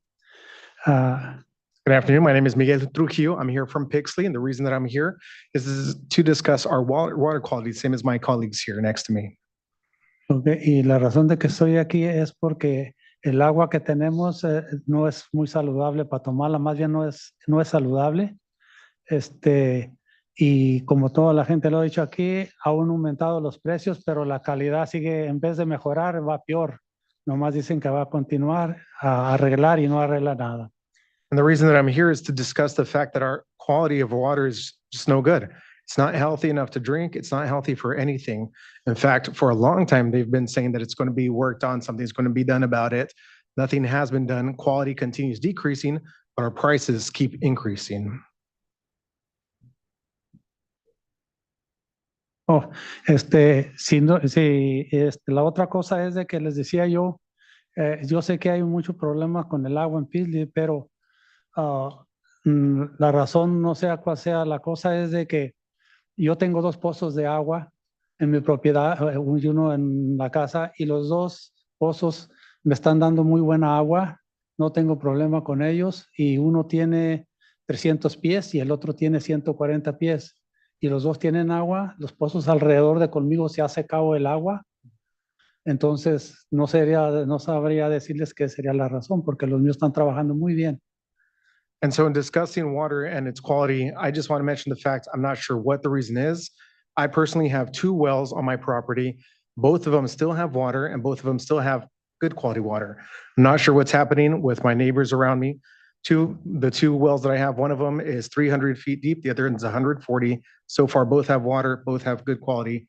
I don't know exactly what the issue is around my property. Lo que sí sé que el agua de conmigo está buena, y la del pueblo sí, la verdad que está muy mala. Más que todo nos lo han aumentado también, y la cosa sigue igual. All I do know and what I can say is that even though my water quality is okay, the rest of the town is suffering. The rest of the town's water quality is horrible. And of course, as I mentioned, prices keep going up. I really don't know what the issue is. Una razón que yo pienso que está pasando es porque las lecherías están usando mucha agua, se han ido a mucha profundidad. Según yo he escuchado que han hecho pozos hasta de 3,000, 3,500 pies de profundidad. Something that I think might be the issue, I'm thinking about the dairies that surround us and the wells that they dig. I think they're digging too deep to extract water. I've heard that they are digging as deep as 3,500 feet to get to the water. Y yo quisiera que si ustedes pudieran chequear la profundidad de esos pozos, porque esos mismos pozos se pueden estar llevando el agua para abajo. And I would like you guys to check, if at all possible, about the depth of the wells that they're digging. Who knows, maybe the fact that they're digging so deep is causing our water to recede. Porque ahora la agua sabe a cieno, y antes no sabía el agua a cieno. Le está subiendo el cieno para arriba. And interpreter clarification, excuse me. La palabra cieno es como lodo, como que huele.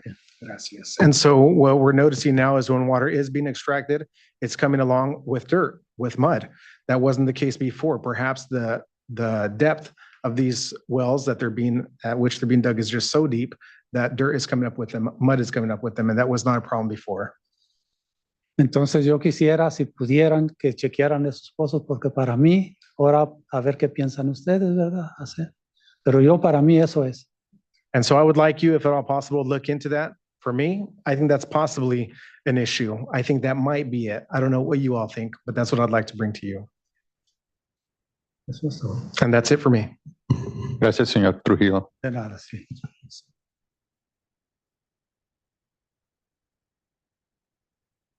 I also have a comment from Juan Vargas, who works on voter outreach and is a team lead for our Community Action Fund.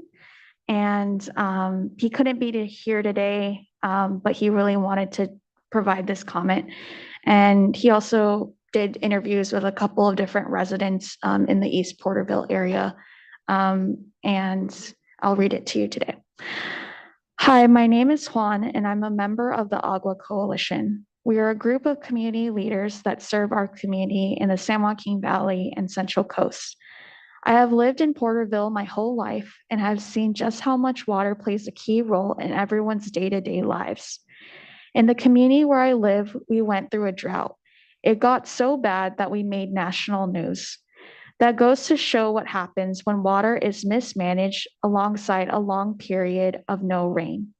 Tule Basin provides water for many communities, yet there isn't a backup plan for prolonged drought. The community had to pay the price for the lack of infrastructure. After speaking with people in the community, I have heard many different sides.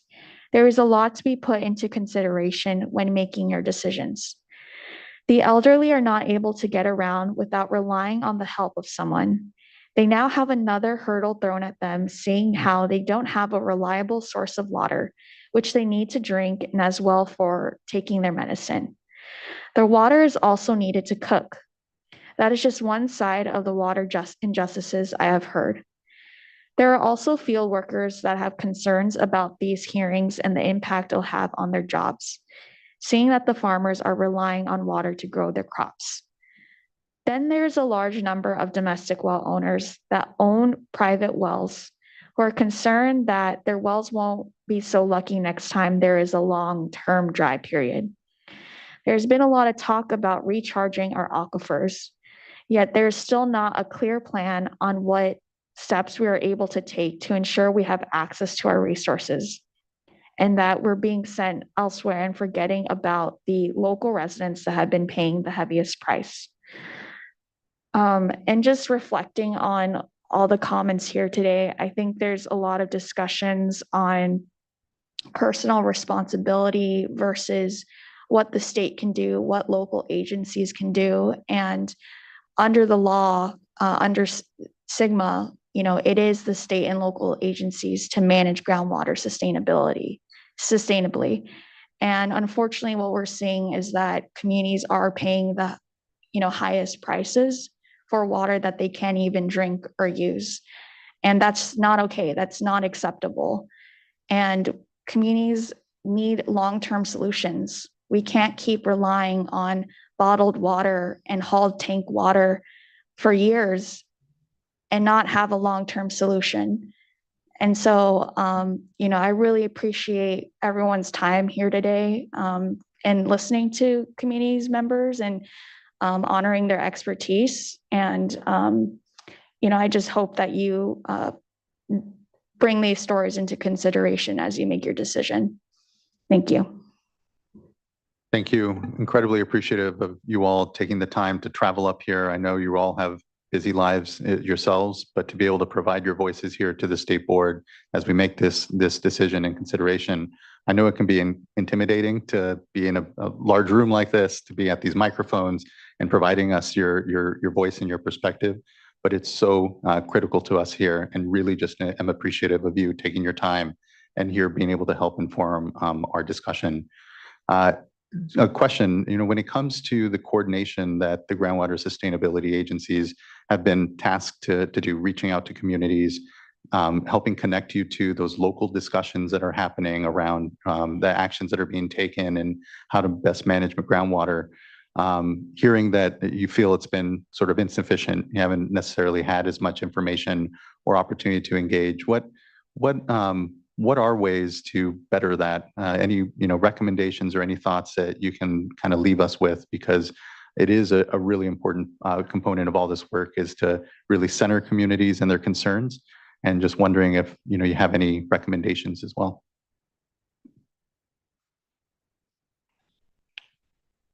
Hi, I'm Cristina Velasquez, of course. I think attending some of the board meetings in our community would help out. And a lot of the Spanish-speaking community doesn't get a lot of information. So I think something like that needs to be addressed more, because of the fact that, like, we've been meeting like for the last 6 months and our group is really small, and it's a lot of the Mexican community are either afraid to speak or are afraid to attend meetings because of repercussions, but they need to be in present and invited and not feel threatened by what's going on, because it affects the whole community. And I think attending the board meetings would make a difference, because then people would know you guys really care. Because we're such a small community that we feel like nobody cares about us anymore. Nobody has helped us in the last couple of years. So I think if you guys would attend our meetings, our board meetings, our water meetings, we have them every 4th of the month is the more board meeting, every 4th of the Monday, I'm sorry. And then the first Monday of the month is the water district meeting. And I think if someone would come and speak regarding what you guys plan to do for us, it would make a big difference for people in the community. Okay. Really appreciate it. Thank you, Ms. Velasquez. Looking to fellow board colleagues if they have any comments or questions for this panel. Board Member Firestone. Yeah, and echo all the thanks and appreciation for being here and for your work and leadership in your communities. I am wondering, there was one of the issues mentioned was concerns around the mitigation program, potential exclusions or restrictions. And I'm wondering if you could elaborate a little bit more on those concerns.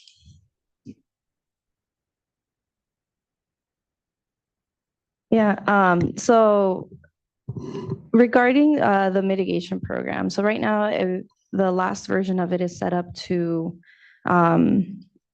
I believe they took out the well age, which was one of our bigger concerns, but there are still some additional language that we had asked them to fix. I can pull up our letter, but regardless of just the actual well deepening itself, it's great to have a program in place in the event of an emergency, right? When we talk about mitigation, that shouldn't be your plan A. That is your backup in case you are not able to meet that minimum threshold. But mitigation programs generally don't deal with the long-term impacts of having to mitigate a domestic well. It's not just as much as getting folks bottled water or deepening that well. Who's going to pay the long-term operations and maintenance that's going to come along with a deeper well? Energy bills often go up as a result of that. Right now, mitigation is focused on domestic wells. Small water systems are also feeling the impacts of groundwater levels dropping. So as Cristina and Beverly mentioned, their water rates recently went up, and one of the reasons that it was cited that the rates went up was because one of their well casings collapsed as a result of subsidence. They are literally paying the price for that. There's no way to, currently there's nothing set up to mitigate that. And then besides that, there's still some work that needs to be done on how you mitigate for groundwater quality. We're optimistic that there will be proper coordination with the management zones. They're also in an area that has been heavily impacted by nitrates. But as we've seen for the last couple of years, there have been a lot of coordination issues in the subbasin. So we are concerned that coordination issues will impact people's ability to actually be able to access these programs. And again, as Cristina mentioned, there can be a lot of barriers to reaching these programs due to language barriers. I can pull up the letter as well that we submitted to the Subbasin, because we did do a review. Some of the other outstanding issues. Yeah, so we asked them to remove the well age requirement from their eligibility, examine the impacts post 2015 instead of post 2020, to conduct public outreach in English, Spanish, Punjabi, and Hmong, set a timeline for delivering bottled water within 24 hours and tanked water within 72 hours of the outage, and then remove the use of state funding like the safe and affordable, like SAFER. And then in terms of funding the actual mitigation program itself, as I mentioned, they gave you a suite of options, one of them being Prop 218. When you do a Prop 218, usually it means everybody in the subbasin is going to be subject to those fees. It is not, what's the word I'm looking for? It is not adequate to have people who will need the program have to pay into their own mitigation.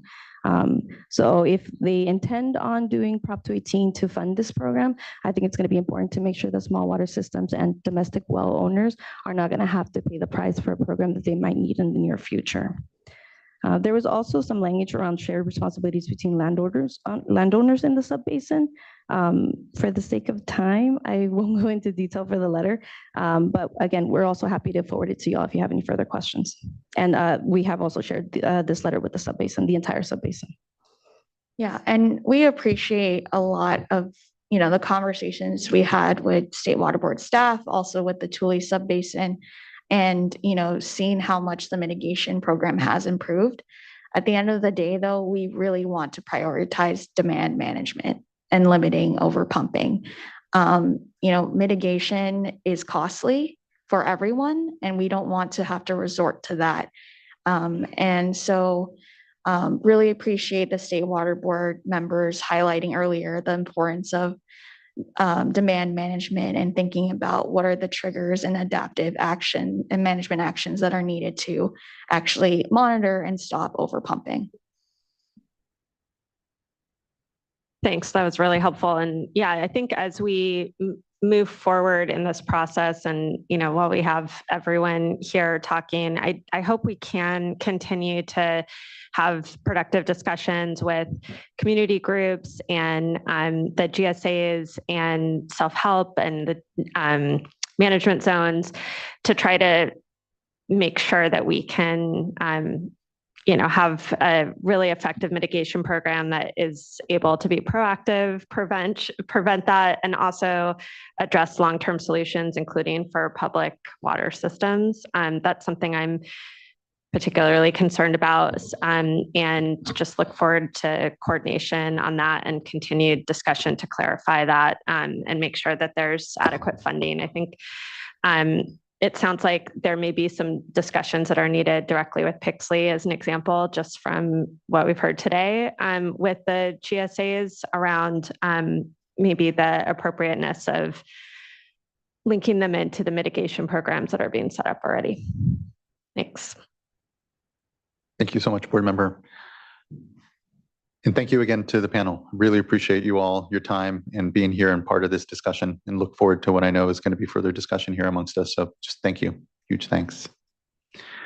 Okay, that now brings us to our next panel, which we'll hear from the Friant Water Authority. Give folks a moment to swap out.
Jeevan knows I'm pretty worked up, so. I want to give you a little space.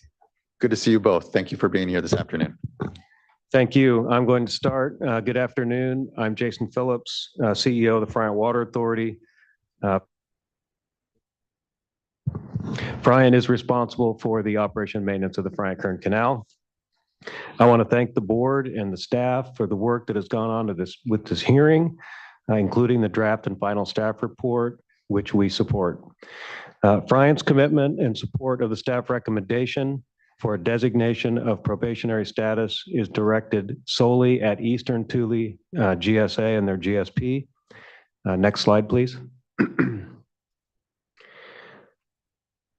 I urge the board to adopt all actions in the report applicable to Eastern Tule GSP and to include 2 additional actions, which I will get to in a bit.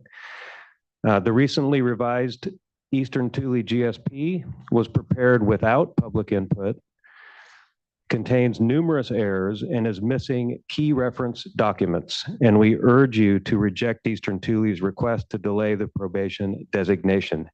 Continuing subsidence damage along the Friant-Kern Canal must be addressed, and the probation designation will trigger a clear deadline for corrective action. So one thing I wanted to address that I heard from the Eastern Tule presentation was that Friant Water Authority has been involved. We certainly have been tracking what's going on. We have over 2 years of detailed comments that have been completely ignored. So I'm not sure how involved we truly are. And with regard to other GSAs in the subbasin, we have a good relationship with them. So it's a 180-degree difference, and we have no objections to the proposed exemptions for Delano and Kern Tulare or for any other GSA except for Eastern Tule. Next slide, please. The board is familiar with the Middle Reach project undertaken by Friant and the Bureau of Reclamation in the Middle Reach, which runs right through the Eastern Tule GSA. This first slide shows the work we needed to raise up the new embankment for a parallel canal, which is right next to the existing canal that's been subsided. Next slide, please. And this shows the 10 miles of a parallel canal that was required for the first phase. And the phase 1 alone of the project is projected now to cost $326 million, and $83 million of which is state taxpayer money. And this major investment is threatened unless there is intervention to address the inadequacies of the Eastern Tule GSP, if it's not already too late. Next slide, please. In the Eastern Tule presentation, it was implied that there were low rates of subsidence. That is simply not true. There is much more current subsidence data available, but they chose not to share it. Subsidence is not slowing at the rates that Eastern Tule is suggesting. This slide shows the subsidence in the Middle Reach that goes from 2020 through July 2024. And even though the water year 2023 was wet and 2024 was average or even above average, subsidence continued along much of the Middle Reach with the extreme dip there around milepost 107, as you can see. Next slide, please. This shows data from a deep extensometer located at milepost 102, just north of Deer Creek. Again, this one shows, unlike what they showed, through July 2024, that shows even with an increase in groundwater levels in 2024 based on 2 wet years, and that's represented in the green line for the water levels. You see the blue line continued at a good clip downward, and certainly did not plateau as Eastern Tule has suggested based on outdated information. Next slide, please.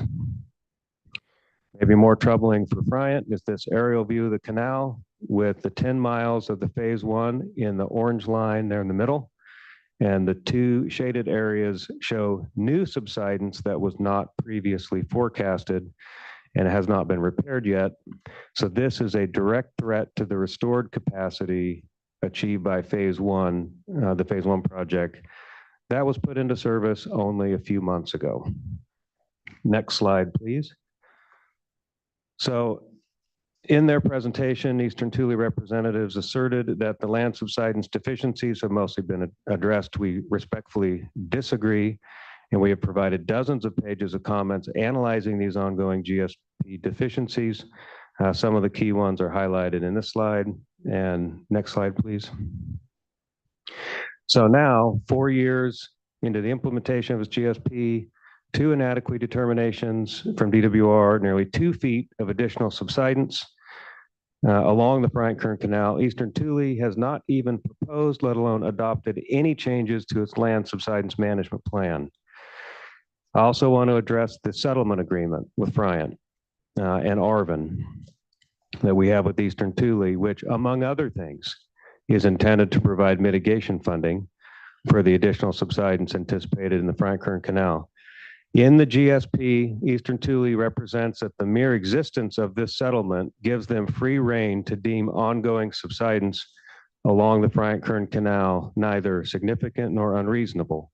This is incorrect, as under SGMA, the State Board and DWR retain jurisdiction to evaluate whether the GSP provides a reasonable means to mitigate continued overdraft. A couple responses to what I saw on a couple panels ago. It's very important to point out with relationship to the table that Eastern Tule showed on the management zones and actions, slide 163, the one the board member Firestone pointed out a couple times. Our agreement with them was not 3 feet of subsidence across the whole Bryant Kern Canal. In fact, most areas it was much less than 3 feet. We've commented for years on that. It's been ignored, among other things. So their table that they're managing to manages to severe impacts to the Bryant Kern Canal. And one other point on that is the only actions they identify are related to how they define overdraft. So with all due respect to them, don't be fooled, though, by their commitments. They have not been proven to be credible on how they do the accounting of what is overdraft or tier 1. You can learn from Bryant's experience there over the past 2 years. So next slide, please. So Bryant concurs with all the potential actions in the report and requests that 2 additional concerns be noted in the report and be addressed through specific actions. One of those is to require a short-term average be used to calculate precipitation allocations, and 2, that Eastern Tule's hydrologically unsupported practice of allowing long-term carryover and transfer of rainfall as a groundwater credit. So to conclude, next slide. Yeah, we got it. As the sole entity responsible for the operation and maintenance of the 152-mile long Bryant Kern Canal, which is experiencing alarming amounts of subsidence, causing hundreds of millions of dollars in damage, and is now threatening the recent $83 million investment from state taxpayers, Bryant supports the probation recommendation specifically for Eastern Tule. I appreciate the opportunity to address the board today. I look forward to continuing to work with the board and staff and DWR as we continue, and I'll turn it over to Jeevan Muhar from Arvin. Thank you, Jason. My name is Jeevan Muhar. Good afternoon, board members. I'm with the Arvin Edison Water Storage District in Kern County. I'm going to give you a real world example of actual and significant harm that's being caused by Eastern Tule GSA. And I want to be clear, I am specifically talking about Eastern Tule. It's evidenced, this harm is evidenced by their own admissions that their service area resulted in 91% of the subsidence according to their own technical analysis. And they signed a settlement agreement with not just Bryant, but Arvin Edison, the most impacted contractor that's last on the system. And so I'm just going to give you a quick overview of how the impact is occurring at Arvin. I'll be fast since my colleague left me with 2 minutes. So Arvin Edison, we rely heavily on these wet year periods. We are the largest Class 2 contractor, Friant division wide, including Madera Canal. There's a graphic there on this slide that shows the Millerton Lake from north to south, 152 miles, as Jason mentioned. The red area there is the canal reach, and then the red circle is the eastern Tule area, general area in the Tule subbasin. My concerns are about the adjacent basin issues, which are very clearly stated in the SGMA. Arvin Edison, you can see there, is even further after the Friant Kern Canal. We have our own canal system through the city of Bakersfield for about another 13 miles. Our entire system was built on being able to get these wet year waters, 1,000 CFS. Next slide, please. So just want to give you some context real quick, and then we'll jump to a couple slides to show illustratively what I'm talking about here. But in 1942, we were formed to combat overdraft. In the 60s, we were able to get a water supply contract, we obtained a loan, and we constructed those facilities. Our first deliveries were in 1966. From 1966 to 2013, 48 years, our average depth of water was 350 feet. And it essentially stayed there. We had our wet year, dry year periods, and we ended that period, stretch of period at right around 350 feet. We peaked actually about 20 feet higher. Then from 2014 to 2024, the last 11 years, our water levels have dropped by average of 40 feet. A significant portion of that you'll see here graphically is as a result of reduced deliveries from the Friant. I'll note in the graph the 2 years that we've been able to get through. The inability to access our contracted Millerton Lake supplies has jeopardized our future sustainability. I'll also note that the Arvin Community Services District did provide a comment letter on this issue, and essentially they support our efforts. And in quote, first off, they're concerned about the subsidence rates, but then they are supportive of our efforts and, in quote, protecting Arvin's lifeline for a water supply. That's in their letter. So that water supply, they rely on both for water quality because of the pristine, fresh snowmelt that we get through the Friant, but also the jobs as we make those deliveries. Those are all subject to being impacted and harmed. Next slide. So here's just graphically, here's that first period. You can see the two circles there right around the 350 mark. Water levels are dropping. We stabilized them, started to make significant deliveries, got the wet year, dry year periods, wet year, dry year periods, and ended. You can see on average, we had about 150,000 acre feet. Before we get to the next slide, I want to point you to those peaks in those 8 years above 320,000 acre feet, averaging 341,500 acre feet. Next slide. This is where we're at today after the subsidence that we found out about in 2016. Over 30,000 acre feet per year reduced, over 100,000 acre feet in those wet periods. 2017 and 2023 being the second and third largest runoff periods in this period since 1966. And you can see how it's being impacting our ability to be sustainable going forward. Next slide. So the Eastern Tule GSP violates SGMA. It fails to address the undesirable results from subsidence. It, as Jason mentioned, increases allowable subsidence from prior GSPs with ineffective minimum thresholds. As and I mentioned earlier, it fails to address the adjacent Kern County subbasin impacts. And it uses excessive groundwater credits that interfere with the path to sustainability. Next slide. Finishing up here, just wanted to, number one, thank the staff for their staff report and their findings. We believe they are still deficient. There are some clarifications that we'd ask. It wasn't clear about which GSP was being focused on some of the recommendations. But the GSP is not SGMA compliant. we recommend that the state board put Eastern Tule into probation and to begin to develop this interim plan immediately. We request protective minimum thresholds. We request additional demand management, additional extraction fees, and reducing pumping along the Franklin Canal buffer.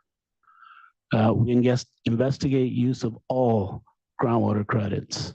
As Jason mentioned, I think there's some definitions that we need to understand what overdraft means and what is being called out as far as what should be looked at from a groundwater perspective. Somebody mentioned it earlier. There's a lot more other colors of groundwater. And then we want to ensure that the mitigation that they highlighted for drinking water also includes the subsidence. And, it's the same project funding that we have as a part of our settlement agreement, of which, the attorney from the prior panel mentioned it's just about money. And so it's just about money when it comes to the domestic well program as well. We want to make sure that the steps are necessary to mitigate significant harm, not only in the Tule, but also the current subbasin. And then finally, we encourage the board and staff to carefully review our written comments. Thank you for the time. You both really appreciate your time here and providing your information. I guess kind of a question that I have, when it comes to the Frank Kern Canal fix and the assumptions that were made as that was here built out, how far off is the subbasin here on groundwater levels and assumptions ultimately on subsidence that were made when that fix was put into place? Yeah, thanks for that question. And one of the challenges we have is it's always unclear when they're making these changes. They're not very transparent about what they're doing. And so we can't get clear answers, but I know that very few of the areas along the canal were at 3 feet. And so when we designed the canal, we trusted their at the time in 2020, their maximum thresholds, which it ranged through the whole 10 miles. And so then we had to build some freeboard on top of that. And we built in a little bit of we knew there would be some continuing subsidence that would probably last through 2070. And so what we know now is based on what we built in, they're about 80% of the total subsidence already a few years in, and they've paid 12% of the total dollars. So that's why I say be careful with how they do their accounting for the mitigation, how they do their accounting for that table that they showed. So we're at this rate, the next drought year, they'll be past. Erasing the fix essentially at that point. Appreciate that. Looking to fellow board colleagues if they have any further questions here for Bryant. Board Member Firestone. I'll just say thanks for for your comments. And I, just looking back at the slide, just see that the language is reducing available penalty allocation, tier 1 penalty allocation, rather than reducing pumping that's helpful clarification. And I don't know if, how we, anyway, that's something that I do want to make sure we understand better, and I appreciate that. Board Member Vice Chair. Just a quick question about your ability to interact with staff and others. So you're saying that you've submitted, and I know there's the ongoing lawsuit, but you've attempted to communicate with Eastern Tule. But what about our staff? Because it seems that you have quite a lot of technical expertise because of your involvement in this issue through the years. I'm sorry, you mean communication with the state board staff? Yes. Yeah, that's been great, ongoing. but I'm not sure what the communication is with Eastern Tule staff and board staff, but yeah, it's been very challenging with Eastern Tule. Thank you, Vice Chair. Not seeing any further questions. Thank you both for your time and for being here with us on this discussion and decision. Thank you. Next, we have a panel consisting of representatives from Sausalito, Terabella Irrigation District, and Porterville.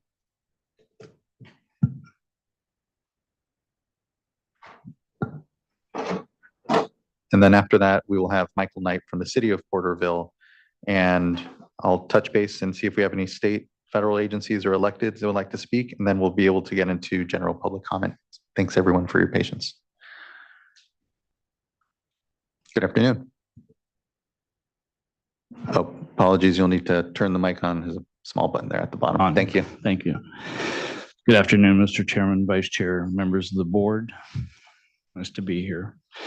I'm here today. My name is Dennis Keller. I appear before you as the district engineer for 3 districts in the Eastern Tule GSA who are long-term Friant Division contractors. They consist of the Porterville Irrigation District, the Sausalito Irrigation District, and the Terabella Irrigation District. I'm a registered engineer, registered agricultural engineer. My practice is centered in Visalia. I've represented these 3 districts since 1972, so I have a lot of experience with them. With respect to today's testimony, the representation in this setting relative to this district representation is based on a decision that we made early in the game to not participate in the preparation of GSPs. We represent a number of disadvantaged communities, some of which were voiced today, and probably better than half of the Friant federal contractors. So we chose to stay out of the writing portion, the evaluation portion of GSPs, to be able to represent those entities and those individuals in settings like this. The decision today that's before you is, a very serious decision. But my boards need some direction from you. And let me give you some background into where they're coming from. They chose, based on their understanding of SGMA, to enter into agreements with parties that are not Friant contractors. The Eastern Tule, a number of acres in the Eastern Tule, does not enjoy what the Friant contractors enjoy, or contractors like Sausalito and Porterville, who have a combination of Friant Division CVP water and Tule River pre-1914 entitlement. They have those supplies available to them. So in participation in East Tule, they're actually sharing some of those surface water benefits with some of the quote unquote white lands. And I know that's not the current political expression, but from the original map, they were white. So I still look at that map. So they share precipitation credits. They may what they may, and you just heard a discussion about whether they're correct or incorrect. They share some of their groundwater credits, basic sustainable yield credits with these people that are outside of their boundaries. They can't share their surface water supply from the CVP because they're bound to deliver that within their district boundaries. So at this point in time, watching, the testimony today and some of the reaction, these districts were all based on a series of technical studies back in the 1940s, great work, which made them sustainable. They were forecast to have certain crops, they were forecast to have certain irrigation efficiencies, and the water supply that was allocated by the federal government was based on having a sustainable groundwater mantle underneath all of those lands. And so their capability, at least in my opinion today, is such that if they pull this water back away from the balance of the Eastern Tule lands that are not, within the district, then they become like DEID, or they become, in the original form that they were intended, which is sustainable.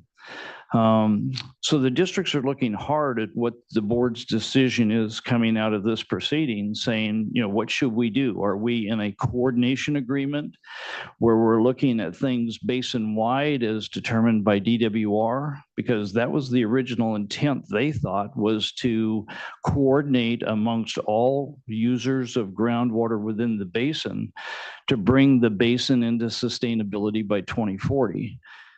What they're seeing, in this proceeding to a certain extent and envisioning what they've heard before this proceeding is that there's a reward that comes along with being an island. If I take my contract and I become an island, then I don't face state board fees. I don't face, some of the elements that are in a truly coordinated, groundwater sub-basin. So they're looking for direction from you as to what they should do. So in working with them, have looked at some of the issues that then come back to, to the forum here.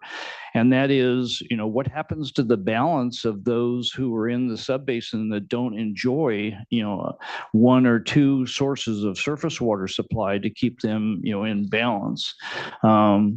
They could remove themselves from the East Tule. They probably still have some, I'm not an attorney, I'm an engineer, but been around a little while. They probably have some responsibility, to Friant relative to the agreement such as it is and such as the courts determine the interpretation of that agreement.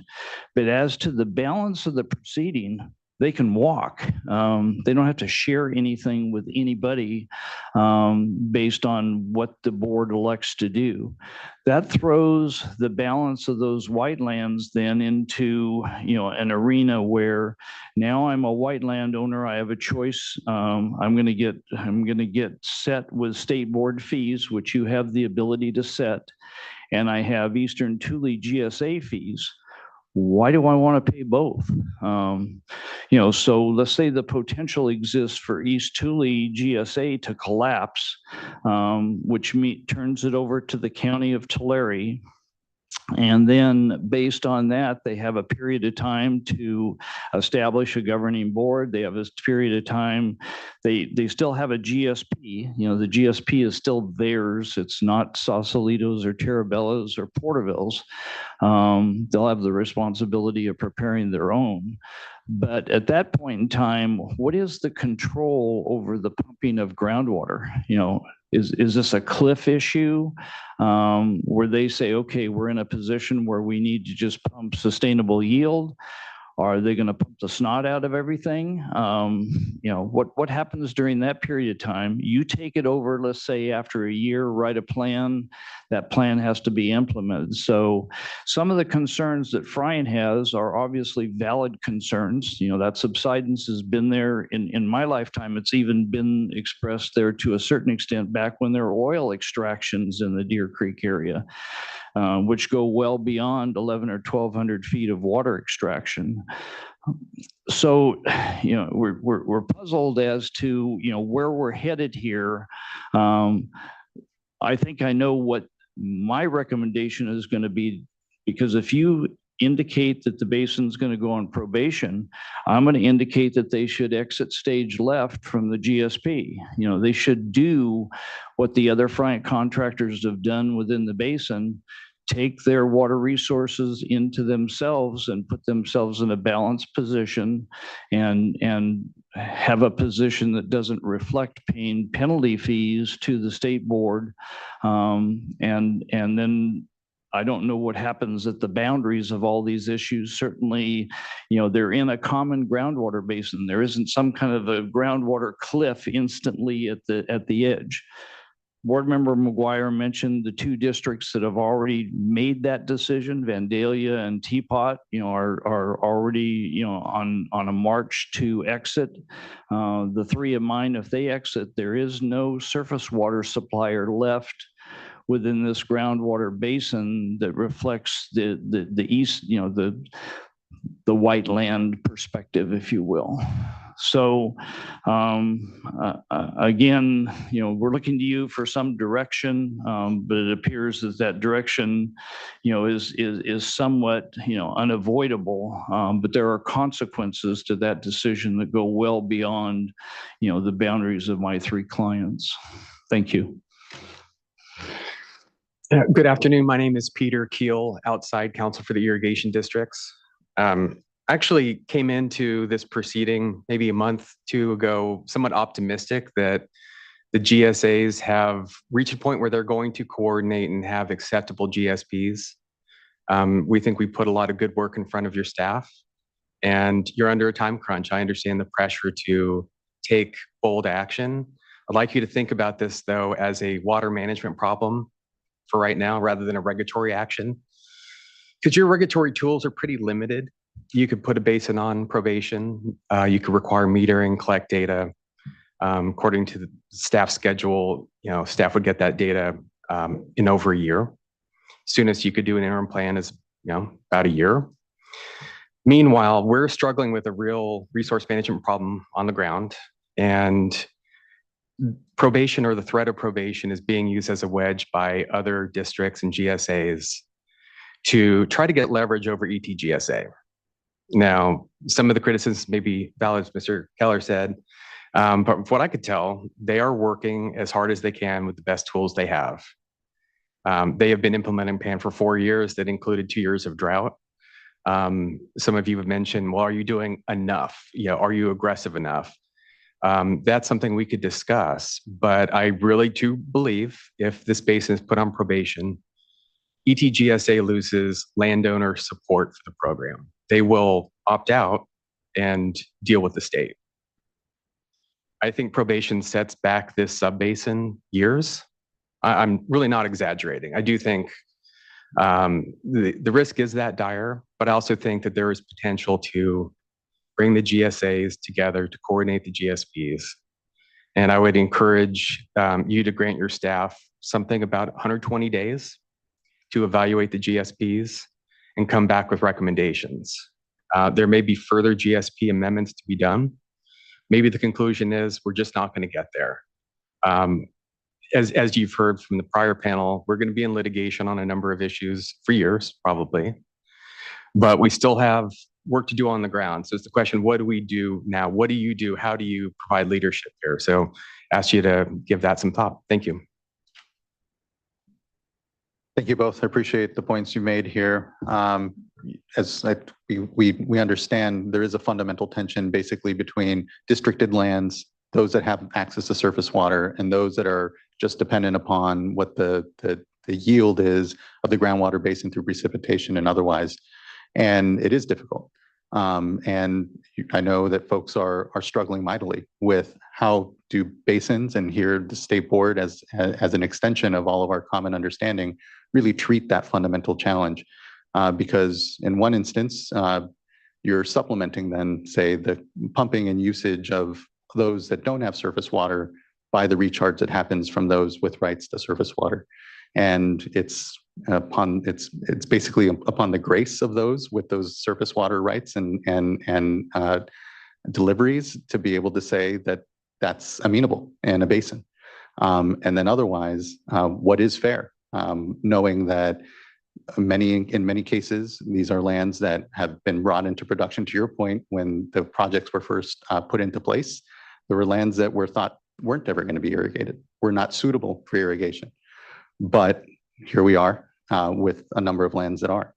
I don't have an answer to that. It is a fundamental tension, not just in the board's treatment and discussion and decision today on this basin, but throughout the San Joaquin. And so don't have an answer for you there, but want to acknowledge that it is one of the most, the strongest fundamental tensions that we're all collectively dealing with on how we treat all ourselves collectively and what's fair and what's not in the context of SGMA. And there's great latitude certainly given in the law to locals being able to parse that out. Here, the board isn't looking to harm what's possible, but certainly fulfill our role as a backstop. And here, over and over again and hear clearly as well that just the moniker of probation fees being assessed can set folks back. But it's hard for us to balance our decision based off of just that, and really forces us to say, okay, what's actually in the GSP and how certain are we that we can connect the dots to arrest here incredible impacts of the frying kern, but also to communities. And so just thank you. I appreciate both of the points that you've been making here for us. Again, it crystallizes on a lot of concern that is out there and has no easy and quick answer amongst it, but know that, at least for myself, our approach has to be fair and even-handed and based off of the facts as we see them, both in situ, what's happening on the ground, but also importantly, what's in the GSPs themselves and the comfort we can have in our decision otherwise. So just thank you both. Vice Chair. Thank you for your comments and for your challenge that we exercise leadership. And I think that that's something that, is important to all of us as we carry out the requirements that the legislature set out.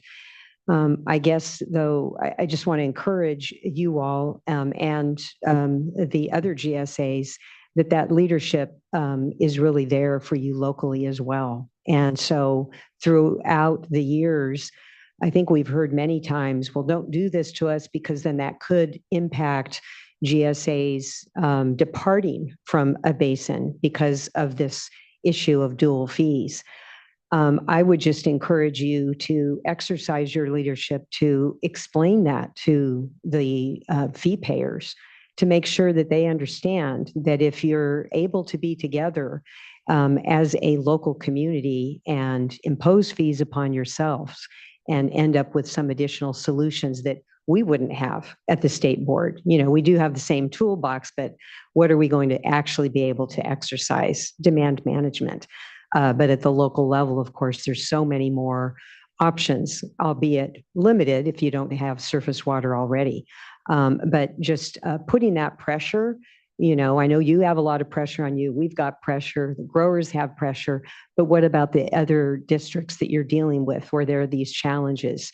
Exercising your leadership with those to make sure that what they put on the table, what they present to us, really does show a pathway to sustainability. So hopefully we can work through all this regardless of the outcome. I know it's a challenge, but thank you so much for your comments. Much, Vice Chair. Board Member Firestone. Yeah, I'll just share my individual thoughts on this, even though I think agree with the comments that other board members and the chair and vice chair just shared. But I also think that what seems clear to me, and I tend to be very frank, is that the demand management actions, like the actual policies and demand management actions, are not adequate yet for the Eastern Tule Subbasin, Eastern Tule GSA. And I think what the Lower Tule and Pixley Irrigation District put forward, I don't know if those are adequate, but those seem more real and then what we've seen with the Eastern Tule so far.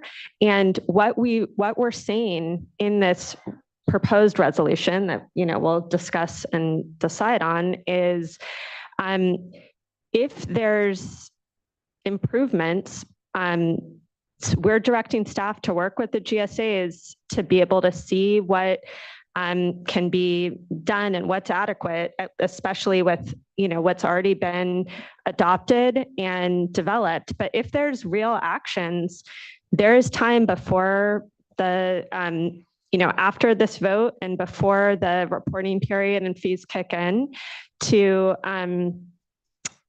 create more exclusions. But that is going to require a lot more aggressive management actions than have been put so far, at least from Eastern Tule.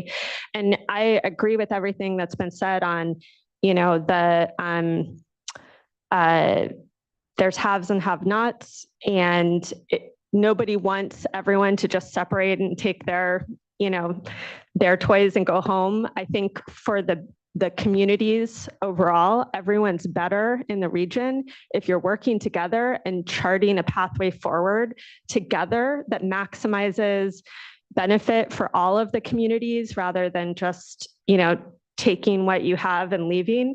But that also requires those without surface water to be real about the level of pumping reductions that are needed to curb undesirable results. And so far, we haven't seen that. There is still time to do that. But I will say it, in the meantime, my concern with, personally, my feeling is, given the track record so far, as we're having staff are having discussions with GSAs around what is realistic, what might be adequate in terms of management actions.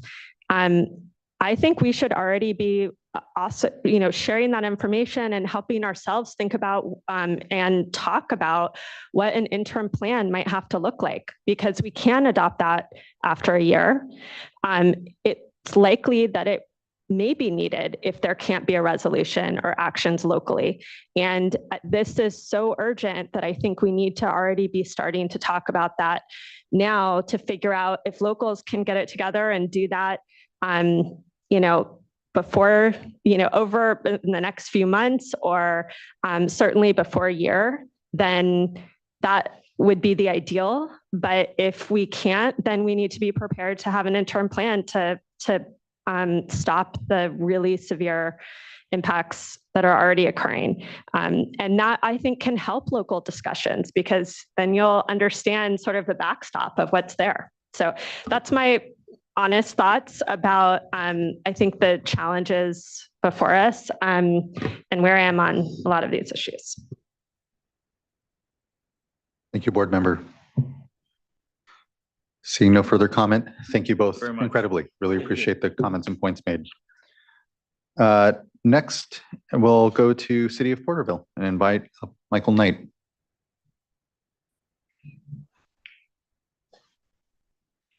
Good to see you, Mr. Knight. You as well.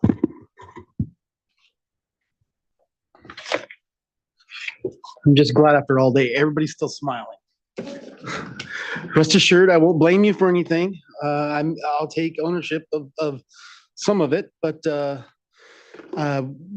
nice to see everybody. Appreciate the opportunity. Chair, Vice Chair, members of the board. Today, just want to take an opportunity to kind of reiterate the conversations we've already had as it relates to the City of Porterville's relationship to the ETGSA and the activities in the ETGSA and in the community. As I was hearing some of the statements earlier from the community members talking about the insecurities of water, I was at the ground level with East Porterville, delivering water in 300-gallon totes to members of East Porterville, the largest water consolidation in the state. So again, thank you guys for your role in that and the participation with DWR. A couple statements that stood out: the ongoing discussion about drought. It's not if there's a drought, it's when there's a drought. And we've kind of hedged our bets in groundwater recharge and projects to set us up for sustainability against drought. I've shared with the board previously, the City of Porterville, city limits is about 12,000 acres, and the UDB, which is the urban development boundary, that's the city's management zone within the ETGSA, is about 17.8 thousand acres. The city serves about 65,702 people. That relates to about 17,300 service connections. And so next slide, please. When we talk about the uncertainties of drought and the conditions that we're all talking about with sustainability, when you sit in the back of the room and listen to all these presentations, there is common ground here. As Fry mentioned, the highest runoff years. Yes, we went from the lowest year on record, to essentially the third highest wettest year. And as a result of that, during the flood of March 2023, I had the pleasure of working about 300 hours that week as a result of maintaining water runoff through the City of Porterville. Next slide, please. When we talk about the city of Porterville, the ETGSA, and our relationship with the community members, just want to reiterate all the efforts that has been made with water boards' help. I just mentioned the East Porterville consolidation, largest in state record, but the Beverly Grand water consolidation that was completed a couple years ago, the Aiken water consolidation, that is a funding agreement, and we are now serving those residences and waiting on an amendment to the funding agreement from water boards to complete the equipping of the final source supply for the East Porterville project. Along with that, Central Mutual Water Company, as we all toured that during the SAFER grant opportunity. Del Oro Water System Consolidation, they currently do not supply compliant water. And so the city of Porterville is in the process, have received an issued funding agreement for that. And we are in the process of purchasing that system and working through the retrofit of that to city standards to serve that community. Hope School District, we are in a planning phase. We have a grant application in with water boards to serve Hope School. They have been in a compliance order since about 2007, 270 students there, high nitrates. They are currently on a bottled water program, and the city of Porterville is working to facilitate the connection of that facility to its water system. We've talked about previously in gatherings about projects the city has done. I would say it's fair to say 6 years ago now, but $60 million in about 6 years of projects that facilitate some way or another the sustainability of the city of Porterville. Whether or not it is sewer annexations to extend services to those that are on septic tanks, or include additional infrastructure that has been extended to homes that were underserved in county areas to get them off of wells. The city of Porterville is constantly in communication with Self-Help and Community Water Center in regards to programs. We are evaluating with Community Water Center some areas of the city to be able to remove residents off of private wells and connect to our infrastructure. And then along with the Hope School area, we have identified some dry well locations there that could be incorporated into those services and that project to double down on making that project do more work for the community. The city of Porterville continues to conserve water. Our current conservation standard stays about 25%. That's above our 20% goal in our urban water management plan. We are currently still operating on 2 of the 3 sources from the East Porterville Water Consolidation Project. Once that funding agreement's amended, we'll be getting that resolved as well. The city of Porterville is an active groundwater recharger. As we talk about this probationary hearing, what does that mean to the city of Porterville? How do these regulations affect the city of Porterville? We have made a significant investment as a member of the ETGSA and in the community for sustainability, and invest about $1.5 million a year in groundwater recharge to sustain the community. We've also just constructed a 200-acre-foot ponding basin in relation to a project out at the sports complex with the relocation of the Eagle Mountain Casino, and constructed a 0.308 MGD tertiary treatment plant. So we're looking how to use those projects to further sustainability within the community. So is either in a partnership with the ETGSA as groundwater recharge basin being used for recharge? Is it that tertiary water offsetting potable water supplies? And that's exactly what we're doing. So currently we are irrigating a sports complex, taking that drinking water, serving a casino, and then we're also taking recycled water and serving dual plumb facilities for that. And when I talk about those efforts, what do all those efforts and these projects mean to the city of Porterville in relation to sustainability and the ETGSA? Next slide, please. Updating this, we've maintained this graph for a period of years. Primarily, it was developed in 2012 and 2013 because of the impacts of the drought. And this is the way we've been able to tell our story of what the drought did to the city of Porterville. So of course, mandatory water conservation came on in 2014, but we were already on a downhill climb in 2013. And as much as we've talked about with Friant and with what I have brought up in regards to wet years, you can see the step up years and the availability of water to recharge. So like in 2017, that was a wet year. So you can see the step up in my graph there where the area was to recover. 2019 was another wet year. We got to step up there in recovery. And then if you go into, this is most current last month of 2024, we're still seeing the recovery from 2023. So we are, coming out of this big dip, the drought. And I know those individuals say the drought is over, but my messaging still stays the same in my community to let them know that we could very easily go backwards. We could very easily experience 2 dry years and be back in time. So that's what the efforts mean when I talk about the projects and dollars and cents that's being applied to the community. That's a direct result and a direct impact to the efficiency of our system and the sustainability of our city. Next slide, please. I'll just briefly go through these just so that everybody in the crowd doesn't think I made up all those projects. So this is the Eagle Mountain relocation and the footprint of our tertiary plant. Next slide, please. And this is just an aerial footage of the sports complex that was under irrigated previously, soon to be green for the community to use, and an aerial of our tertiary plant. Next slide, please.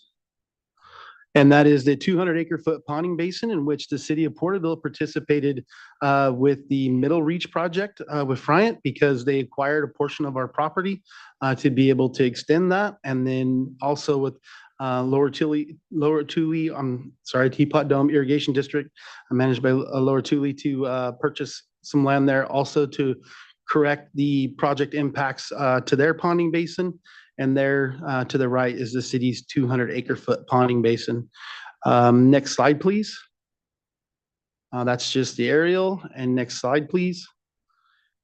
Future efforts for the city of Porterville as we talk about extending money into the community and sustainability.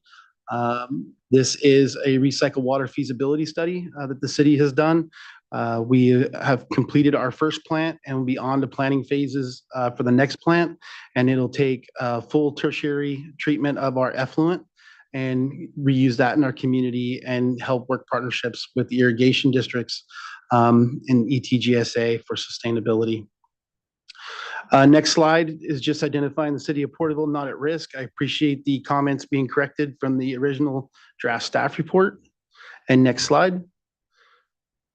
Basically going to work on projects and looking for funding. So I'll wait to the next meeting to ask you for money. So, but I do appreciate your time today and happy to answer any questions. And thank you. And I don't envy you for having to make these decisions. Thank you, Mr. Knight. I really appreciate you being here and just your continued leadership. The consolidation work that's gone on with Porterville has been amazing and critical. And, we really saw that take off certainly between the 2012 and 2016 drought. And just it's been continuous since then. And your leadership has been a big part of that. Also glad to hear about the efforts here and the plans to recycle water, reuse water, wastewater here within the community. I think it's a critical component here, of course, trying to find additional sources. And so the leadership is appreciated from the city there too. And look forward to continuing to be good partners with the city and ensuring access to both water and sanitation to communities and surrounding. So thank you. Appreciate it. Thank you. Looking to fellow board colleagues if they have any questions or any further comment. Thank you again, Mr. Knight. Look forward to all the further work here before us. And thanks for the condolences. Okay, that brings us, well, actually, before we get to general comment, I just want to check if we have any electeds that have come on that would like to speak, and or state or federal sister agencies that would like to make comment. Please. And the microphone will be cold, so you just need to turn it on.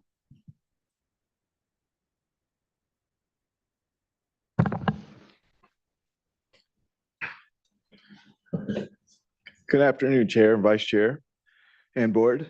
My name is David McCrae, and I'm with the Office of the Solicitor for the United States Department of the Interior.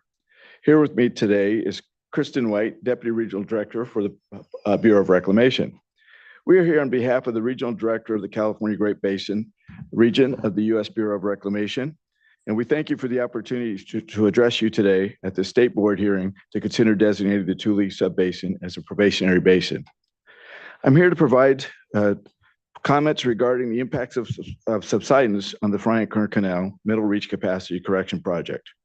Our goal through these comments is to provide the data that will assist this board in making an informed decision regarding substantive actions to prevent subsidence, which has a substantial negative impact on the Bryant-Kern Canal Middle Reach Capacity Correction Project and other water conveyance projects. We also support the board staff's recommendations in their final August 2024 report. The Bryant-Kern Canal plays a critical role in delivering water to 1 million acres of farmland and more than 250,000 Californians from Fresno to Bakersfield. In January 2022, the Bureau of Reclamation and the Bryant Water Authority, in coordination with the state of California, began the first phase of the Bryant-Kern Canal Middle Reach Capacity Correction Project. The purpose of the project is to restore the originally designed water carrying capacity along 33 miles of the 152-mile-long canal in eastern Tulare County. The Bryant-Kern Canal, which is owned by the Bureau of Reclamation, has lost more than 60% of its originally designed conveyance capacity in the Middle Reach due to land subsidence. Phase 1 of the project consists of constructing approximately 10 miles of new canal in the area most severely impacted by subsidence. Subsidence has a significant impact on the Bryant-Kern Canal because the canal is designed to move water using gravity flow, and therefore, when portions of the canal upstream are lower than portions downstream, the water does not flow properly. Groundwater overdraft pumping is a major contributor to the serious subsidence that is happening in the Middle Reach area. Reclamation supports substantive actions this board takes that helps to stop subsidence. Phase 1 of the project has cost approximately $256 million to date. Funding was provided by the Bureau of Reclamation, the state of California, and Bryant Water Authority.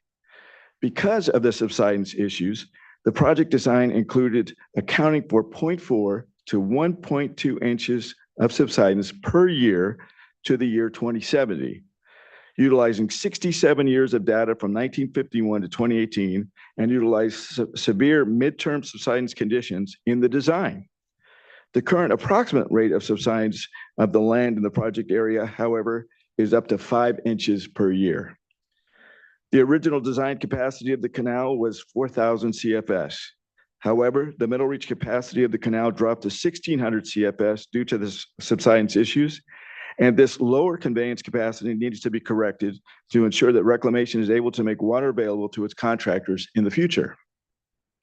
The Middle Reach Capacity Correction Project was designed to restore the designed and built capacity of the canal. However, subsidence increased in the area during construction, resulting in underperformance of the new canal on day 1.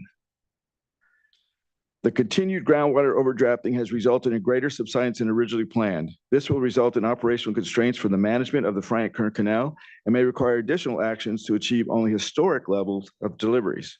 This unexpected increase in subsidence has directly diminished the benefits associated with the Middle Reach Capacity Correction Project and may require additional actions to restore the intended benefits. These additional actions will cost federal and state taxpayers more money and will impact the cost and timing for phase 2 of the project and other capacity restoration projects in the state. Reclamation is already changing its assumptions for subsidence for phase 2 of the project, which will likely result in significant design changes and increased cost. These increased costs are not confined to the project.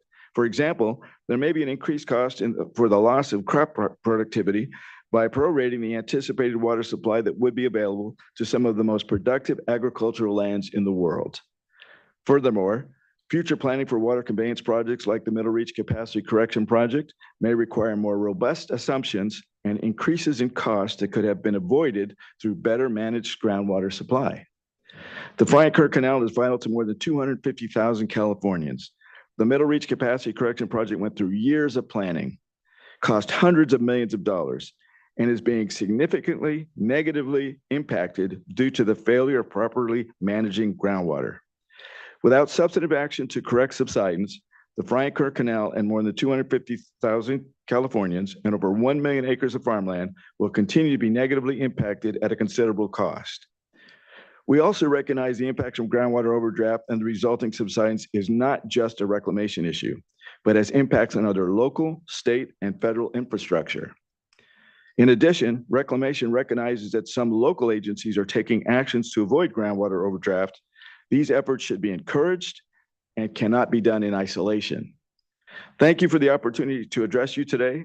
On behalf of the U.S. Bureau of Reclamation, we hope that this information we provided helps this board to make an informed decision on how to address groundwater overdraft and prevent subsidence. Thank you. Really appreciate those comments. And thank you, Ms. White, for being here as well. Really appreciate participating here within the discussion and the board's decision. Thank you.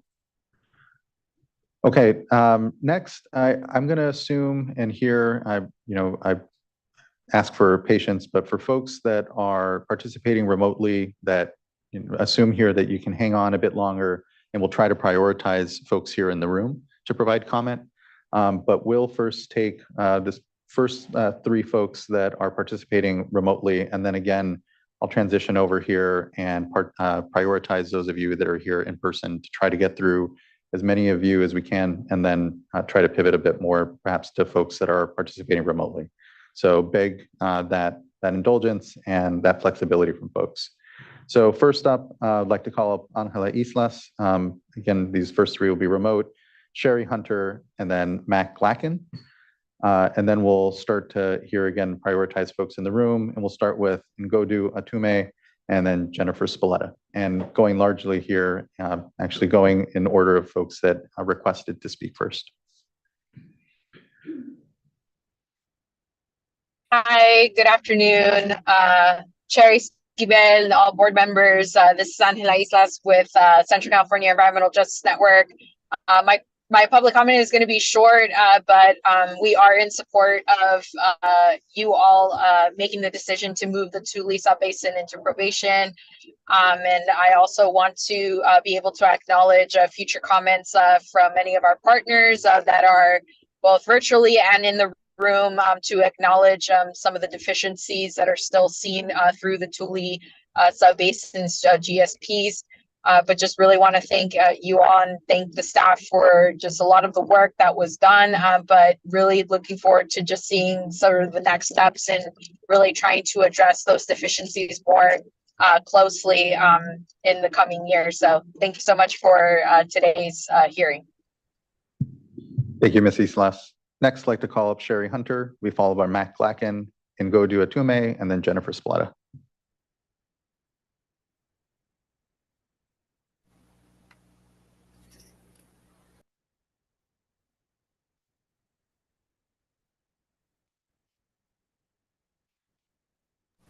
Hello. Hello, good afternoon. Good afternoon. My name is Sherry Hunter. I am president of the board of Allen Community Service District. I'm a resident of Allensworth. I'd like to make a brief comment as well. Allensworth's whole existence depends on water. It's been the issue with Allensworth ever since it was founded. Water, clean, safe drinking water. My ask today with the GSA, we have a good relationship with Deanna Jackson. She explained to us about the retention basins. And the ask that I have today, due to the breaking down of our water system in Allensworth, which the whole board is aware of, is when those retention basins are built, I'm not quite sure Allensworth, the community, will have access to the water that will be stored in those basins. And that's one thing that I want to make sure of, that Allensworth have some access to that water. As the board already knows, Allensworth is already working with one well, which is heavily laced with arsenic. And we need additional sources of drinking water. And if that groundwater will provide it for us, I'd like for that to be an option on the table for Tri-County GSA. Thank you. Thank you so much, Ms. Hunter, and thank you for your continued leadership and work. Really appreciate your voice today. Next, I'd like to call up Mac Glacken, be followed by Ngodu Atume, Jennifer Spalletta, and then Ryan Becerra. Hello and good afternoon, board members. My name is Matt Glacken, and on behalf of Clean Water Action, I would like to provide comments today regarding the Tule Subbasin's designation as probationary. Echoing my CCEGN's earlier comments and my forthcoming colleagues' comments from Leadership Council and Community Water Center, we are in agreement and support Tule's probationary designation.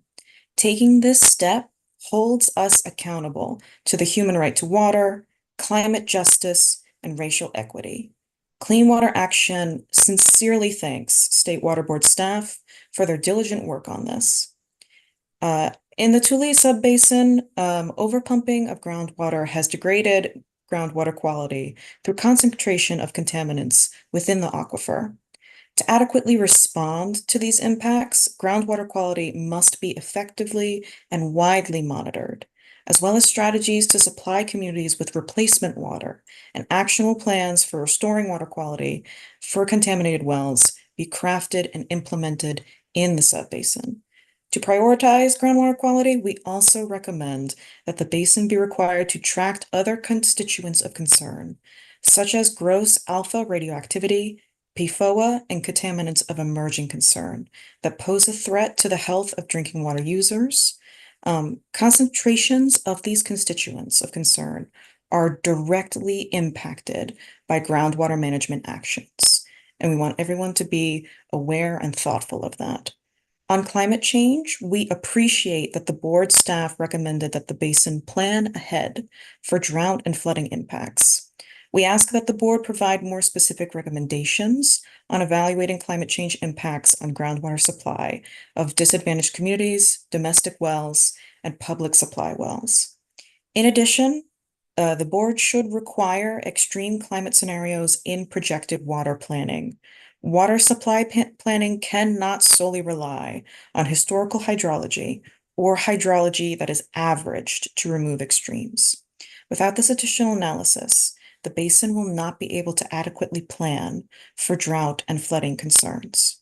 It is crucial to reckon with climate change impacts on disadvantaged communities, domestic wells, and public supply wells. Probation is an essential step for the Tule Subbasin to reach sustainability. Clean Water Action strongly supports the board in moving the Tule Subbasin into probation. Thank you so much for your time, and everybody rest well after this. Thank you, Mac. Appreciate the points and appreciate you being part of today's discussion. Next, I'd like to call up and go to Atume, be followed by Jennifer Spalletta, then Ryan Becerra, and then Miguel Rojas Flores.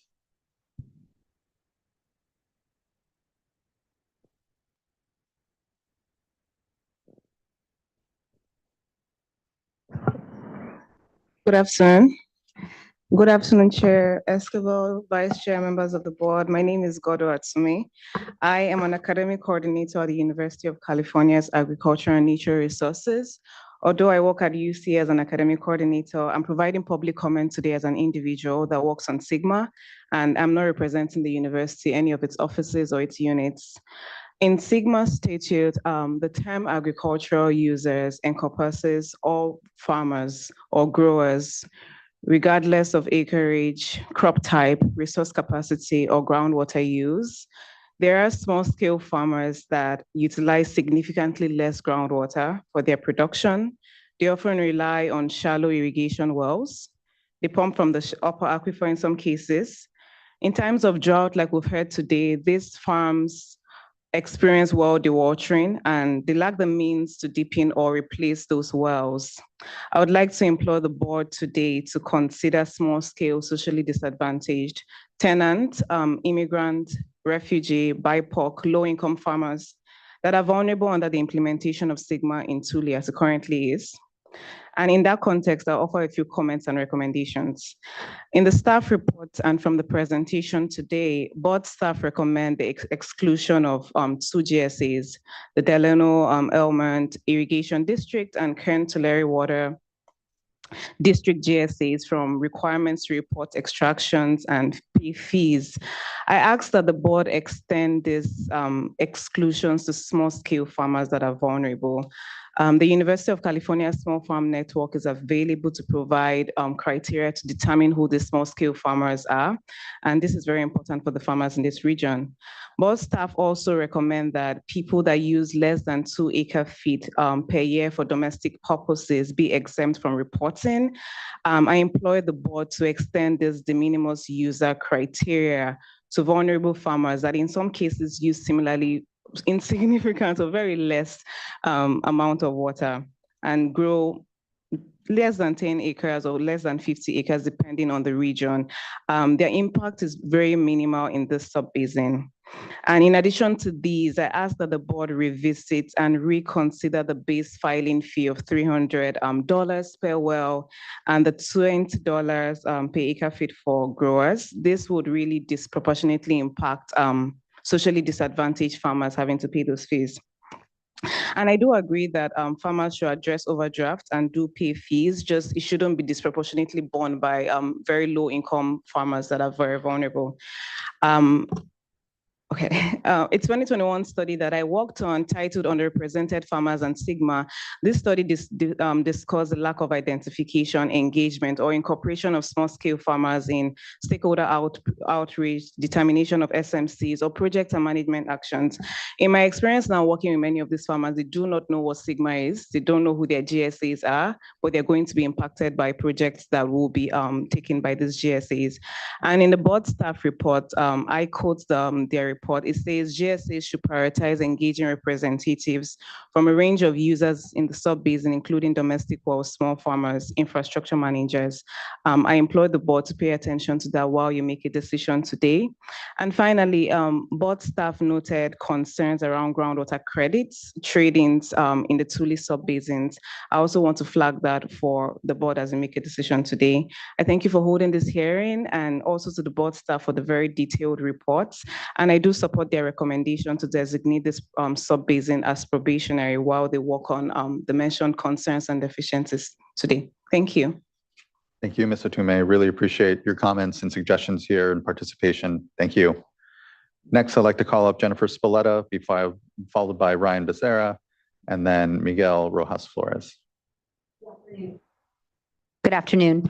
Thank you.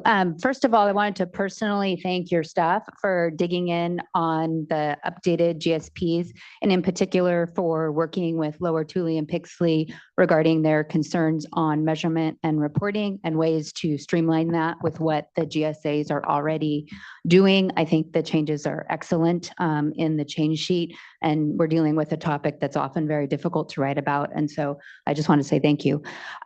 Also, we had prepared for you some draft language for your resolution so that you could exclude Lower Tule and Pixley from just the reporting and fees.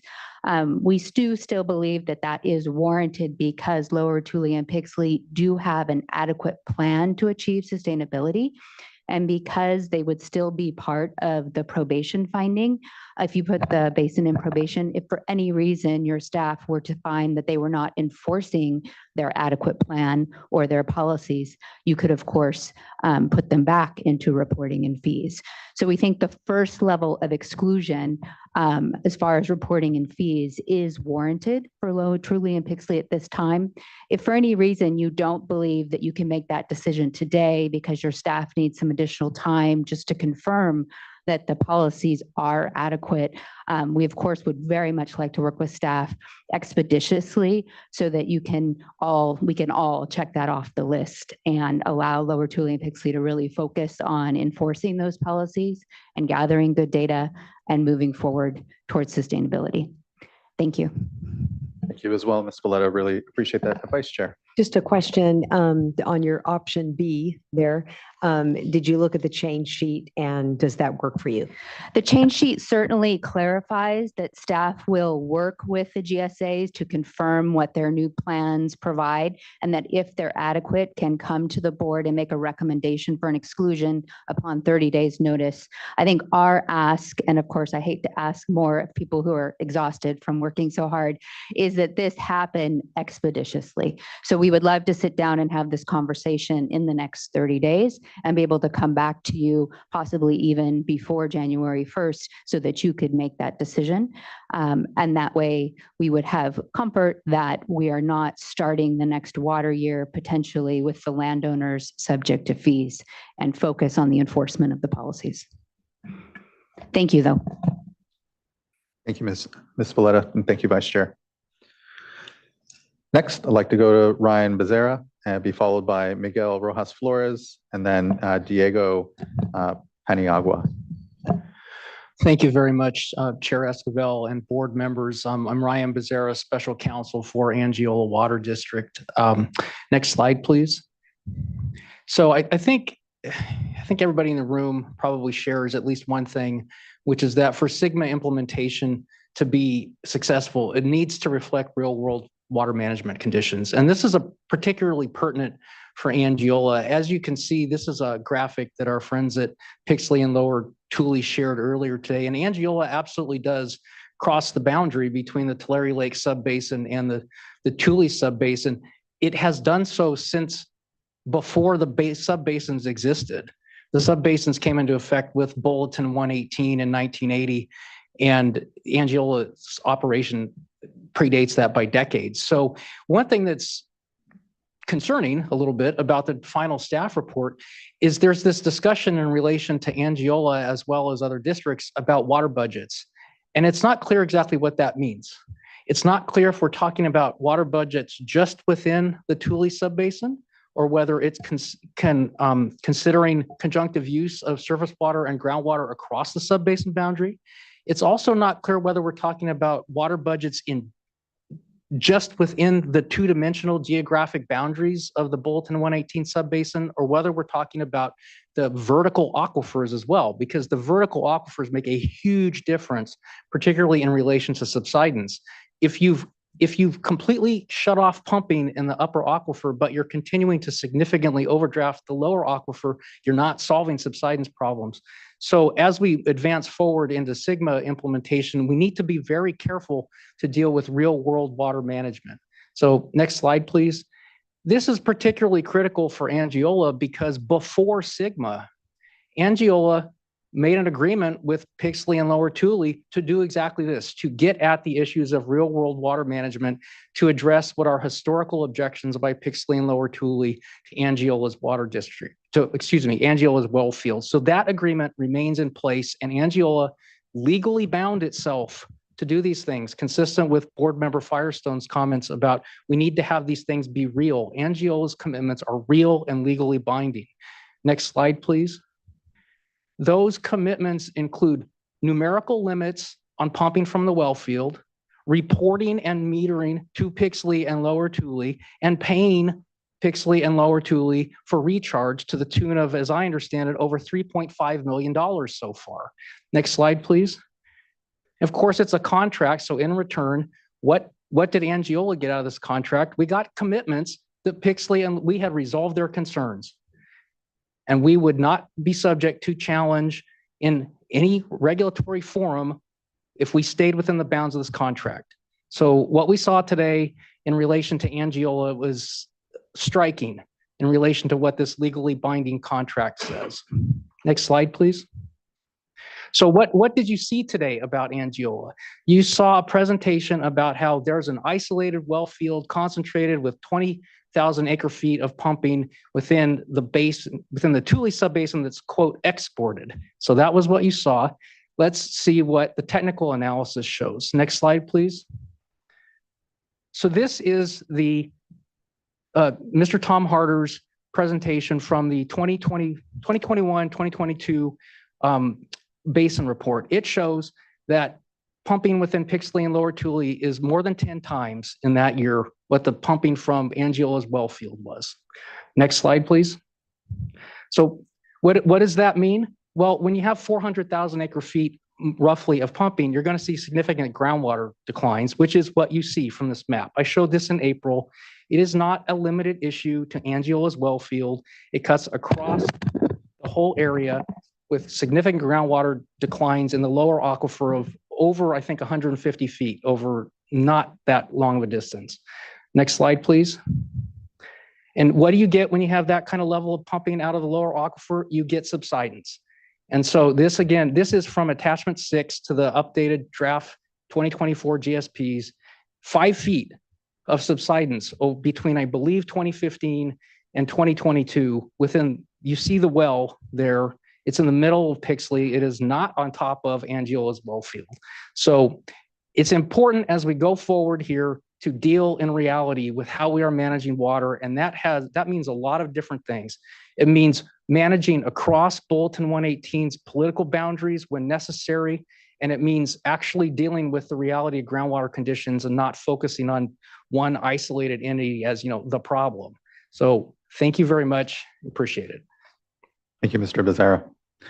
Next, I'd like to call up Miguel Rojas Flores, be followed by Diego Paniagua, and then Tekoa Kadara. So Miguel's on the road with the residents. I'm heading back to the valley, but I'm going to read off his comments. Thank you, Ms. Tran. Hello, my name is Miguel Rojas Flores, and I work as a community solutions advocate with the Community Water Center. First, I'd like to thank State Water Board and staff for putting together these presentations, and thank you to the translators for their services. As a community organizer, I've had the privilege of being on the ground with community members from the Porterville area for the last 2 months to share interim resources, listen to their concerns, and listen to their stories. I'm here today to help uplift those voices. Several residents share their experience of having their wells dry up over the last few years. They had to make very difficult decisions, such as whether or not to take out loans to replace their wells, or whether or not they should wait and hope that groundwater levels rise. Because well replacement costs thousands of dollars, residents have had to consider moving away and leaving their homes. These communities shouldn't have to be making these decisions. The Tule GSAs and the State Water Board have a responsibility to ensure that families have safe drinking water for our communities today and for future generations to come. These residents should not need to rely on hope when we know that local and state agencies can and must ensure groundwater sustainability. It is for these reasons that I urge the State Water Board to put Tule Subbasin on probation. The state's decision today impacts not just the Tule Subbasin, but also the entire San Joaquin Valley. We need to protect our drinking water and achieve the human right to water in the San Joaquin Valley. Thank you for your time. Thank you for that, Ms. Tran. Next, I'd like to call up Diego Paniagua, be followed by Tekoa Kadara, then Alex Peltzer.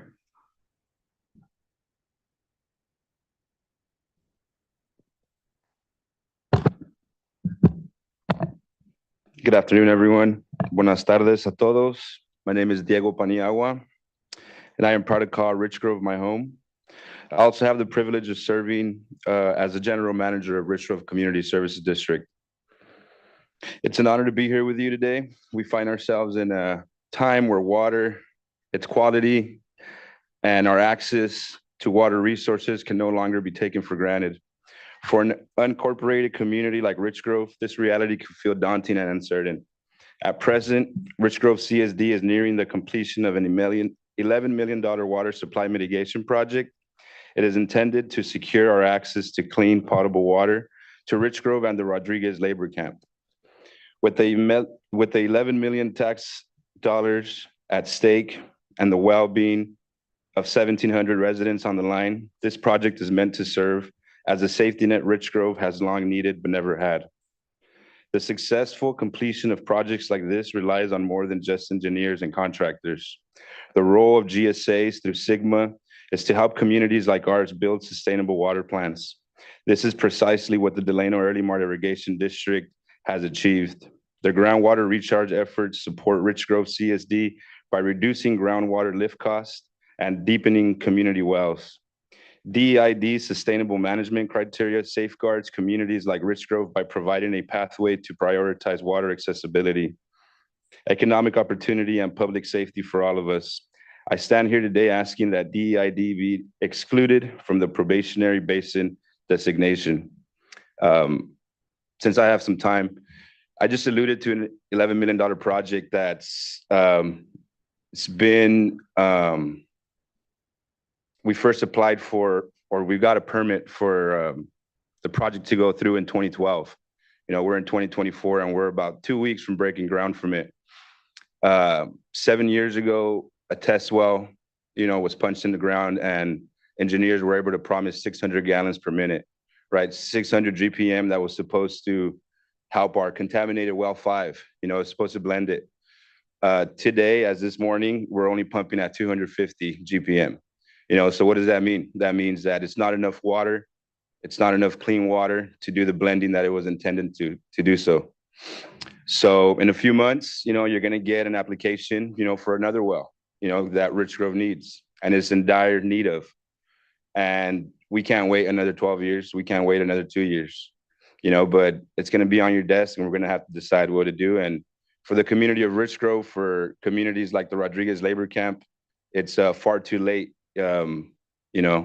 because we needed this situation fixed, years ago. But here we are. So efforts that GSAs like DEID are able to, help us out with are important and are needed. And the state has to do everything in its hands to be able to support, and expedite projects like this. Thank you.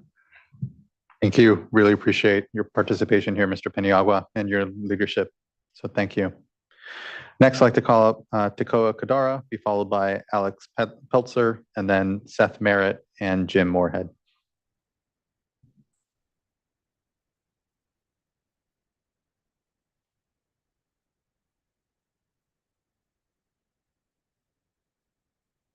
Chair and board. My name is Tekoa Kadara. I'd like my comments to be on responsible agricultural practices in the Valley and what happens to rural communities in this Valley if we can't hold large ag accountable to higher standards of and responsible and sustainable ag practices. In the natural world, you don't see one purpose for one benefit. You see an ecosystem with many purposes creating multiple benefits year after year, something that's sustainable. When I was a kid, I used to come to the Valley and visit my grandmother in Allensworth on a regular basis. And I remember this Valley having fruits and vegetables, varieties, melons, and I remember eating all of this stuff. And I feel like the focus has changed. Okay. Yeah. A little closer. I'm a little tall, so I guess I'm too far from the microphone. But the focus has seemed to change here to more of cash crops, with the Valley now producing about 80% of pistachios and almonds. And hardly any of that makes it to these rural communities, like Allensworth.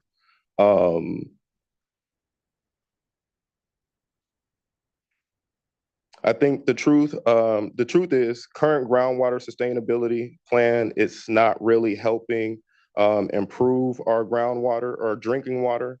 They do not adequately address the water supply needs of the environment,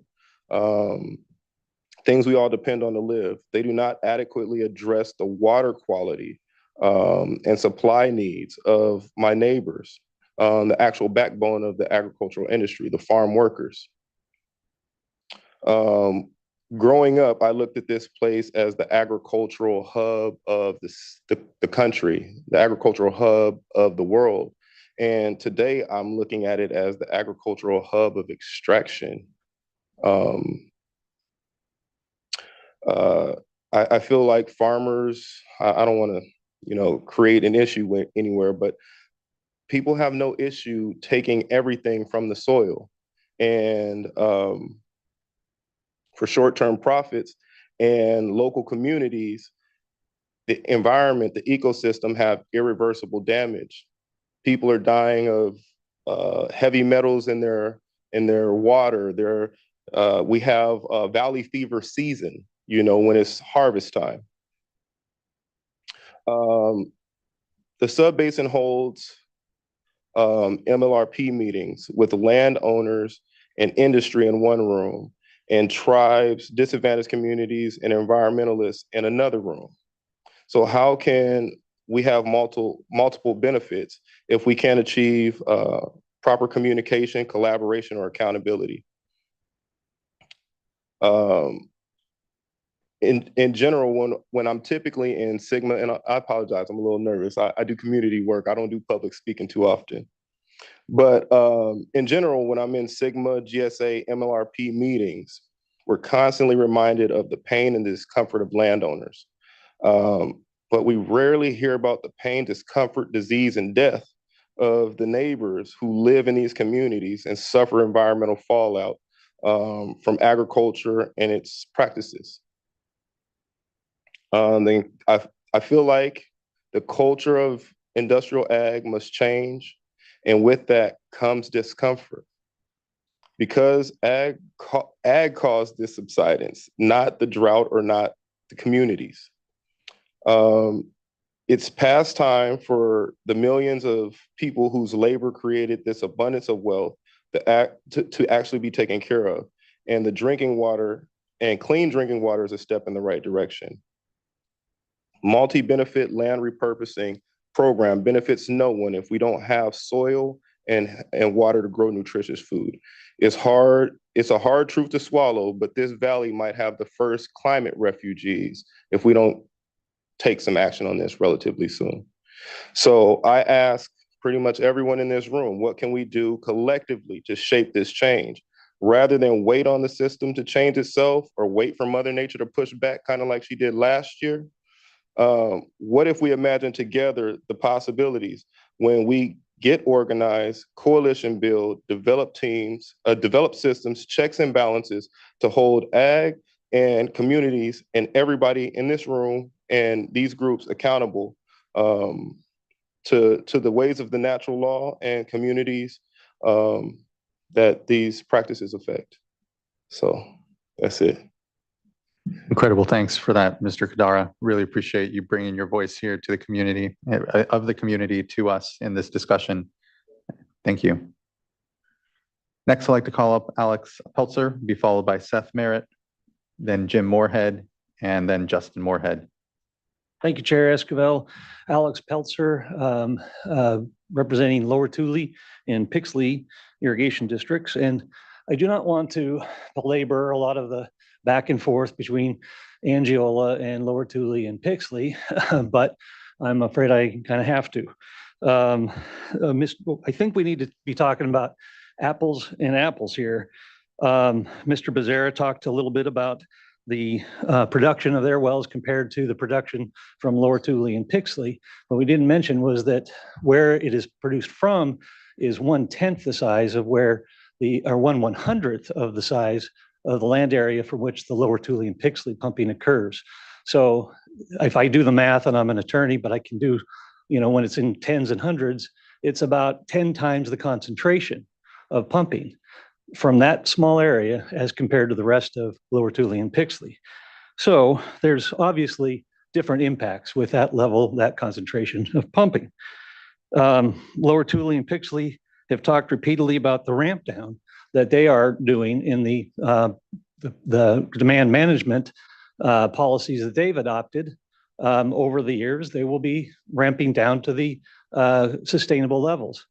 Mr. Becerra didn't talk about any ramp down coming from the Angiola wells because they don't plan on doing any. We do have some confidence that staff from the state board will be able to monitor these policies that are being implemented and the implementation of the plans as they're being implemented.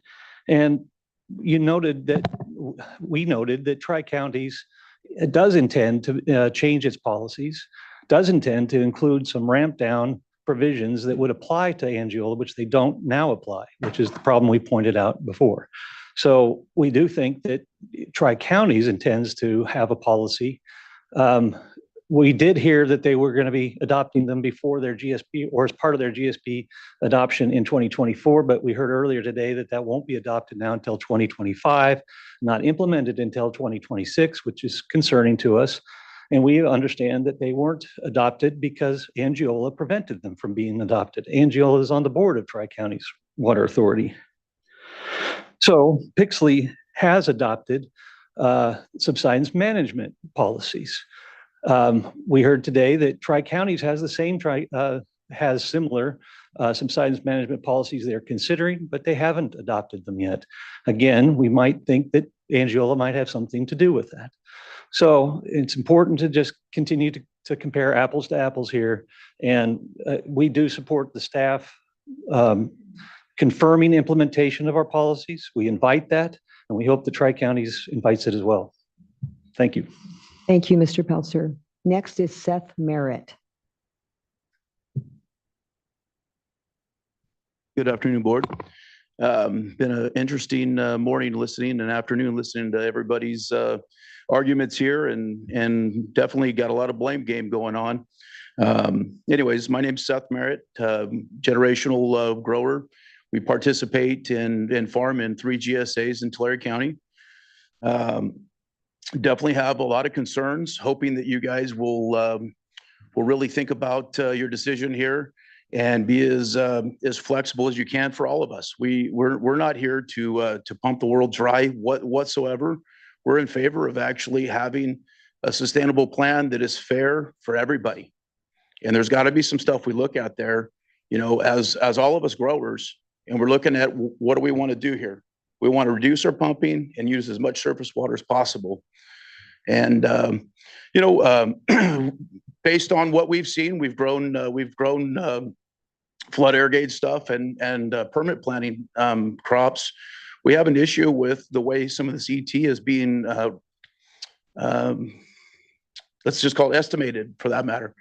I think for groundwater extractions, we need to really consider meters, you know, and let's have a ramp down thing that really makes sense here for everybody included. So that's all I got. Thank you. Really appreciate that. I know it's been a long day and really appreciate folks sticking with us here and providing their comments, and appreciate those comments, Mr. Merritt. Next, I'd like to call up Jim Moorhead, be followed by Justin Moorhead, and then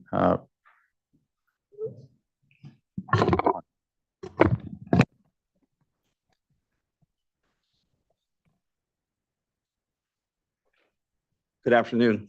Did I turn it off? Can you hear me? No, I think you're good. Okay. My name is Jim Moorhead, and I'm a second generation California farmer from Tulare County. After World War II, my father and mother came to California to make a life in agriculture.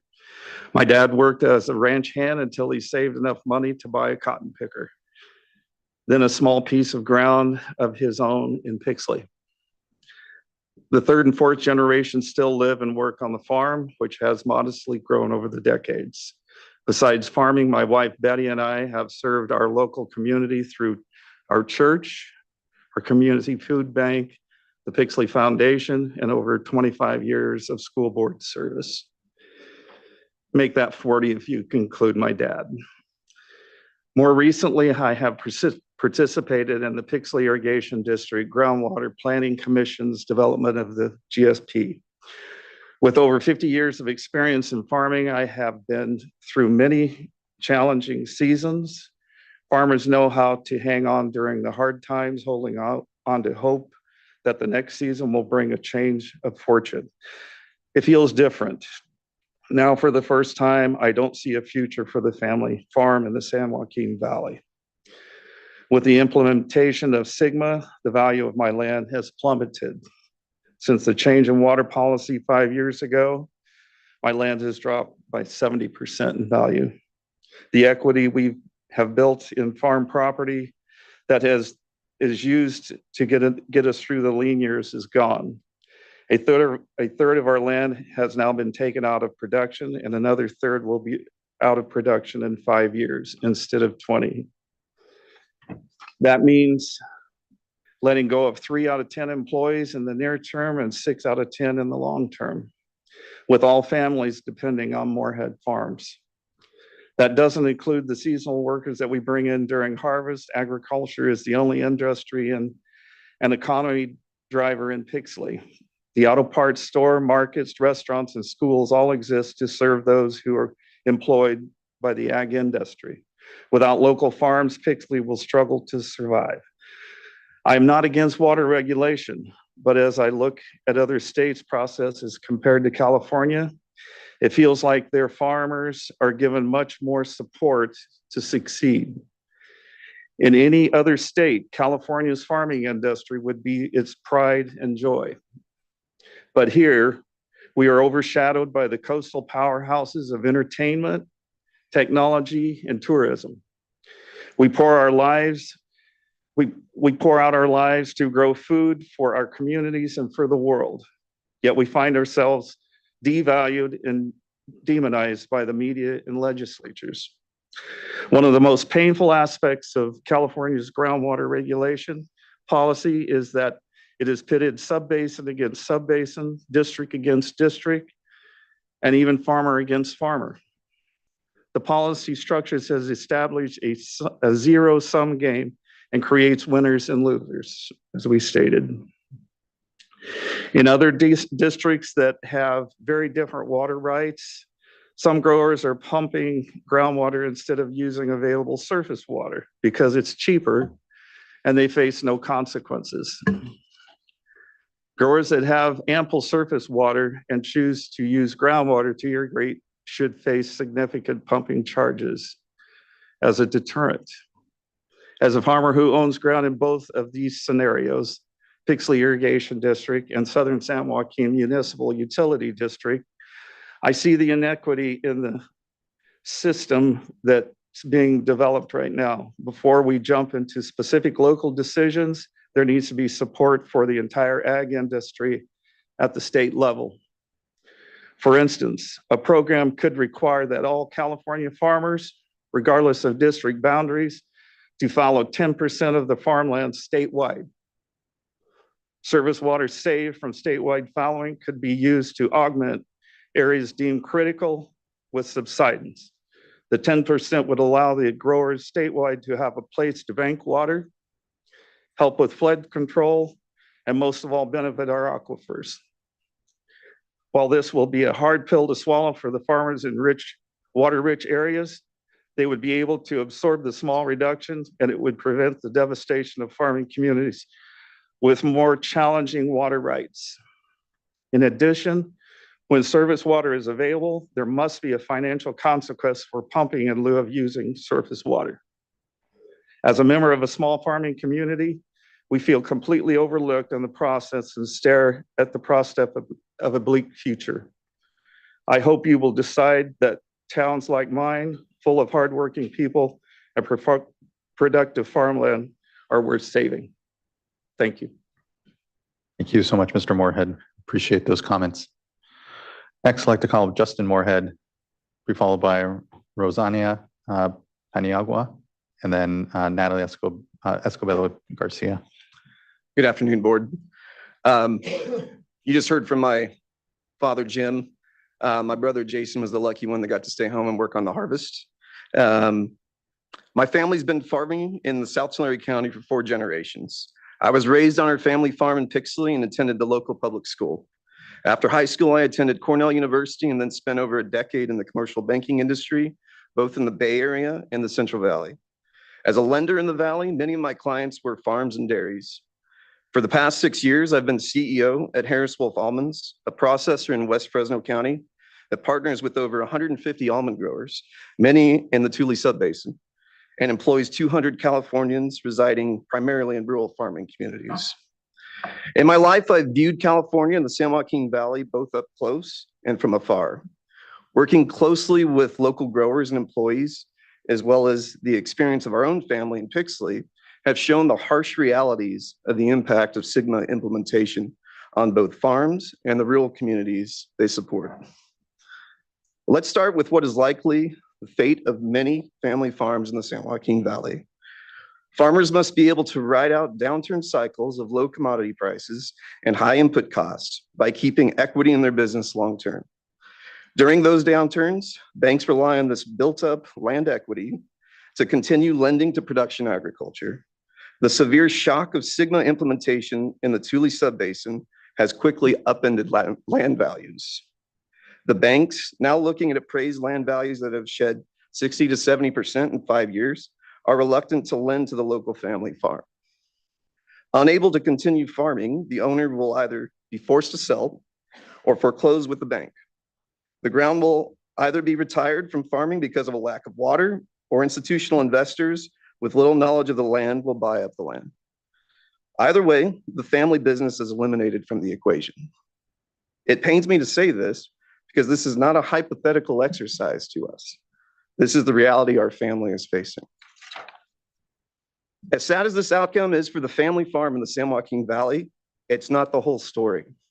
A lot of attention has been paid to the details of SGMA implementation, but we aren't discussing how the failure of the family farm will erode the economic driver of most rural communities in the San Joaquin Valley. The reason these communities exist is agriculture. Without an agricultural industry, farm support services and community service industries no longer have customers.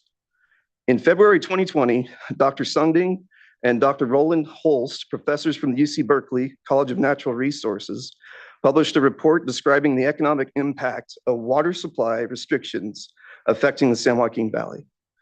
In that paper, the authors concluded that approximately 20% of the San Joaquin Valley's acreage would be fallowed over the next 20 years, resulting in a loss of $7.2 billion in farm revenue each year. Direct and indirect employee losses were estimated at 65,000 employees, with total compensation losses of 1.7 billion annually. The authors of the paper stated, and I quote, "These state level results provide little information about how policies will affect individual communities.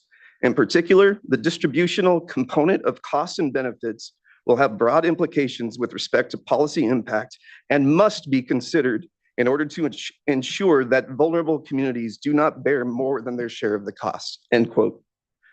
Water is the currency of the San Joaquin Valley. The SGMA process is more than just water policy. It's an economic framework that will determine whether rural communities will be viable long-term. I have no doubt that you care for the members of these disadvantaged communities. For instance, Board Member Firestone, I appreciate your work in the San Joaquin Valley to communities with clean drinking water. But I have to ask the uncomfortable question: what good is access to clean water for members of these rural communities if there are no jobs? What future is there for communities like my hometown of Pixley?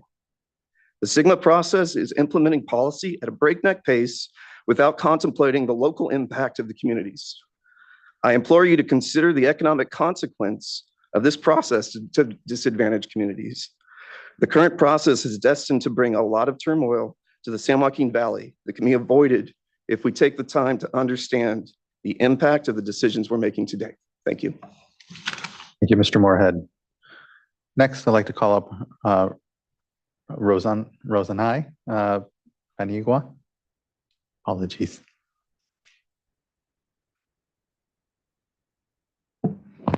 Hello. Hi, everyone. My name is Rosanai Paniagua, and it's a pleasure to be here today. As a first-generation child of Mexican immigrants and farm workers, I've learned the importance of standing up for my community, and today I'm proud to be speaking as a board member for the Rich Grove Community Services District, which is part of the Delano Early Mar Irrigation District. As a board member of the Rich Grove Community Services District, I stand here today asking that DID be excluded from the probationary basin designation. My parents, like many in our community, came here in search of a better life, but instead we settled in one of the most disadvantaged and polluted regions of the country. For years, we've been ignored. Our wells struggled due to pesticide drift from nearby farms and our health as well. And we faced ongoing exclusion from county infrastructure and development projects. The hope for progress has always felt very distant. However, learning about the work that the Delano Early Mar Irrigation District has been doing with groundwater recharge has been one of the few moments that has given me hope for my community. This work isn't just about water. It represents a future where communities like mine, often overlooked, are given the chance to thrive. DID's efforts are a lifeline for us, proving that sustainable solutions are possible and can serve the most marginalized. I am also the co-founder of a nonprofit youth project, Loud for Tomorrow, where I work with first-generation children of immigrants to help them develop leadership skills and raise awareness of how our environment impacts us. For too long, my conversations with these young leaders have been filled with the harsh realities we face, the industries that harm our land and health, and the neglect of our community. But now, thanks to DID's exemplary work and a few of the other GSAs, I finally have a positive story to share with them. I could show them that environmental justice is not just a distant dream, but something real and achievable. In the Central Valley, there is no shortage of hard work, but in my community, it's rare to find something positive to point to when it comes to environmental justice. DID has changed that, and their work offers a way forward for all of us. Overpumping and extracting will leave us with nothing, especially no jobs if there's no water. But DID's sustainable practices ensure that my region, my people, and our future have a chance to survive. Please stand with me and be another voice for the most marginalized and disadvantaged Californians. Let's uplift the life-changing work that GSAs are doing and protect the future of our beautiful Central Valley. And that is all. Thank you all for listening. Thank you, Ms. Paniagua. Appreciate your participation here. Next, I'd like to call up Dr. Natalie Escobedo Garcia, be followed by Tien Tran. And I do see a couple of hands up on the virtual platform. We'll take a few folks on the virtual platform and get back to folks here in the room. Good evening. My name is Dr. Escobedo Garcia, here to provide comments on behalf of Leadership Council for Justice and Accountability. Residents of Pixley are concerned about the impacts of unsustainable groundwater use will have on their access to potable water. As you heard earlier today, residents recently experienced a rate increase related to land subsidence and declining groundwater levels. Residents want to ensure that their water system is protected so that they do not end up in a situation like their neighbors in East Porterville. This will only be possible if the state ensures that the subbasin is put on the right track to manage groundwater in a way that will protect all beneficial users and uses of groundwater. As highlighted in our previous common letters to the state and the subbasin, we would like to see further recommendations regarding demand reduction and mitigation. In order to address further depletion of groundwater and land subsidence, the subbasin must commit to active demand reduction. Not only does the subbasin need to ensure groundwater levels are stabilized today and for the future, they also need to address the impacts of the last decade. Mitigation measures will be important, but it does not take the place of much needed demand reduction. While we appreciate the subbasin's progress on the mitigation program, there are still outstanding changes needed to the program for it to be successful, including establishing adequate funding mechanisms for the program and impacts of land subsidence.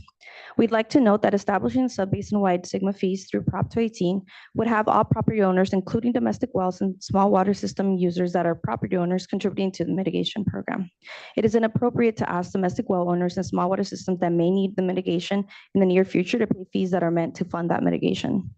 The subbasin has had multiple opportunities to address issues in their GSPs and have been slow to do so.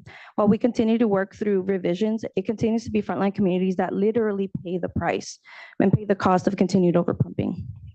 Overall, given that the subbasin still has multiple deficiencies that need to be addressed, that were not addressed in the amended plan, and all the issues highlighted in our community panel, we ask that the board designate the Tule subbasin as probationary. Thank you.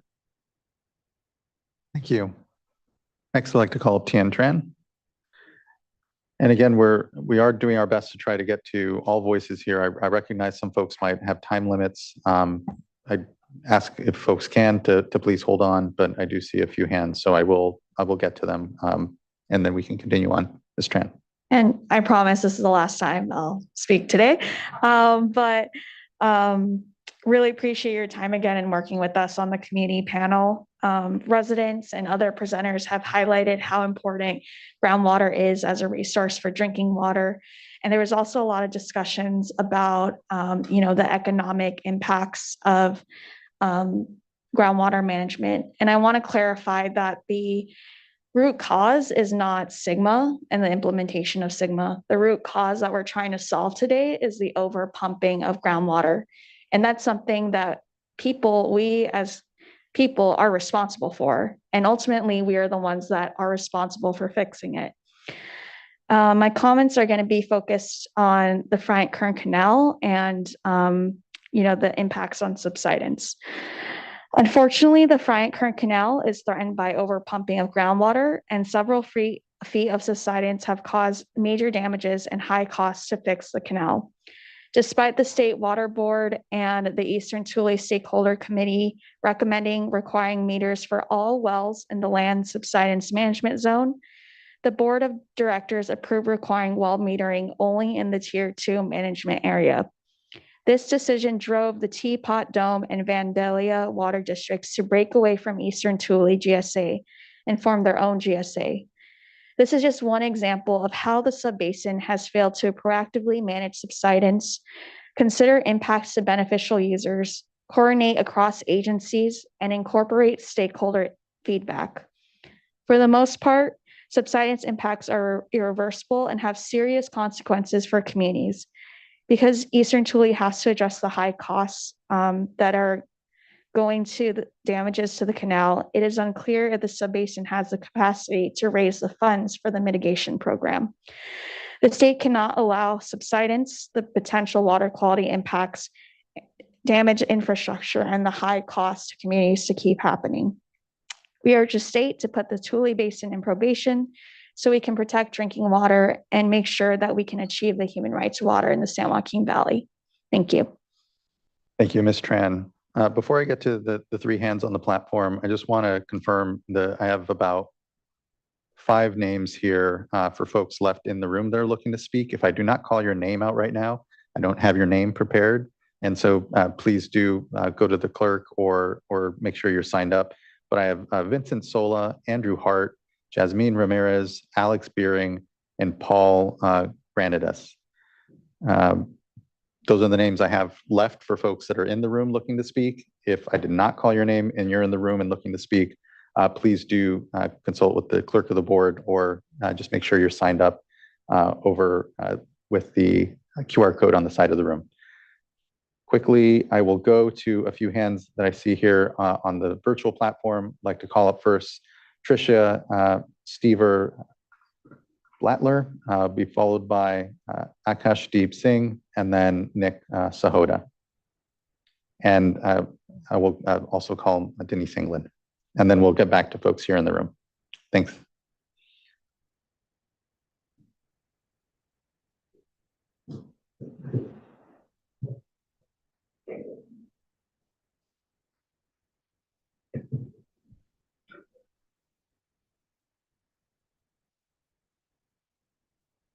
Hi, I'm having some audio quality issues. Can you go to a couple other speakers and come back to me? Of course. Yep. Next, then we'll go to Akash Deep Singh, be followed by Nick Sahoda, and then Denise England.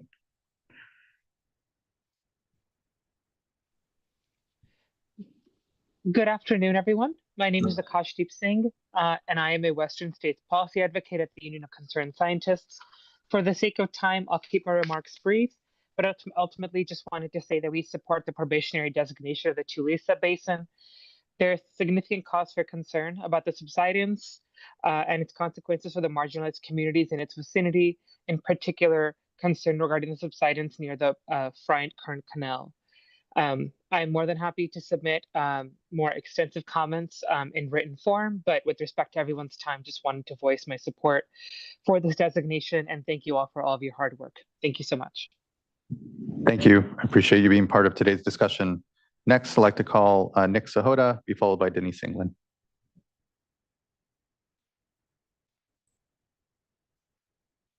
Mute.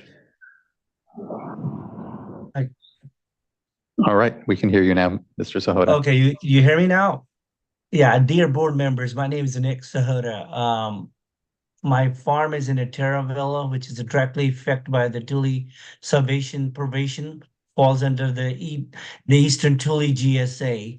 My family owned over 500 acres in this area. By listening this meeting all day today, I see that it's going to be a big impact on local farmers. And in none of the GSA included effort to be provided languages and culturally appropriate outreach to engage the farmers when drafting their plans. Farmers in the Central Valley depends on a groundwater while working day and day life out there. They grow the foods for our state and a country, The farmers are a big part of this community, over 2 million acres of farmland that when it currently use.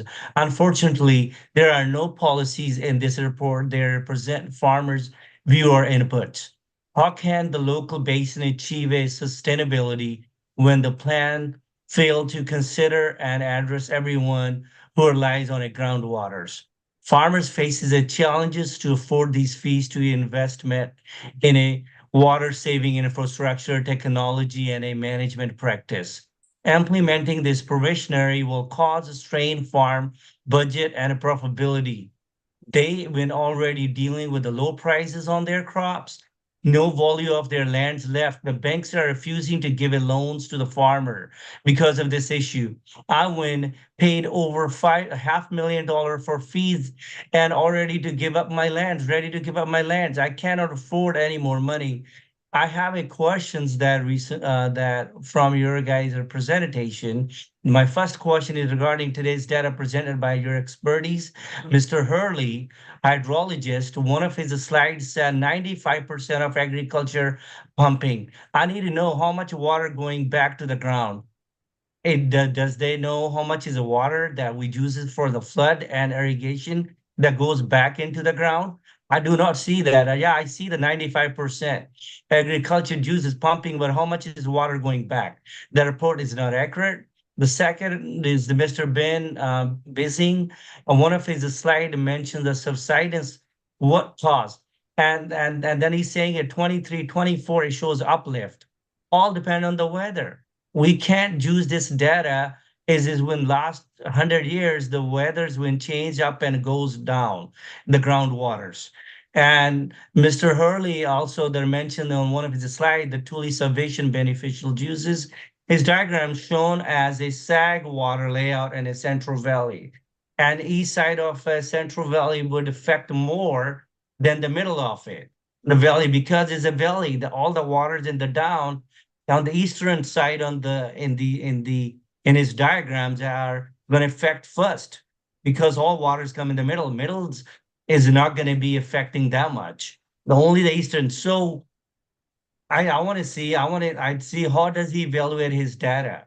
And also, if I spelled it is wrong, Walter, on his slide deficiencies, drink water. He's saying if 561 builds on risk. What data they collect? Do they compare to the north and the south part of our state? What about I don't think there's everywhere is the water problem on the whole state is that it goes up and down. And if you see the data, you can't just say just only this area is affecting on it. And did they also count with the water bottles and beverages? Those peoples that making all the uses the waters every day in California? I don't see that data. Where that present in there? And why they don't control in those people? And I don't see that much, how much data is used by the beverages company and all those are the water bottle companies. And also that I want to mention is that Mr. Volz stated that land subsidence impact the Bryan and Kern Canal in $1 billion. What about the farmers? What about the farmers impact? Any idea? Or what about the high-speed rail? Does that affect subsidence? Who's responsible? Is that a farmers too?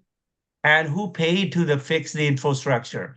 Kern and Bryan Canal Authority then mentions that farmers are already paying the charges by the Eastern Tule GSA regarding subsidence.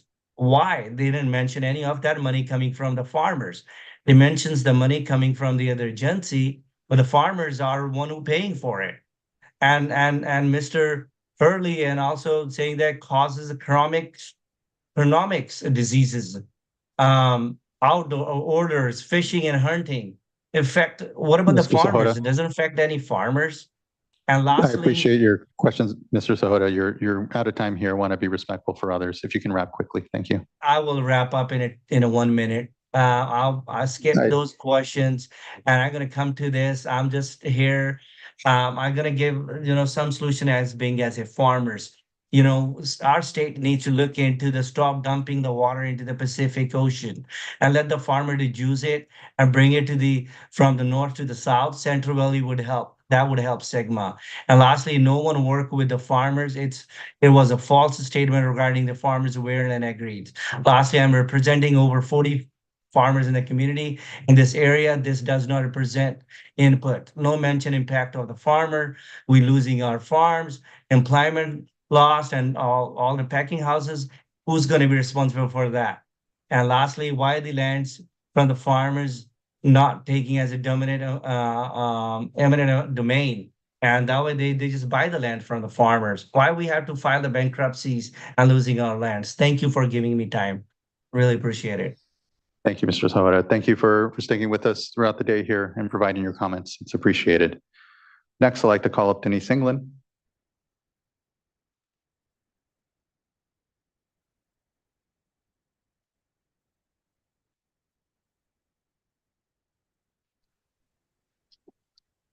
Good evening. Hello, my name is Denise England, and I'm speaking on behalf of the Tulare County Board of Supervisors.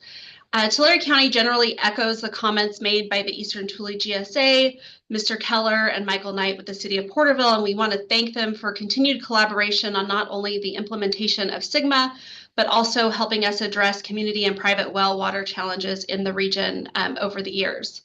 The County of Tulare is a member agency of the Eastern Tule GSA. The county formed the Eastern Tule GSA with other public agencies to provide GSA and, more importantly, GSP coverage for the undistricted, groundwater-dependent land in the Tule Subbasin. As such, approximately 50% of the Eastern Tule GSA is groundwater dependent, or commonly known as white area. Additionally, the county is a standalone GSA, the Tulare County GSA, which provides GSA coverage for the remaining undistricted white areas of the Tule Subbasin. The county government functions are funded predominantly through general property tax revenue, which for fiscal year 25 is approximately $175 million, with 23% of our population directly employed by farming and another 17% employed by support industries. Therefore, the county has a great interest in the conscientious implementation of SGMA. Through the Tulare County GSA, we have negotiated MOUs to ensure each parcel in the Tule Subbasin is covered in a GSP. We have such MOUs with the Lower Tule Irrigation District GSA and Tri-County Water Authority GSA. We had an MOU with the Delano Early Mart Irrigation District GSA for the West Side Management Area. That MOU was terminated when DEID GSA annexed those parcels into the district for the purposes of SGMA. Then about a year ago, those parcels were detached from the district and therefore had no GSP coverage. Tri-County Water Authority GSA stepped up and added the former West Side Management Area to our MOU for GSP coverage. And this is just a small example of the commitment and collaboration in the Tule Subbasin to ensure every acre is covered and included in a GSP. It also illustrates the complexity these GSAs have had to navigate with the implementation of SGMA. The Tule Subbasin has made tremendous strides towards revising their GSPs. While there are additional items worthy of further consideration, much progress has been made and should not be discounted or ignored. The Subbasin, like so many throughout the state, just now have a stock toolbox to address groundwater overdraft, and there's still tools out there that need to be added. It is imperative to the health and sustainability of Tulare County that land fallowing, habitat creation, and water trading be done in a prudent manner to avoid unintended consequences. Just last year, we had a school that was infested with flies and mosquitoes due to a nearby groundwater recharge project, and it took several months for our vector control district to treat the problem so kids could resume outdoors activities on campus. While the recharge project is worthy and necessary, there were lessons learned about unintended consequences and how to deliberately deal with the competing interests. All GSAs in Tulare County meet regularly with county staff to improve and revise county policies and procedures relative to SGMA implementation. These bi-monthly meetings have occurred regularly over the past 3 years. Examples of topics covered include well permitting and data collection. Through these efforts, we have a procedure in place to comply with paragraph 9 of the Governor's Executive Order N-7-22, and we have experienced a decrease in well permits by 47% since 2022 when the process went into effect by including the GSAs in the well permitting process. We are now adding a process by which the GSAs can participate in domestic well permitting to ensure that domestic wells are drilled to an adequate depth that are in accordance with minimum thresholds. The county is very concerned about the future of the Eastern Tule GSA and Tulare County GSA. Should your board take action today to deem the subbasin probationary, given the very large area of groundwater dependent white area within the subbasin? Should other public agencies withdraw to become standalone surface water only GSAs, the resources required to manage a groundwater dependent GSA would be far greater than the county can fund. Additionally, by incentivizing standalone surface water only GSAs, your board will discourage subbasin-wide collaboration between surface water entities and groundwater dependent landowners. SGMA provides for a 20-year planning period, and after only 4 years in this performance period, the Tule Subbasin GSAs have made tremendous progress towards sustainability and collaboration. We are also concerned about stakeholder engagement if a probation designation is made. The GSAs have worked diligently over the past 7 years to engage landowners, community members, and industry to gain trust. We ask the board and staff to continue to work with the GSAs to revise their plans accordingly as efforts have proved successful thus far. As such, the Tulare County Board of Supervisors requests the state board take no action today, and we thank you for your time and consideration. Thank you as well. Appreciate that. Good to hear from you, Ms. England, and just thanks for your participation here in the discussion. Next, I see Ms. Chu, you have your hand up. I want to go back to Ms. Blattler, who originally did have her hand up as well, and would like to go back to the room. And if Ms. Chu, you can hang on a bit longer, we'll come back to virtual participants here. Ms. Blattler.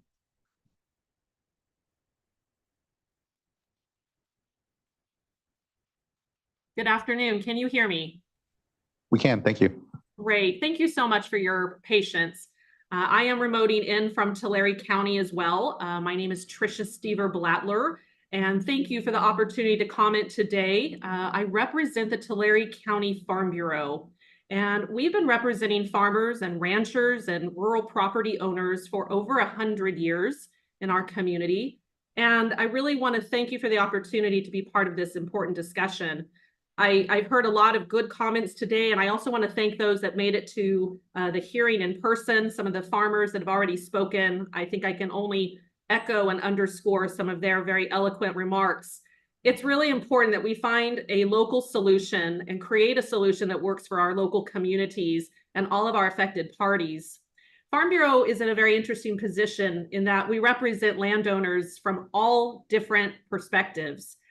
The individuals that have surface water, the individuals that do not, large farms, very, very small farms. We see the effects of these decisions reaching generationally into our community and changing the fabric of how we farm, where we farm, and who owns that farm.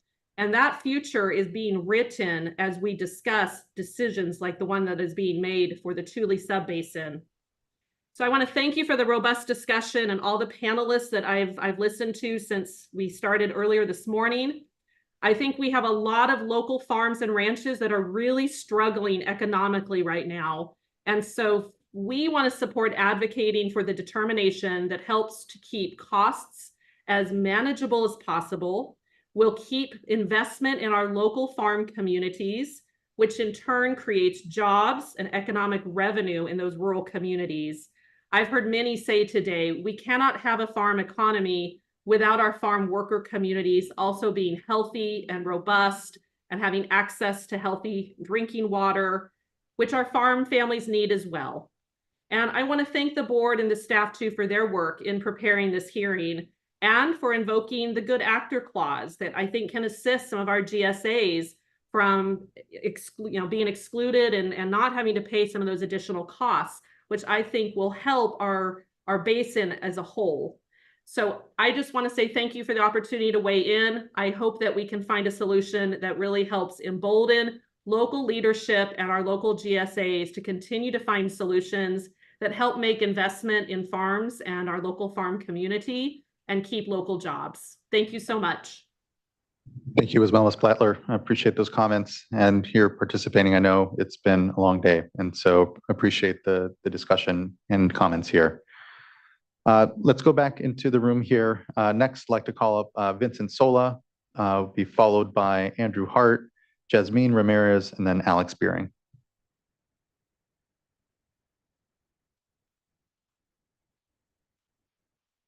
Been a long day. Huh? You guys tired yet? Hey, I want to thank you guys for the opportunity to comment on the probation hearing today for the Tule Subbasin. My name is Vincent Solom, a fourth generation farmer, and I've farmed in the lower Tule irrigation district for, our family's been there for 121 years, so pre-dam, pre-irrigation district. Our family, maybe lost my spot here, but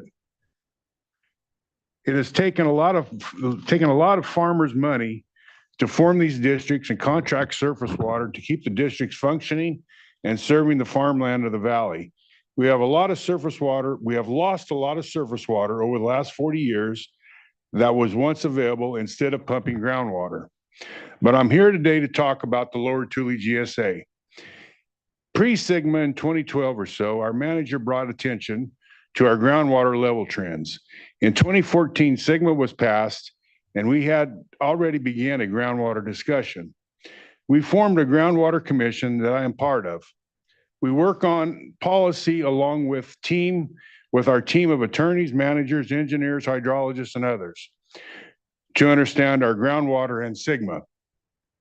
This has been a huge learning curve for us, your staff, and yourselves to figure this out. Our initial plan was denied, and our second plan was denied, and our third plan is in review. This has been very frustrating to myself and all of our farmers and our professional team. I believe our new plan for lower Tule has met all the deficiency as noted in the final staff report, with actions and plan and policies we now have in place. I've met, and I believe each one of you at the lower Tule office over the last year, and you had an opportunity to tour our GSA, meet with our staff, and see the efforts that have been put in place to achieve sustainability. I noticed in the final staff report that Delano Early Mart GSA was recommended by your staff to not have any fees placed on it.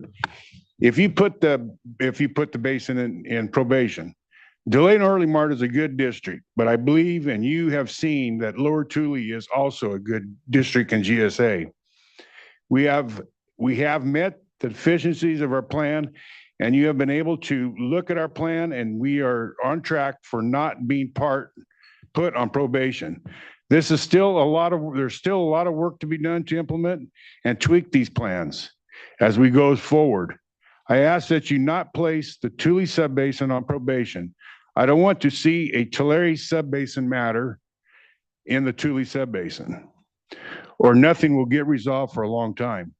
If you do decide to vote today to place the Tule Subbasin in probation, I ask that you use your staff recommendation that is for Delano Early Mart GSA and the Kern for the lower Tule GSA, and not implement the fees on lower Tule. If we are placed in probation with fees, we will be set back, and our growers are already spending a lot of money to reach sustainability. This would just be a huge disappointment. So thank you. Thank you, Mr. Solis. As you said, I know it's been a long day, so really appreciate you sticking with us and providing your comment here for us and this board's decision and discussion. So thank you. Next, I'd like to call up Andrew Hart, be followed by Jasmine Ramirez, Alex Beering, and then Paul Granicus. Good afternoon, state board members and staff. Thank you for holding this hearing. My name is Andrew Hart. I'm a representative of Booth Ranches on the board of Kern Tulare Water District. We farm in the Kings, Tule, Cahuilla, and Kern subbasins. My family owns a small farm in the Cahuilla subbasin where I'm the fifth generation to farm it. Being involved in all of these subbasins has offered me valuable insight into the state intervention process. From a farmer's perspective, navigating the board's process has been challenging at times, and I appreciate the progress the board and staff have made in the Tule subbasin, but we know that there's still more work ahead. Kern Tulare staff and landowners have worked hard to understand groundwater conditions in our area. We have implemented management actions that create an accurate well registry, required meters on all agricultural wells, and implemented a flexible groundwater extraction fee, and also implemented a robust well mitigation program. Our plan has shown how much progress Kern Tulare has made and how we cut our groundwater pumping roughly in half from last year. And last year was a record water year. The board staff can see that our plan and management actions are working.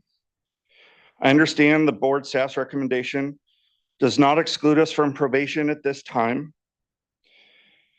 We know that the Tule Subbasin will need to continue to make progress, and Kern Tulare will need to work closely with the state and other GSAs to ensure plans adequately address all concerns. We know that our work does not stop here, and we remain committed to continue successfully implementing SGMA in our districts, and we look forward to learning the parameters that the board is looking for. Thank you for your time. You as well, Mr. Hart. Next, I'd like to call up Jasmine Ramirez, then Alex Beering, and then Paul Radenis. Apologies. Good evening, everyone, and thank you for the opportunity to be able to provide comment here this evening. My name is Jasmine Ramirez. I'm with Self-Help Enterprises.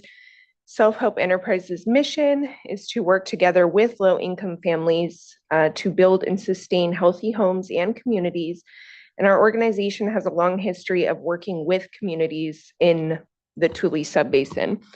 From our organization's standpoint, it is critical to address the key deficiencies that were identified by the Department of Water Resources within each subbasin.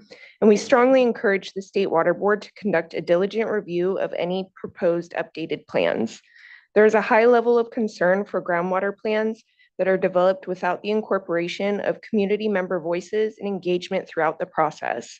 Self-Help Enterprises contracts with GSAs to provide mitigation should not be interpreted as vetted support for those plans. We understand that both conditions and efforts across the subbasin vary, and as such, that each GSA within the subbasin will be evaluated and determined as appropriate. We value the State Water Board as a partner in SGMA implementation and drought mitigation efforts, and we are confident that moving forward, both the State Water Board and groundwater sustainability agencies will work diligently to fulfill their responsibility to guarantee the proper protection of drinking water. Thank you for your time, and we welcome future conversations. Thank you so much, Ms. Ramirez. Appreciate your comments and the work of self-help here. It's been critical to, I know, not just drought response, but to all these discussions on groundwater management. So thank you. Next, I'd like to call up Alex Beering, then again, followed by Paul Radenis. Thanks. Followed by then Steve Anderson, Mike Faria, and then Frank Fernandez, I believe, is our last in-person commenter. And if not, please do see the clerk of the board.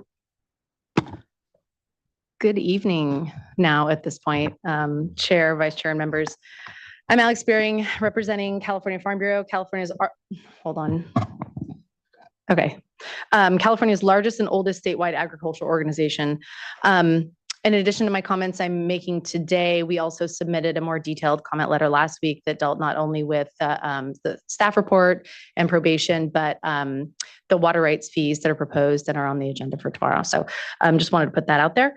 I'm going to echo some of the comments, well, pretty much all the comments from some of the farmers and Tricia, our Tulare County Farm Bureau manager who spoke earlier. But I also just want to make a few comments about the work that went in today. It's pretty clear based on what was presented today by the GSAs that there's been a lot of work that's gone into all of this leading up to this hearing. And I think they demonstrated that pretty well. I hear every day when I'm meeting with members and staff in the legislature that locals just don't seem to be taking SGMA seriously. And I think this has been a really good demonstration of the fact that that just isn't true. I also want to give a shout out to the board and staff who prepared the staff report. I know that it is one of the things that is not fully required under SGMA, under the law, but you guys do anyway, as I think a measure of transparency and just thoughtfulness. And so I just want to say thank you again for all the hard work that went into that. also encouraged by the continued work that you guys and the staff have done in terms of determining alternative compliance mechanisms for metering and reporting, such as ET-based options. That was something that was kind of thrown out at the April 16th hearing, but has been much more fleshed out since then. And it's really encouraging to see that as something that was just a concept and is now more of a real thing that people are grappling with in terms of, how it could be implemented in reality. Like others, I was very pleased to see the good actor clause applied to DEID and current Tulare GSAs. I may be a little cynical, but I think a lot of us were unsure if that would ever be used. And I hope that it goes towards restoring some trust, at least between locals and the board, in terms of being heard and being acknowledged in terms of the diversity of the conditions and the actors in the basin. And I think as more GSAs are able to arrive at the point where the board could consider whether or not to also apply that to them, that the board should do so. I think that Lower Tule and Pixley made a really good case for that today, for sure. I want to go back to fees for a minute. We've heard a lot about fees, but we talked more about them, I think, in the earlier part of the day. So all the way back to 10 a.m. Want to thank Jonathan Bishops for talking a little bit about the relationship between fees and compliance levels and how those were set. I was also encouraged to hear that those could potentially be reconsidered in the future. We did some back of the envelope calculations, and in terms of on a county by county basis, the impact overall in Kings, we thought was probably somewhere between 7 and 13 million overall, and maybe 8 to 15,000 on average per farm per year. For Tulare County, those numbers are 16 to 18 million overall, and between 4 to 5,000 on average per farm per year. In Kern, 30 to 32 million overall, and between 18 and 19,000 on average per year. I know that you guys you've heard this a lot, and those are no small sums. But again, knowing that you can revisit that in the future is encouraging. Also, just want to echo some of the community impacts that people brought up. I mean, impacts for fees or pumping, that's not just for the farmers, that's for everyone who work for them and the community as a whole. I also was not necessarily going to say something about the Frank-Kern Canal piece, but that is something that I know I take very personally, because I and many others in this room worked a really, really long time to get public funding for that. And there's hundreds of millions of dollars in taxpayer investments that have gone into that. And I want to make sure that people understand that this is money that they've spent, right? Everybody in this room, everybody in the United States has spent money on this. And to have those investments put at risk is really concerning. And that remains a concern for us and for others, I know. So again, I just really appreciate the thoughtfulness of you and your staff in this process. And it feels like, even though it's still kind of uncertain, we're kind of collectively edging closer to something that feels like we understand how this process is going to play out. So thank you again for your time. Thank you as well. Much appreciated on the comments and contributions here to the discussion, Ms. Beering. Thank you. Next, I'd like to call Paul Great-Innes, be followed by Steve Anderson and then Mike Faria. And as someone with sometimes a challenging name, apologies for perhaps butchering a few times. So thanks for the patience. Last name is Great-Innes. I have 4.5 points tonight. Number 1, district support. Number 2, this is a slow moving train. Number 3, manage local problems locally. Number 4, we care. And number 5, we know we're going to cut off a couple toes, but we don't want to cut off a foot. So I have to give support to Lower Tule River Irrigation District. These guys have been working their tails off, educating us as farmers, working with the engineers, the technical support, the data collecting, the projecting, and helping us navigate through this. What an incredible team. Please work with them. They're great. Number 2, this is a slow moving train. We need time. We've made tremendous progress so far. The surface of land is changing. There's conveyance ponds or percolation ponds showing up all over the place. Progress is being made. Please allow that to continue. Please allow the locals to manage it locally. We have connections, we have bonds, we have relationships. We've grown up together, some of us locally. We understand the direction that's given and it's getting addressed. It's going to take some time. It's not going to be perfect, but it's happening. So please allow the locals to keep managing locally. We also care. We have community members in disadvantaged communities. We have farmers. We have cities nearby too. We care for each other. Sometimes it seems like a gunfight pointing guns, but the farmers need communities, the communities need farmers. So the self-help, the allied industry types are surfacing to help those when help is needed. So we do care.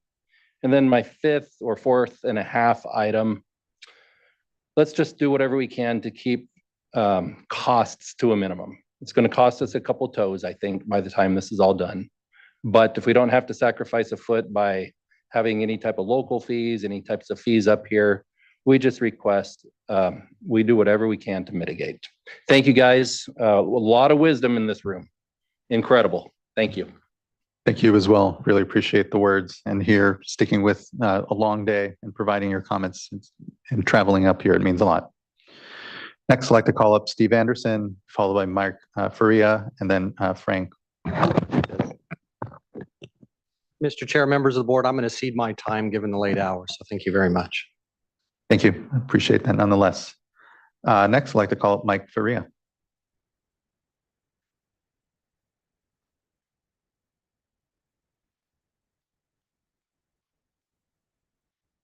I wish he wouldn't have gave up his time. I could have used a few more minutes to prepare. I had some things jotted down when I came up here today, and I scratched it out, started a new side of my paper. But I want to thank all of you all for coming out to our district, and we got to meet you. You heard our concerns. They're still the same now. I feel probation is gonna, I feel like we're so close, and I feel like probation would put the brakes on and cause a lot of doubt. We still have some growers out there, believe it or not, that are not, fully in tune with what's going on. But for the most part, I'd say probably 90% are. But anyhow, I'll get to my notes here. I know the community members that were here earlier, they left. I wish they would have stayed, because that's close to me. I've used this, before. We farm right up against the community of Tipton, and I feel like we're part of the community. We have some of our guys that live in the community, and they also live on our ranch, and we all.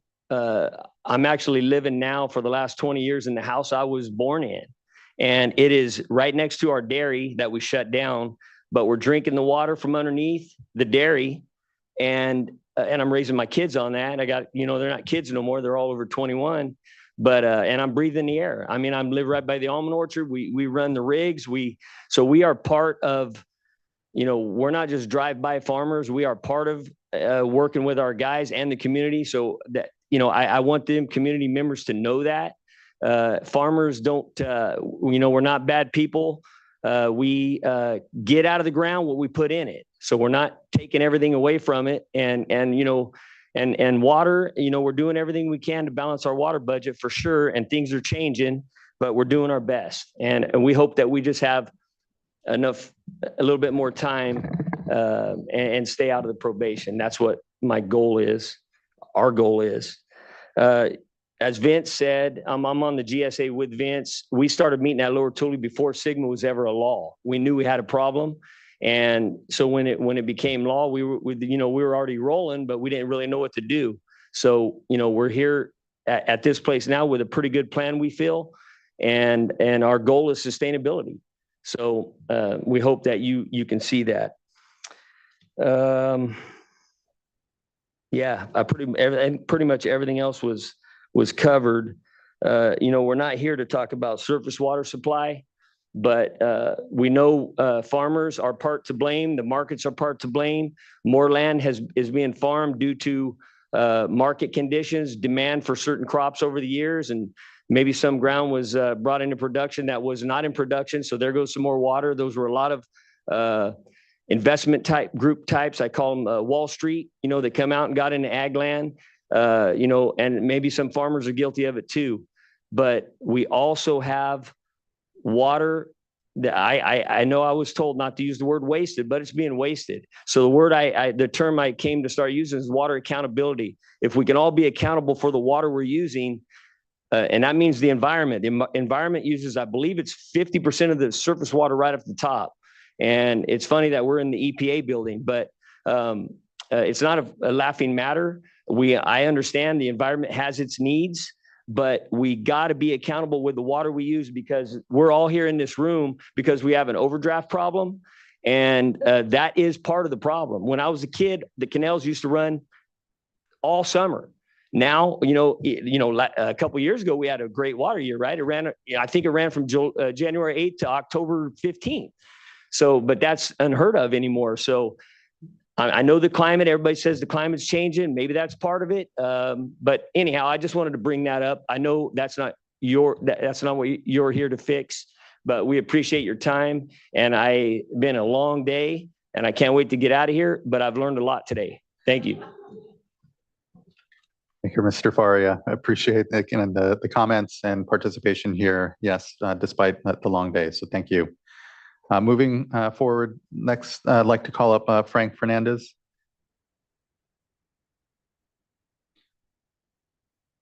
It has been a long day, but I know that I'm not Frank Fernandez. I'm Amy Cronson, State Water Board staff. I'm reading Frank's comments. He could not join us for the rest of the day. So I will be reading his comments verbatim via email. So I'll start now. My brothers and I are third-generation family farmers in the Tule Subbasin. We are passionate about growing food to feed people. It's been in our blood for 3 generations. Unfortunately, today, water has now become a commodity that can be traded and sold to the highest bidder. Because of SGMA, we have watched our ability to borrow money based on declining land values cut in half from 4 years ago. So if I wanted to invest in subsurface drip or other costly water conservation systems, we can't afford it. This is very unfortunate because it robs family farms like mine of simply growing food for California and the rest of the country. We cannot be reliant on another country to feed us. We as a state need to realize that nearly 40 million people living in California is also putting a great strain on the resource. We need to invest in additional sources of water such as desalination. In addition, export water, in my opinion, is causing the biggest deficit to our groundwater and subsidence. Water being exported out of our sub-basin because the infrastructure and technology is there to move it makes it a commodity. Along with being a farmer, I'm actively involved in our local land trust, which was started to not only mitigate SGMA, but preserve our environment and habitat. After all, our families live here and want to preserve our way of life. The biggest loser in any implementation of measured water restrictions will be our social economic disadvantaged communities that rely on the agricultural economy of the sub-basin. I would argue that 80 to 90% of the population are directly or indirectly impacted on the farming economy of the Central Valley. Make no mistake, we want to protect our water too. Corporate and investment farming do not have the same passions of growing food like multi-generational farmers. Sadly, I believe that those groups will survive SGMA and be the last standing. The question I have is what you want to see in our sub-basin. Thank you, Frank Fernandez. Thank you so much. Really appreciate you reading that, Ms. Cronson. And thank you, Mr. Fernandez. We have about 6 commenters left by my count. At this point, all virtual participants, again, if there's anyone in the room that hasn't commented yet and was looking to do so, please do see the clerk of the board and we can make sure and get you within the queue. So going now to the remote platform, I'd like to call up Johnny Gailey, be followed by Lauren Chu, and then Fred Briones. Yeah, just thank you. And actually wanted to just comment, I know that there was others that were on the virtual platform. They may have dropped off and apologize. I know doing our best to try to get to everyone's comments here. Well, good afternoon or good evening now. This is Johnny Gailey. Can you guys hear me all right? We can, thank you. Yes, good evening. Good evening. Well, all of the points that I wanted to make were actually made by other people, so I'm going to go ahead and pass my time off to get this to move along. Thank you, Mr. Gailey. I appreciate that nonetheless, and thank you for sticking with us here and being part of the discussion still yet. Next, I'd like to call up Lauren Chu.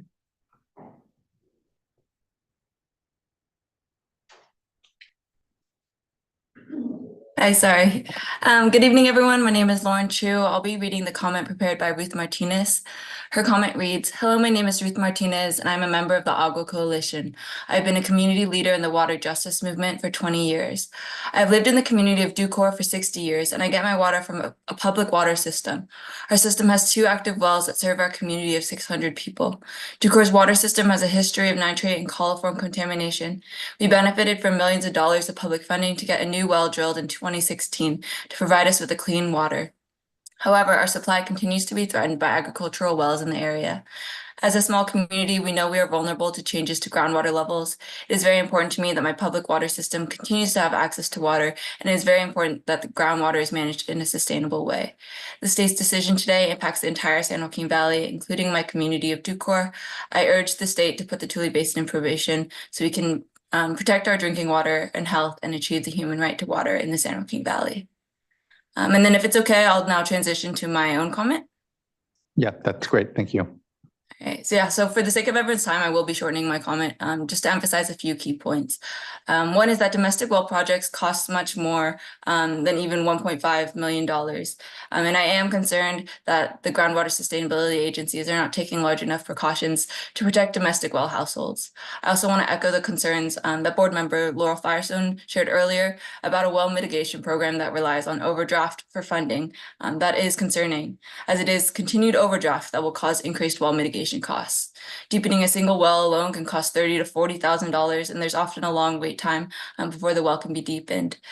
Tule Subbasin groundwater plans should focus on stopping the overpumping and contamination of groundwater.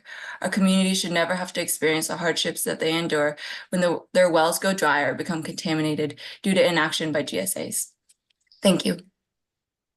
Thank you so much, Ms. Chu. Next, I'd like to call up Fred Briones, who will be followed by Marciela Mares-Altorres. Hello, this is Fred Briones. I'm a tribal member at the Big Valley Pomo Indians in Clear Lake, where we're experiencing the same thing.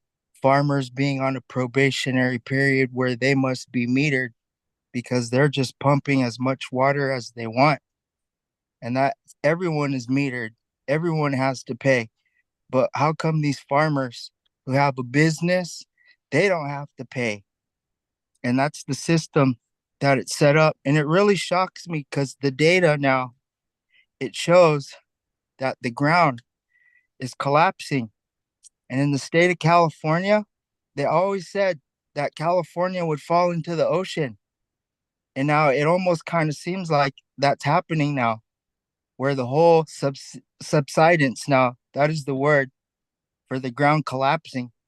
And see, man has always searched for the tooling to predict the earthquake. See, in the state of California, the Pomos, we've been here for 20,000 years, and we prayed to Mother Earth. Our spirits come from the water. Our leaderships come from the water. And now our water, how it's being used now, and the ground is collapsing. And the accountability now that these farmers, they must be on this probationary period, but it's a time where they don't understand. They have never felt oppression like this, where it is policy that is changing their business. And they're having this fight now, being sued. You hear them, farmer versus farmer now, GSA district versus GSA district. And I work with a lot of tribal farmers and ranchers around the United States. And maybe you've seen on the YouTube, but the white buffalo has been born.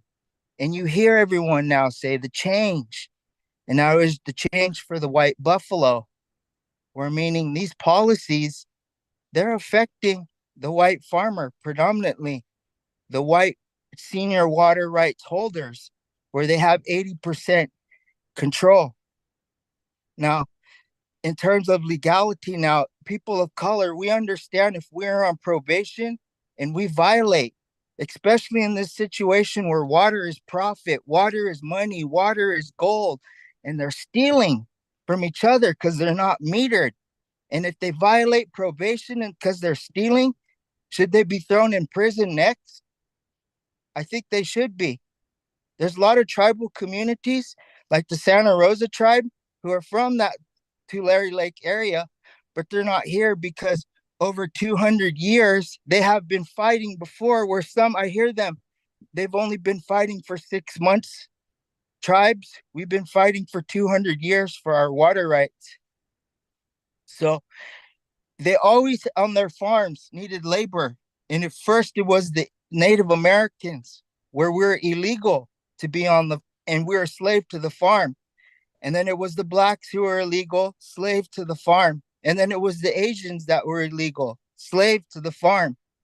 And now today they use the Latino. So I'm going to talk the old language and say, Señor Esquivel, ayúdeanos, por favor. No hay agua a tomar, levantar, comida. No hay agua por los niños, por las niñas. Señor, pero mucho hay agua por las vacas. Señor, ayúdeanos, Señor. Danos las derechas aguas, Señor Esquivel. Danos los aguas derechas, Señor, ayúdeanos. A long time ago, in the state of California's history, the Native American spoke Spanish before we speak English. And that is my word. Thank you. I support the probation. Thank you, Mr. Briones. Next, I'd like to call up Marciela Mares Altorre.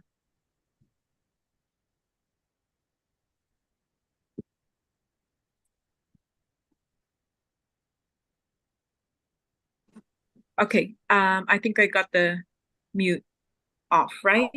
You did. Yeah, good evening. Thank you, Ms. Mares Altorre.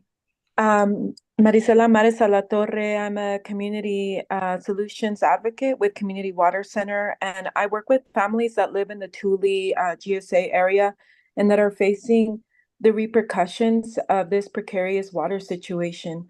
People on private wells are losing water. I've heard people have told me that on private wells that their water was fine, and then an almond or a pistachio orchard moved in across the street, and now they're getting sand instead of water from their faucet. Even when they do get emergency tank water, there's so many issues with that, like water that's so hot they have to let it cool down before they could even bathe in it, or that the paint from the tanks colors the water, making them reluctant to use it for drinking and cooking. Water is a human right. Whatever we need to do to make sure that everyone has clean and affordable water needs to be done. It's not right that industrial ag has done things to create this crisis in many circumstances, and they're the first ones to resist any solutions. There's an entitlement from industry that we can no longer indulge. The damage is done. So water is a resource that we all have to share. And for that reason, I believe it's important to institute this probationary period to protect groundwater in the Tule Basin. Thank you. Thank you. Really appreciate your voice here, participating in, I know what's been a long day. I believe that now brings us to our last commenter. And again, if there's anyone in the room or on the platform as well, please do just indicate if you are expecting to speak and haven't been able to do so, and would like to call up as our last commenter here, Sean Givet.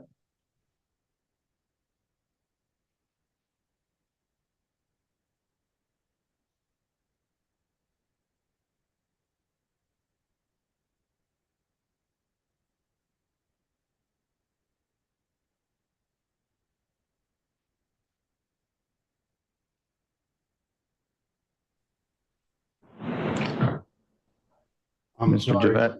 Oh, there we are. Good evening. Thank you. I guess I've listened to this entire day, and I'm struck by all of the different views of what's going on in the Subbasin. And I would say that from the state board staff perspective, you need to at least evaluate our plan And we've been very open to work with the state board staff and even I will speak from Eastern Tule's perspective, even from Friant staff perspective. I didn't appreciate Jason Phillips' comments about how he's been treated. I think we have been open all along to listen to their concerns. But I just don't see zero subsidence in anybody's future. Even if we stopped all pumping, we wouldn't have zero subsidence.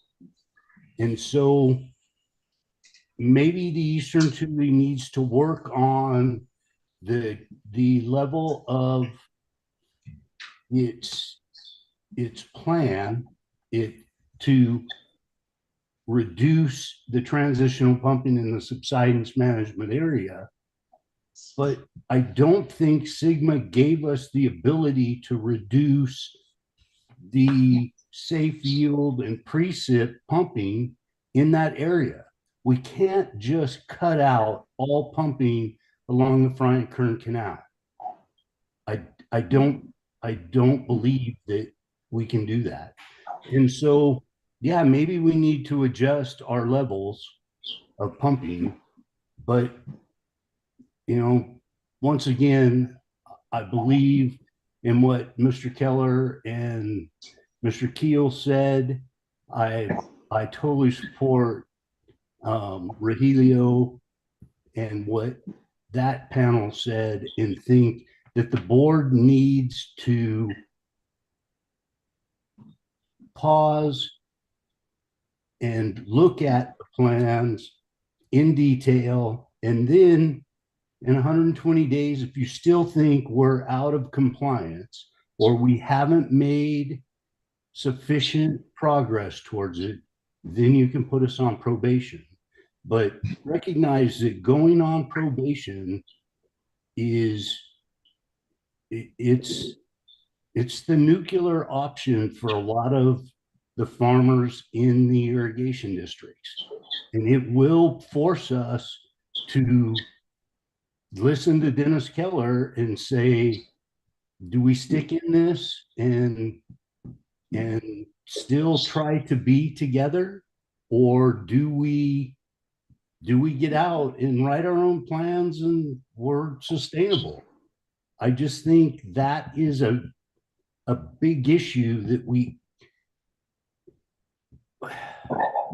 I can just say, I agree with the speaker that said, I don't envy your position, because it is a tough decision to make. Thank you. Thank you as well. Really appreciate those words, and know that, that I believe here now brings us to the end of commenters. And again, looking at the platform to make sure that's the case, and folks in the room, and just start with thanks. It has been a long day. We all collectively have heard a lot, sometimes differing opinions, certainly, but just want to acknowledge the progress that we have seen within the basin is trending toward the right direction. To your last comment, Mr. Givette, thank you.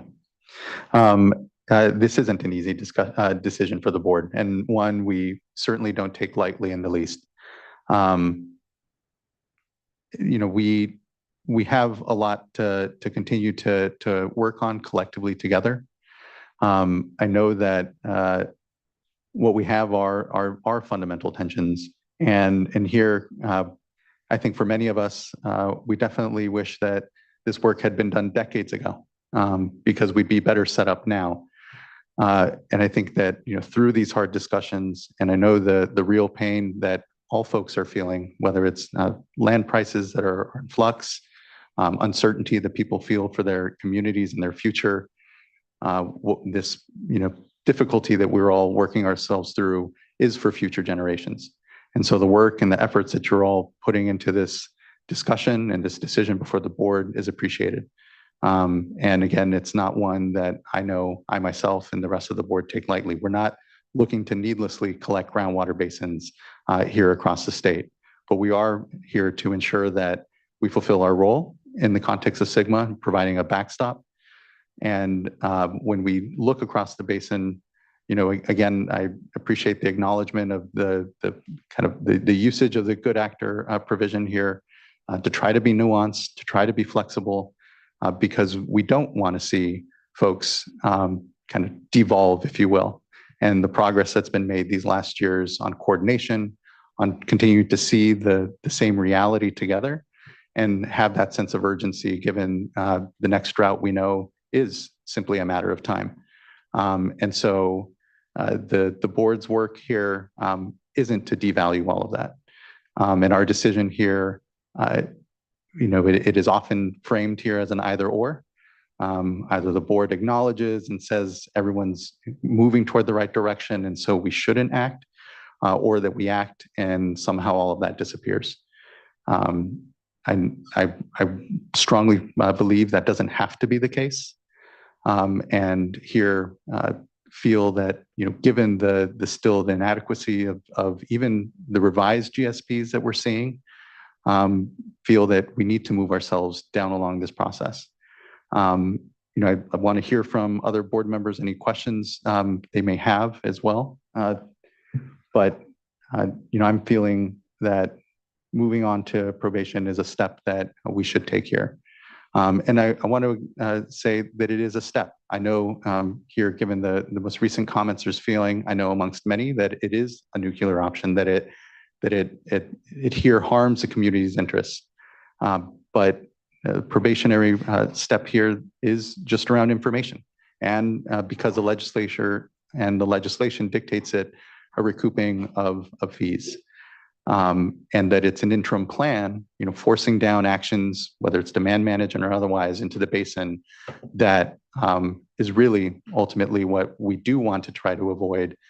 But at the same time, given the urgency, given the criticality of the groundwater resources to both growers and communities that are dependent on it for drinking water, I sense an urgency here amongst us all to act.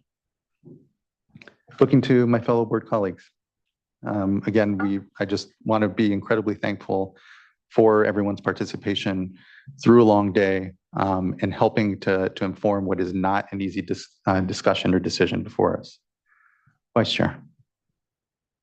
Thank you, Chair. And I concur with what you just said. This is not an easy decision, but it just strikes me that we really are at a crisis situation.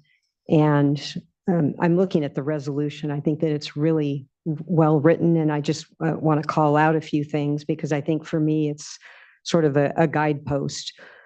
And whereas clause number 3, the goal of SGMA is sustainable groundwater management that will ensure the long-term viability of groundwater resources for future use by communities, farms, businesses, and the environment.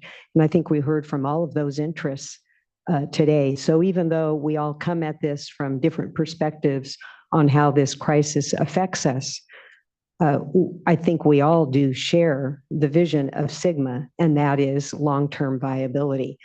As a board member, one of the things that I've always really felt strongly about is that where we have direction from the legislature, that's important for us to follow that. And the legislature has been very clear that sustainability is required within the horizon outlined in the law.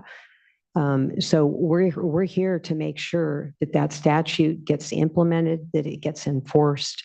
And I really appreciate that staff, I think, did a good job walking through not just the 2022 plan, but with a bit of a review on the updated plan and really helping to provide information, even if we go on probation, helping to provide information so that we can continue to close the gap here and achieve sustainability. I also think the resolution does a good job in making it very clear as to what's expected. And I think that taken with the PowerPoint, the report that staff provided. I think that the districts have the information that they need, hopefully to close that gap. And as the chair indicated, we're not seeking out this opportunity to put basins on probation. It's not something that we're excited about. We have a very full calendar. Staff is busy across the board. But if we need to put a basin on probation, I think it's important for us to, as I said, follow through on our responsibilities. So for me, I'm prepared to support the staff recommendation, the resolution, and the change sheet. And I do have just a couple of things. First of all, a question with respect to the change sheet and the ability of staff to come back for other GSAs that are able to show progress towards resolving the deficiencies, and with respect to the additional possibility of Lower Tule and Pixley in terms of coming back to us with a resolution for that area. Just want to make sure that you're able to move quickly on that, because I think the idea there is to collect fees where we really do see that a GSA is going to be in probation, as opposed to one that might fall in that category of exclusion of fees. So just want to hear back from you about the ability to do the further review of that between now and I guess it would be January, correct? That's correct. And so the proposed resolution, if approved, measurement and reporting requirements would become effective on January 1st. The team in the Office of Sustainable Groundwater Management would do our best to review the exclusion considerations for Lower Tule River and Pixley GSAs by mid-December, and kind of to bring a recommendation back to the board. There's some caveats in that, of course, of like if we find complexities or unexpected issues, or if there's kind of further revisions to the plans between now and then. But that's kind of our pacing and what we hope to be able to bring back to all of you. Okay. All right. And then with the other area that I'd like to see if my colleagues are open to this, I think that the way SGMA is structured with respect to the GSAs and receiving input, there's that requirement that the GSAs receive input from communities and other stakeholders, but in particular on the Friant-Kern Canal, I think it's important that we receive technical input from the Bureau of Reclamation, from the Department of Water Resources, and from the Friant Water Authority. There's a lot of detailed information that is going to be part of that review. And so I think that it's important that we receive it from other experts. And so I'd like to consider the inclusion of an additional whereas clause directing staff to seek out that input as they move forward on further evaluation on subsidence. So whereas clause on coordination. Correct. And I've already sent a message to staff and they've got some language ready, if you all are comfortable with that. That's right. We do have some language prepared that we can pull up on the screen if the clerk is ready.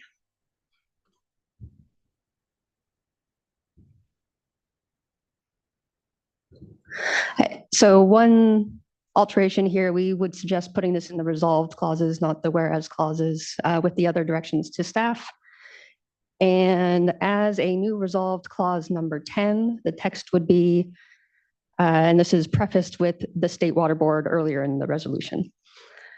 The text is, directs staff to solicit technical feedback from the United States Bureau of Reclamation, the Friant Water Authority, and the Department of Water Resources regarding the effects of subsidence in the Tule Subbasin, and to consider that feedback in making further recommendations regarding the subbasin. I'm supportive. I appreciate the language, Vice Chair, and agree that it'd be important to make sure that we're taking in that technical information as we further consider the subbasin. but looking to fellow board colleagues if there's general nod or agreement. Okay. Thank you, Vice Chair. But there's Board Member Firestone. Thanks. I already made most of my comments today. So, and I agree with everything that's been said. I think I'll just, first I have one question on the timing, just to follow up on the Vice Chair's question for consideration for Lower Tule so my understanding is that we are saying we're continuing to do a thorough review to determine if the policies are adequate, and we'll be talking with the Lower Tule and Pixley irrigation districts or GSAs, but any recommendation that we have, we want to get public comment on. And so wouldn't we have to do that 30 days before and then adopt something in mid-December in order to have something apply before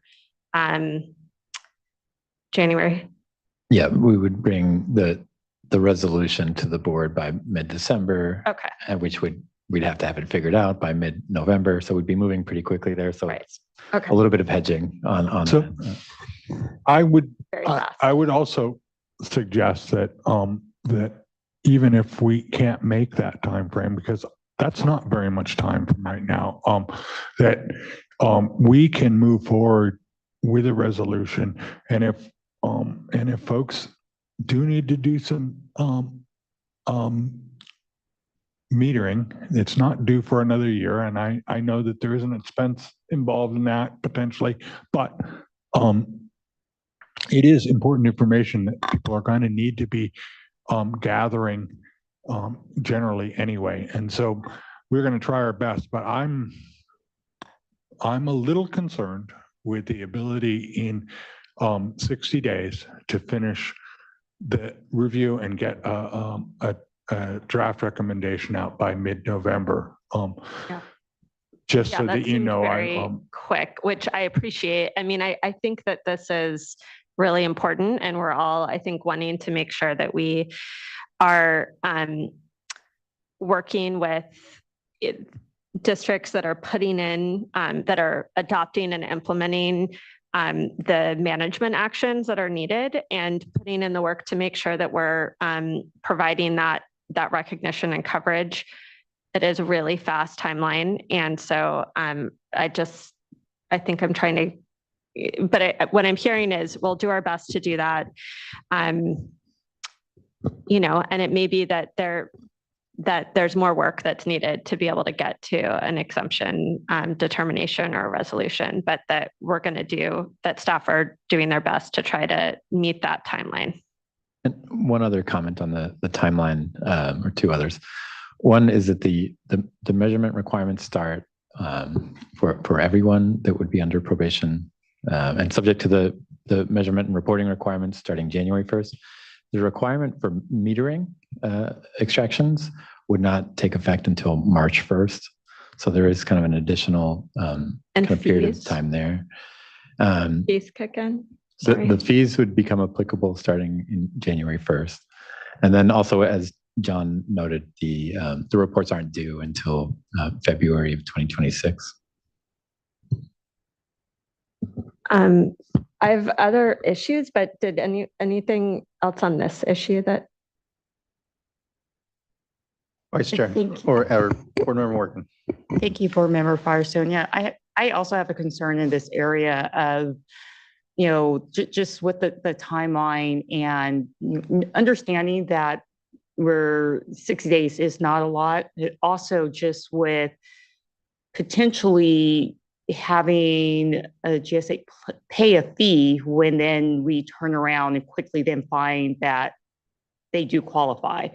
So I'm not 100% comfortable at this moment. So I really want to tease this out more of how this may go.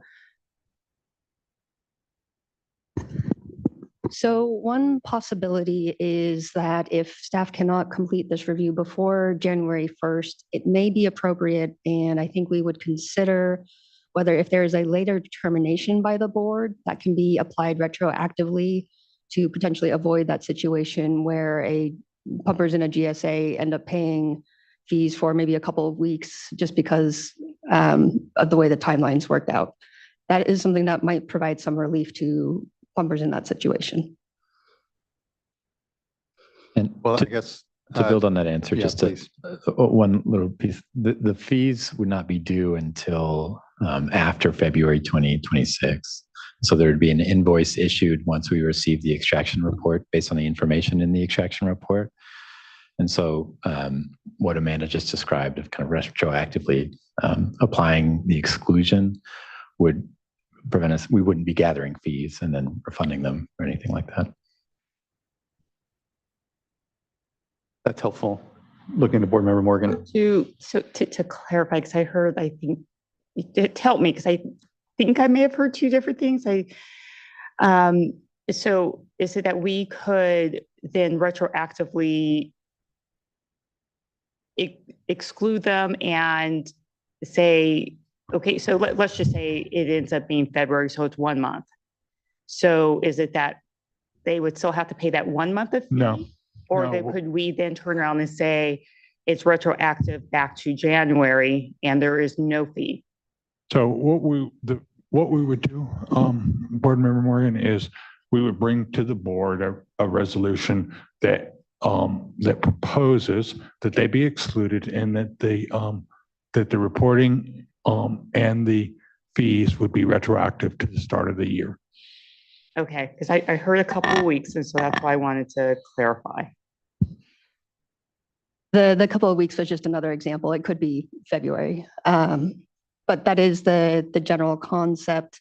I don't know if February 1st is a weekday or a board meeting day, but potentially if the board hears a resolution to add an exclusion on February 1st, we would consider whether it would be appropriate to make that exclusion effective as of December 31st, 2024. Yeah, and again, the collection of those fees wouldn't happen until when next year? Like the full Right. calendar year Yes. after. So And that's so why it gives us that flexibility. The practical effect for pumpers in that situation would be for the month of January 2025, they would be recording, but they wouldn't be required to use meters during that period. And then they wouldn't be required to report if it works out that way. Yeah, what's most immediate and starts to kick in is the requirement to put on meters to be able to start collecting that data, which is later provided to the state board. And then that's the basis for our fees then a calendar year after there.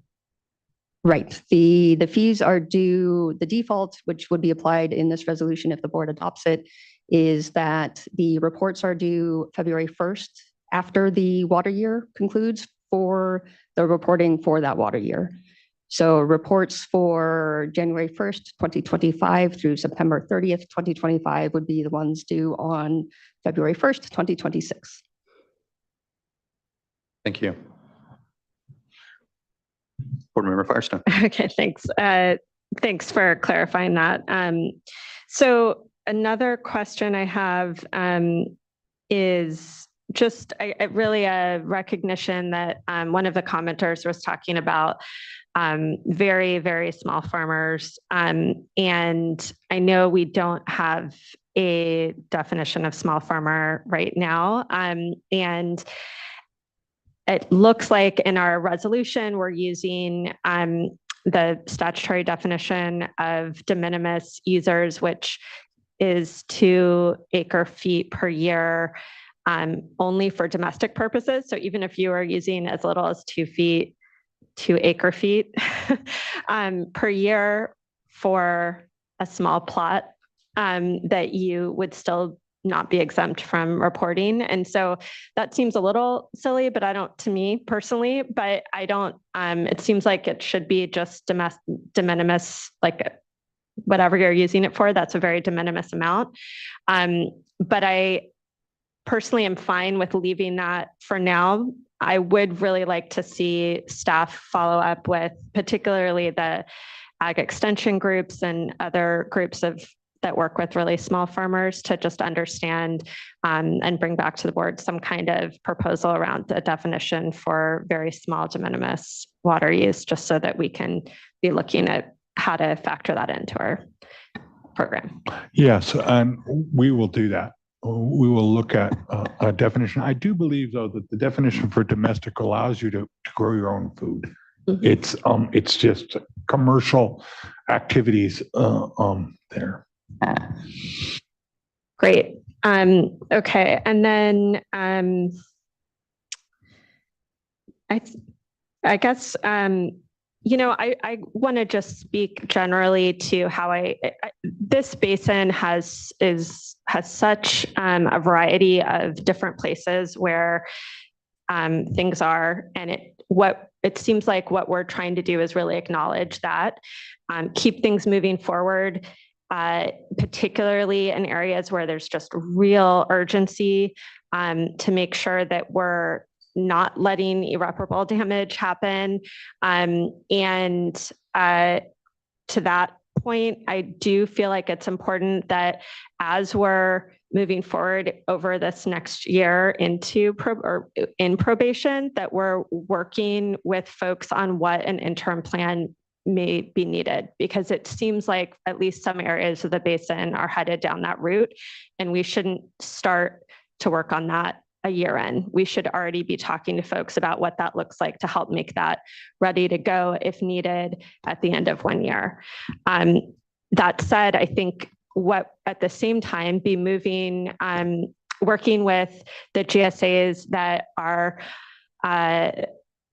have adopted sustainable management actions that do have exclusions, to be working with them on getting entirely out of probation through the good actor clause. I just want to acknowledge that even in those areas that we're doing exclusions, there are still deficiencies that need to be addressed, and there are still concerns that need to be addressed. And I've heard from each of the GSAs that they're taking those really seriously and committed to working through those. And I'm hopeful that we're able to move those areas out of probation entirely through the other good actor clause. So, I think what we're trying to show here is that where there's adoption of adequate management actions, that we will recognize that and allow and not have to take state action, not have to bring that in, and that we want to move folks out of state of even probation as quickly as possible. So for that, I lastly just want to emphasize, I remain concerned for the well mitigation programs, funding, and also the scope around what they're covering, particularly in terms of public water system wells. I just don't see that adequately factored in yet. And I'd like to see more work go into developing what that looks like. And, I hope our SAFER program could be helpful in terms of sharing some of the information we have on estimated costs and solutions, and figure out how we can make sure that systems are both prevented from having impacts as well as mitigated where there are. Thanks. Thank you, Board Member. Board Member Morgan. Thank you. Just wanted to take a moment to thank staff. I know a lot of work has gone into reviewing the plans, getting out staff reports, and also doing the quick red flag review. And, also, for your recommendation for the 2 exclusions, and really looking and diving into just the plan and really recognizing, where progress is being made, and also for the recommendation, the change sheet in the language that's included there, just helping to lay out that path and have that clear understanding of what the next steps are, and not only for these two GSAs, but also for others who really, well, you may have not already gone through and taken a thorough review of their plans, but where you are still reviewing and taking a look where there's a path to get to this point where excluded from reporting and fees, and then also a path to get to the good actor, really taking the time to lay that out, making it clear to everyone so that there's a clear understanding that this really is the goal, to get everyone to this place. And also for taking the time to have that discussion with us here today so that we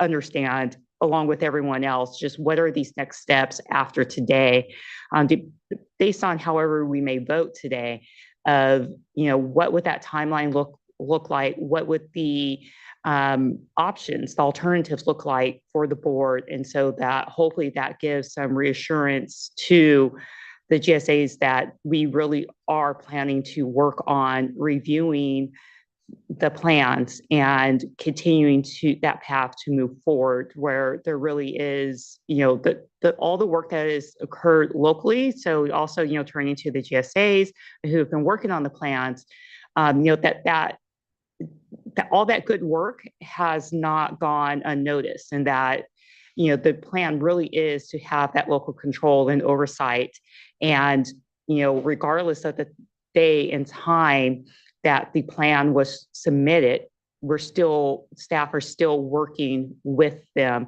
to get to that point. And so, to not give up and to continue to work with us, because that truly is the goal.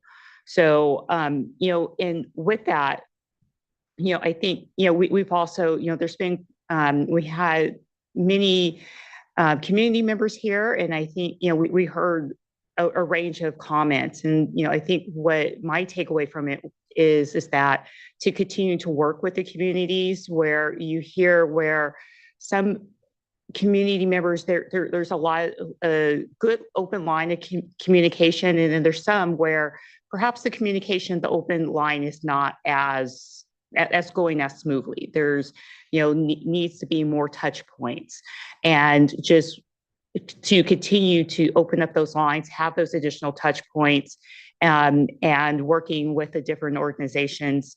And then that there is just an additional step that helps to get to that local goal of everyone working together. And that includes the different GSAs working together to get the whole subbasin under local control, because it's together that you can do it locally, and that you'll better succeed, because you truly are the local experts and know the area better than any, especially better than me. So, that is truly the goal. So I want to thank you all for all of your work and continued engagement and leadership to get us to this point where we have these clear lines of getting towards good actor clauses and getting to, where there's exclusions now happening for reporting and for fees. And there is the communication that is occurring within the subbasin. And so a lot of good work that's happening that's not going unnoticed, and just want to see that effort continue so that all GSAs in their plans can all get to the same place. So, thank you all.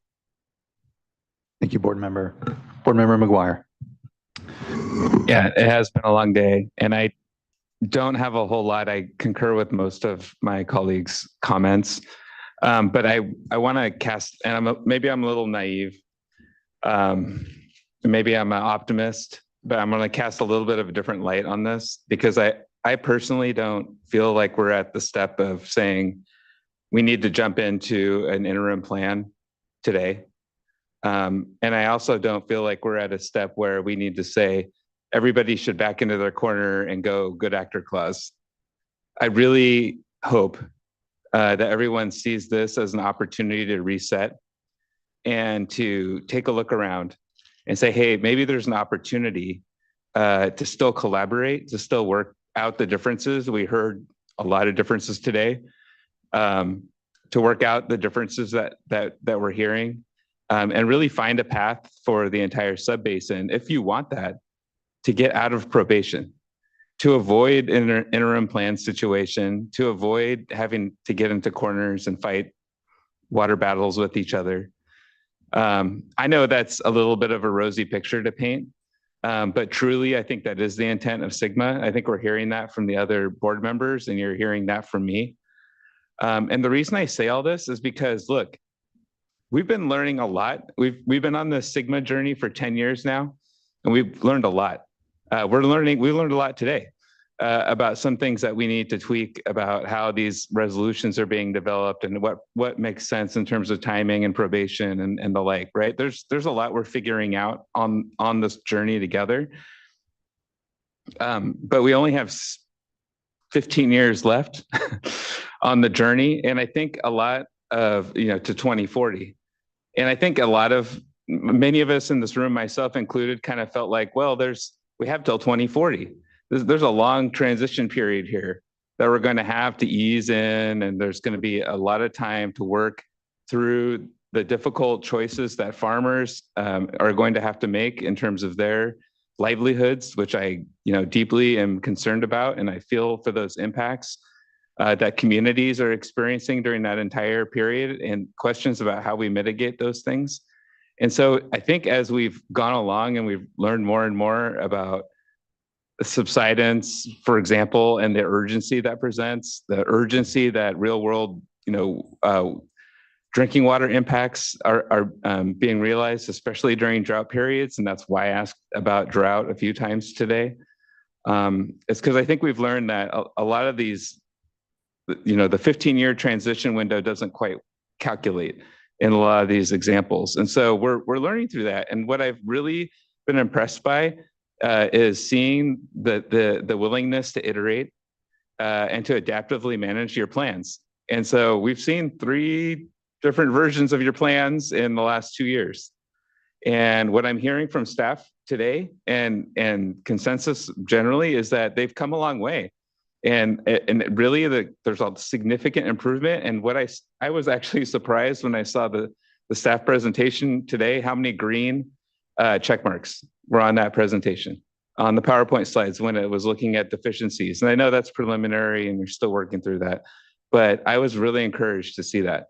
And so I hope all of you will take something away from this and some hope that we can get across the finish line here.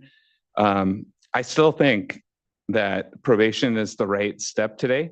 I'm comfortable with that decision based on everything that I've learned, because I think there are big challenges here. But I want to say that, in my mind, the bar is not perfection. It's not a perfect plan. It's not a perfect set of plans. It's an adequate set of plans that can be adaptively managed over time, over that 15-year horizon. So let's not make perfection the mandate. Let's talk about adequacy and what that looks like. So I just want, that's how I'm going to be looking at it. If something comes to me, and I really appreciate staff's, the additional language on the exclusions. I think that is a really creative way to add some flexibility here and some acknowledgement of the good work that's happening through these iterations. And I'm very supportive of, having that review happen as quickly as possible, and also including Delano Early Mart and Kern Tulare in the exclusions today. So thank you for folding those in. I think this is a good way to go. But I just wanted to take a kind of a bigger picture view and just share some of my thoughts about what this next year could look like, and hopefully less than a year. I heard 120 days. I'm a supporter of that as well. So I'll leave it at that and happy to move forward. Thank you, board member. Appreciate everything we've heard here again. And these are probably some of the most difficult conversations that we're all collectively will have, but the most consequential as well. And so just appreciate, again, the work that we still have yet before us, and looking to my fellow board colleagues. If Vice Chair. Ready for a motion? I think so. Okay, so I move adoption of the resolution along with the change sheet number 1 and the additional resolved clause number 10 as read into the record by Ms. Pearson. Thank you. I'll second. Thank you both. Ms. Tyler, can you please call roll call vote? Vice Chair Diadamo? Aye. Board Member Firestone? Aye. Board Member McGuire? Aye. Board Member Morgan? Aye. And Chair Esquivel? Aye. Thank you. Thank you as well. The vote is unanimous and the resolution is adopted. Appreciate everyone's time again today. And what we look forward to, what is a lot of work here in these next couple of months, expedited work. And again, appreciate the clarity and the flexibility that the staff have baked into the resolution. Have a good evening. Be safe. Be well, everyone. Thank you. This brings us to the end of today's items. This is a 2-day board meeting, so we'll see everyone tomorrow morning at 9 a.m. And until then,